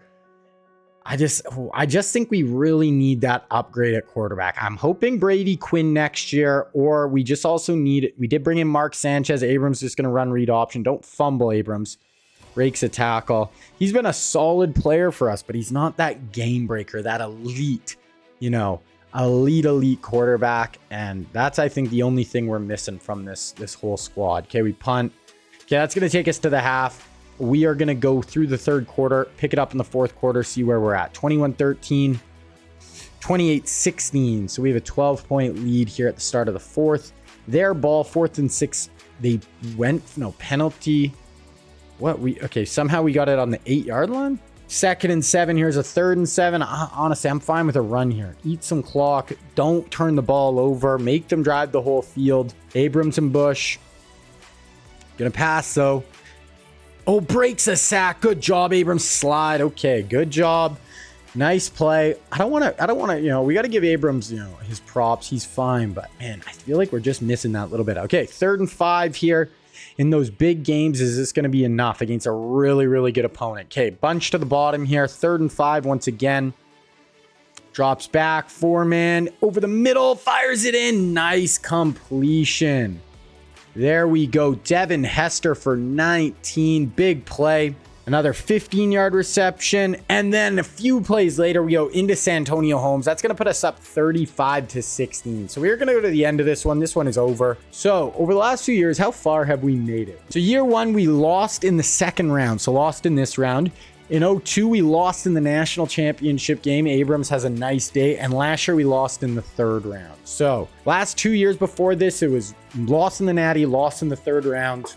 We're getting at least that far again, but try to put the bow on it this time. Okay, we're going to advance and we'll see our matchup. Meacham, big day, 148, 2 scores. We're going to play Tennessee, the Tennessee Volunteers in the semifinal. And it's Oregon, Nebraska. I would love a Miami, Nebraska national championship. That would be cool. But either way, all these matchups are cool. Either Oregon or Nebraska, going to be cool. Let's go. Tennessee, Miami. I think we're in the Sugar Bowl. All right, so here we go. Gonna sim through the first quarter. 0. Okay, we score a late touchdown. We're up 7-0 after 1. 3rd and 5 on the 11.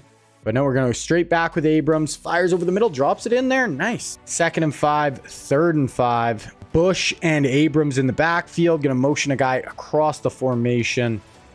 Abrams drops back. Plenty of time. Fires over the middle. Oh my God. Daryl Jones just got absolutely rocked. That was kind of a suicide throw by Abrams. We're going to punt. They have it on the 50. Pick up a first down. Pick up another first down there on our 24. We get a negative play. Okay, 3rd and 13 on the 26. Hold these guys to 3 points right here off our defense. No score. Wrecked in traffic. They're going to run read option. Come up. Come up. What a horrible angle. Number 8, our safety was right there and took a horrible angle. Comes downhill just in an awful way. 3rd and 7. Okay, we can hold them to 3 here still. 3rd and 7 from the 9. That I did not like to see. Hand it off. Cross. Okay, good tackle. There we go. Yep, 7-3. Wow, we get a nice kickoff there. 60-yard return by Robert Meacham. 2nd and 6, 3rd and 4. Not really in field goal range. Maybe you could kick it from here. Oh, Reggie, no. Up over the top. Oh, right down the seam, and Daryl Jones holds on. That's going to put us down to the 6. We do lose -3 there. Okay, 3rd and goal from the 8. Obviously would love to score. Kick a field goal. You're back up full 7 points, which would be nice, but let's see if we can punch this in. Abrams drops back. Stands tall in the pocket. Nah, that's going to be over the middle to Jones. Got maybe 2-3 yards there. Gonna take our 3, go back up that full 7 points, 10-3 lead. They start out with a big 16-yard throw, 3-yard run, and then no gain. So it's gonna be 3rd and 7 here. 4 down. What do we got? Trips to the top.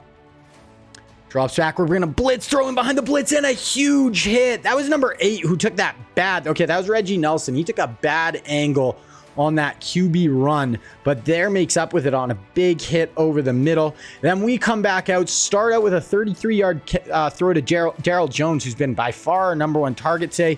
Another deep throw, this time to Devin Hester for 26, 2nd and 10, 1st and 10 at the 11. We're going to watch this whole drive. That was Daryl Jones again. So we got 23 seconds here. We do have timeout, so run game still if you want it. Probably going to be putting it through the air, though. Okay, blitz. We pick it up. Oh, fire. Oh, Devin Hester. In and out of his hands. Nice throw by Abrams. Good blitz pickup. Reggie stood up against the blitz there. Okay, what do we got here? Abrams drops back. Fires it underneath. Devin Hester breaks a tackle and he's in.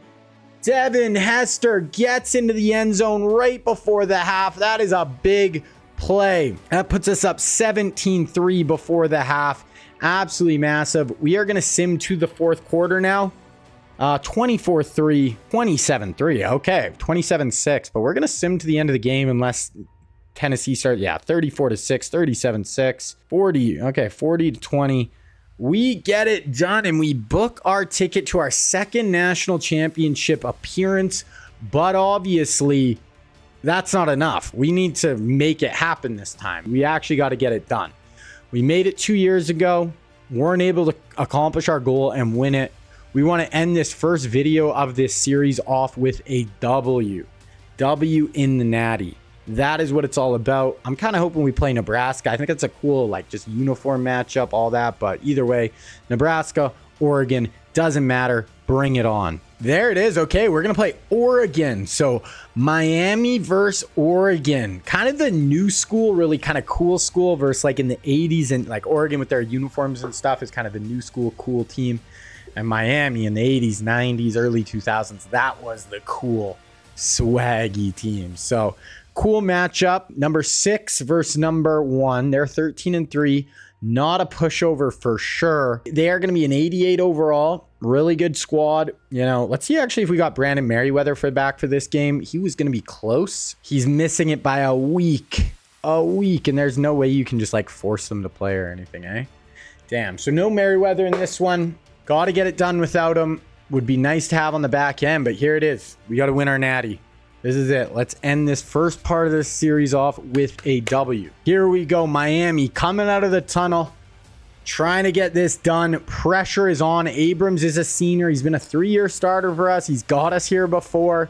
Let's see if we can finish the job. Okay, we're going to sim through the first quarter. We start out with a safety, so we got 2-0. 3-2. 3-2 Oregon.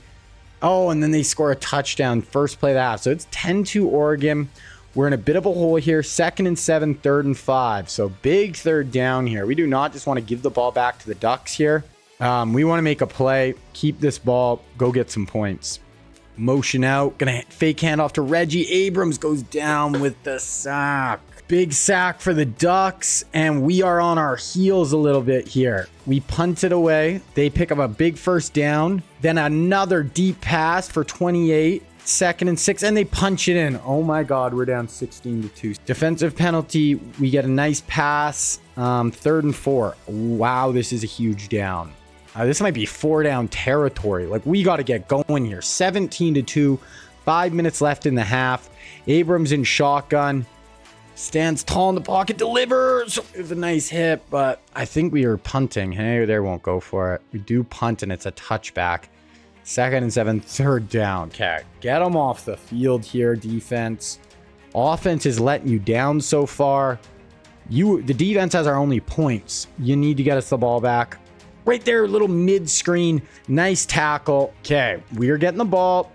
We got to go get some points. Start out with a 9-yard sack, 3rd and 16. Okay, well, this is where I just said Abrams just feels like he's just not quite there to get us over the hump, but we'll see. It's not over. Let's drop it off to a little screen. It's not Reggie Bush, though. It's our backup running back. We have 55 yards passing right now. That was Pacheco. Punted away. We do start out with them getting a penalty. 2nd and 14, 3rd and 17. Someone go get a pick here. Force a fumble. We need our defense to jumpstart us right here, right now. Trips to the top. Gonna motion a guy out. Kind of an empty look now. 4-man rush. Picked. Let's go. Take it back. Take it back. Go, go, go, go, go. There we go. I called it. I said we needed our defense to step up, and they do. Picks it off over the middle. Kind of a little robber coverage where the safety comes down.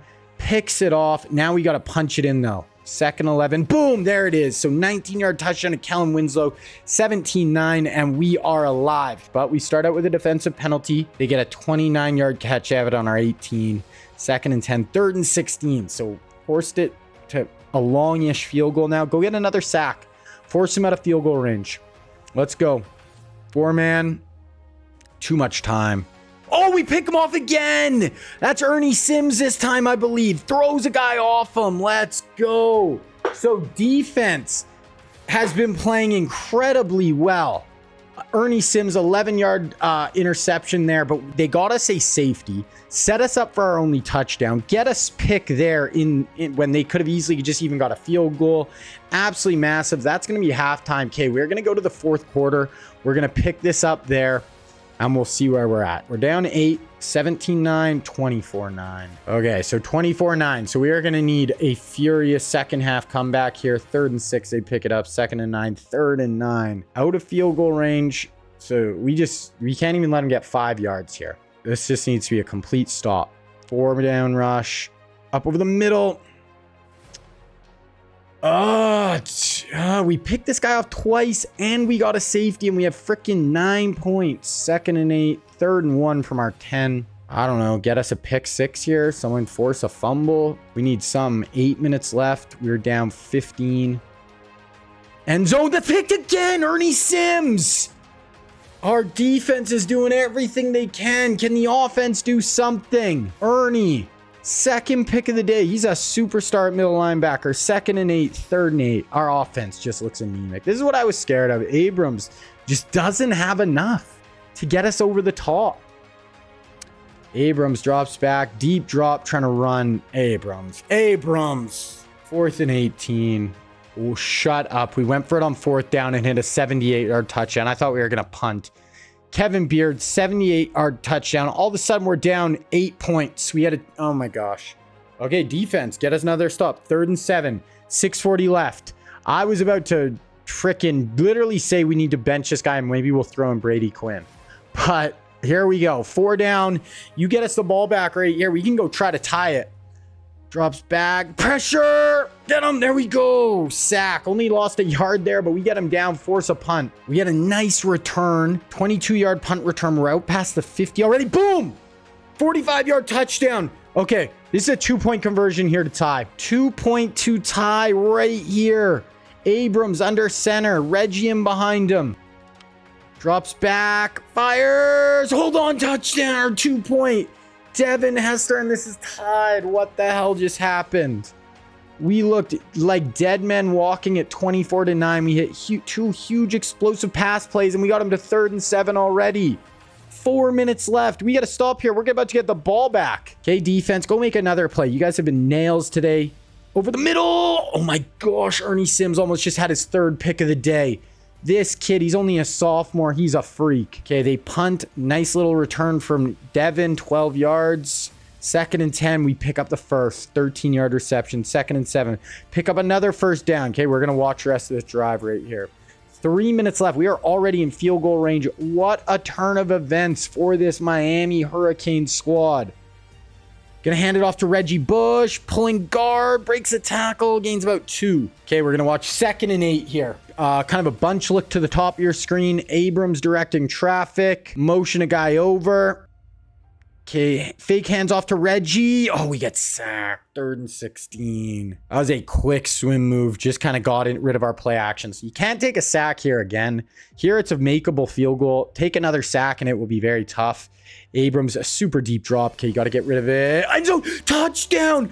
Devin Hester. Oh my goodness. The 3rd huge explosive passing touchdown in the 4th quarter.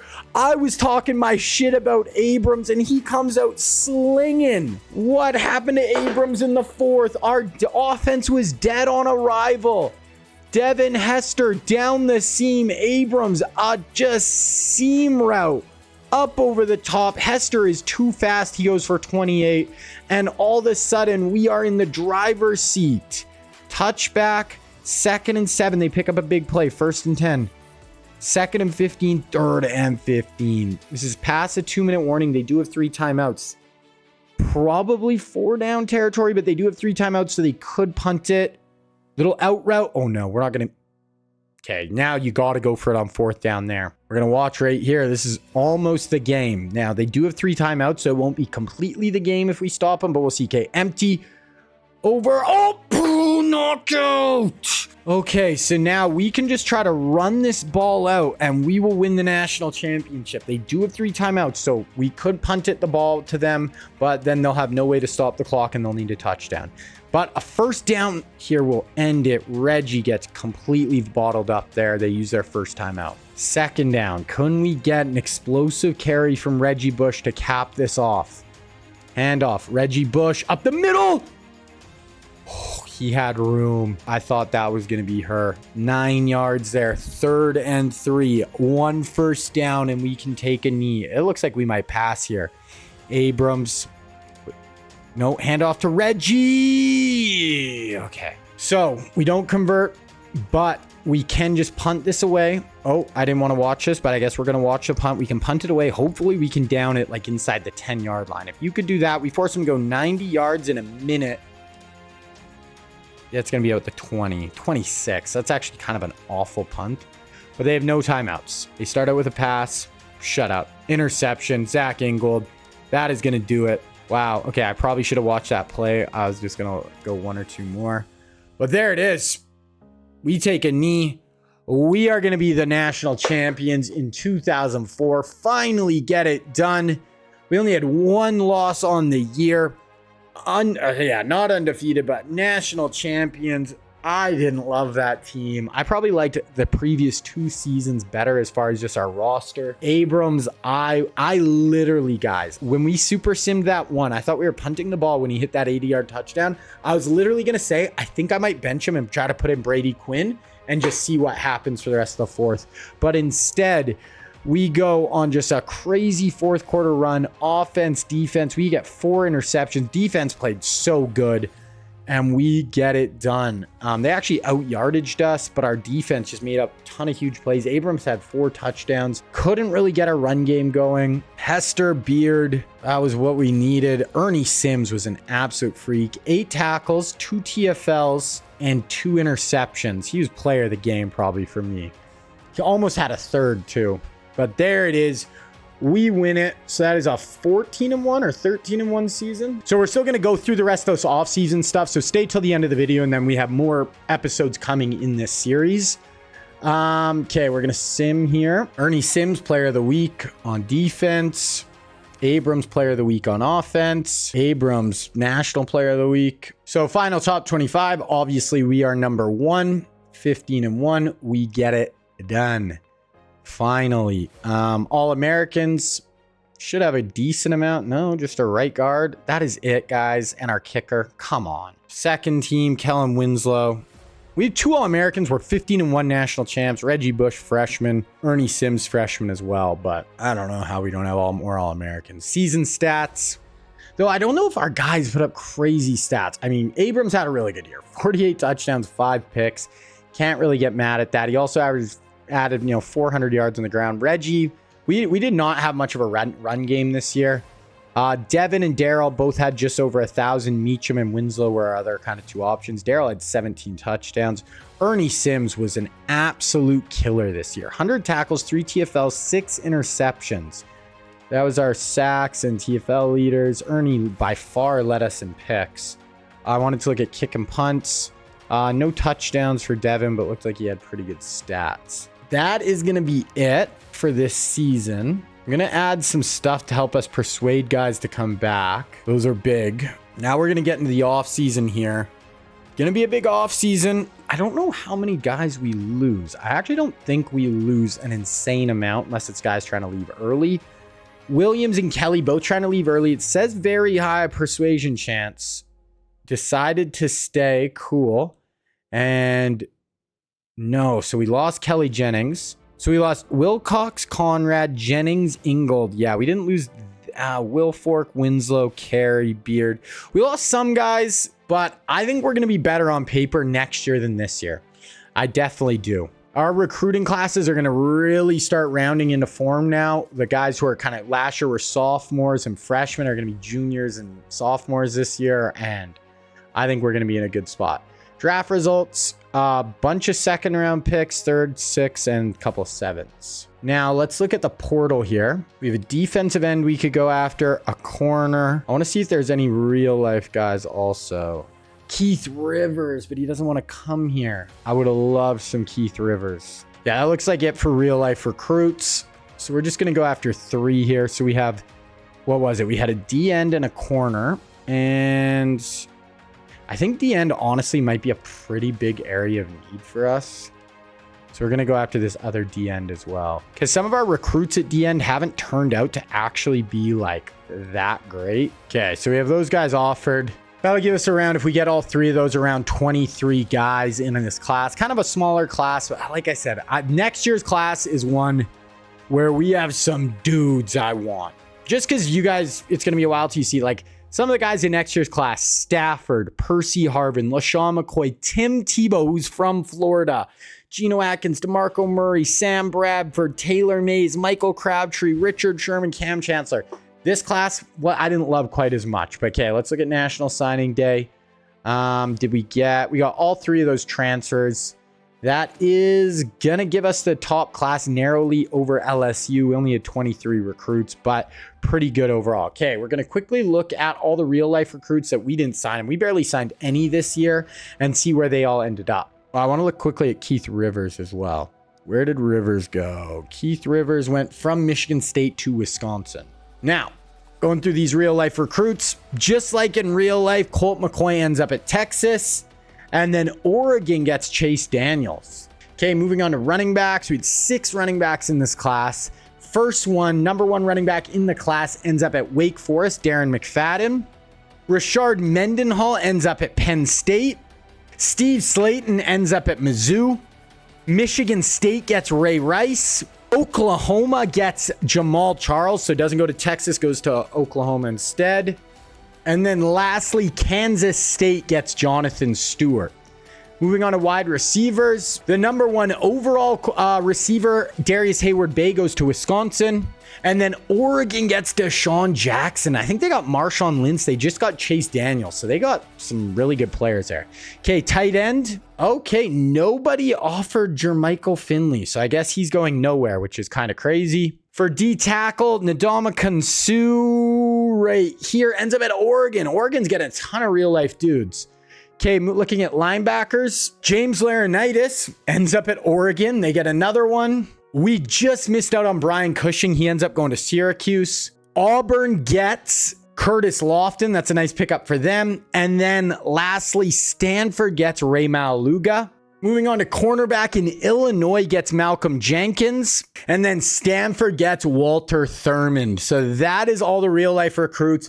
That is where we're going to end this episode, but we still have more coming for this Miami series. Now, if next episode does really good, I might put out a 3rd episode as well, but for sure, at least 1 more. So if you guys like this, you want to see more like it, definitely leave a like on this video, sub to the channel so you guys don't miss the next episode of this Miami series. And if you want to see more videos from this channel,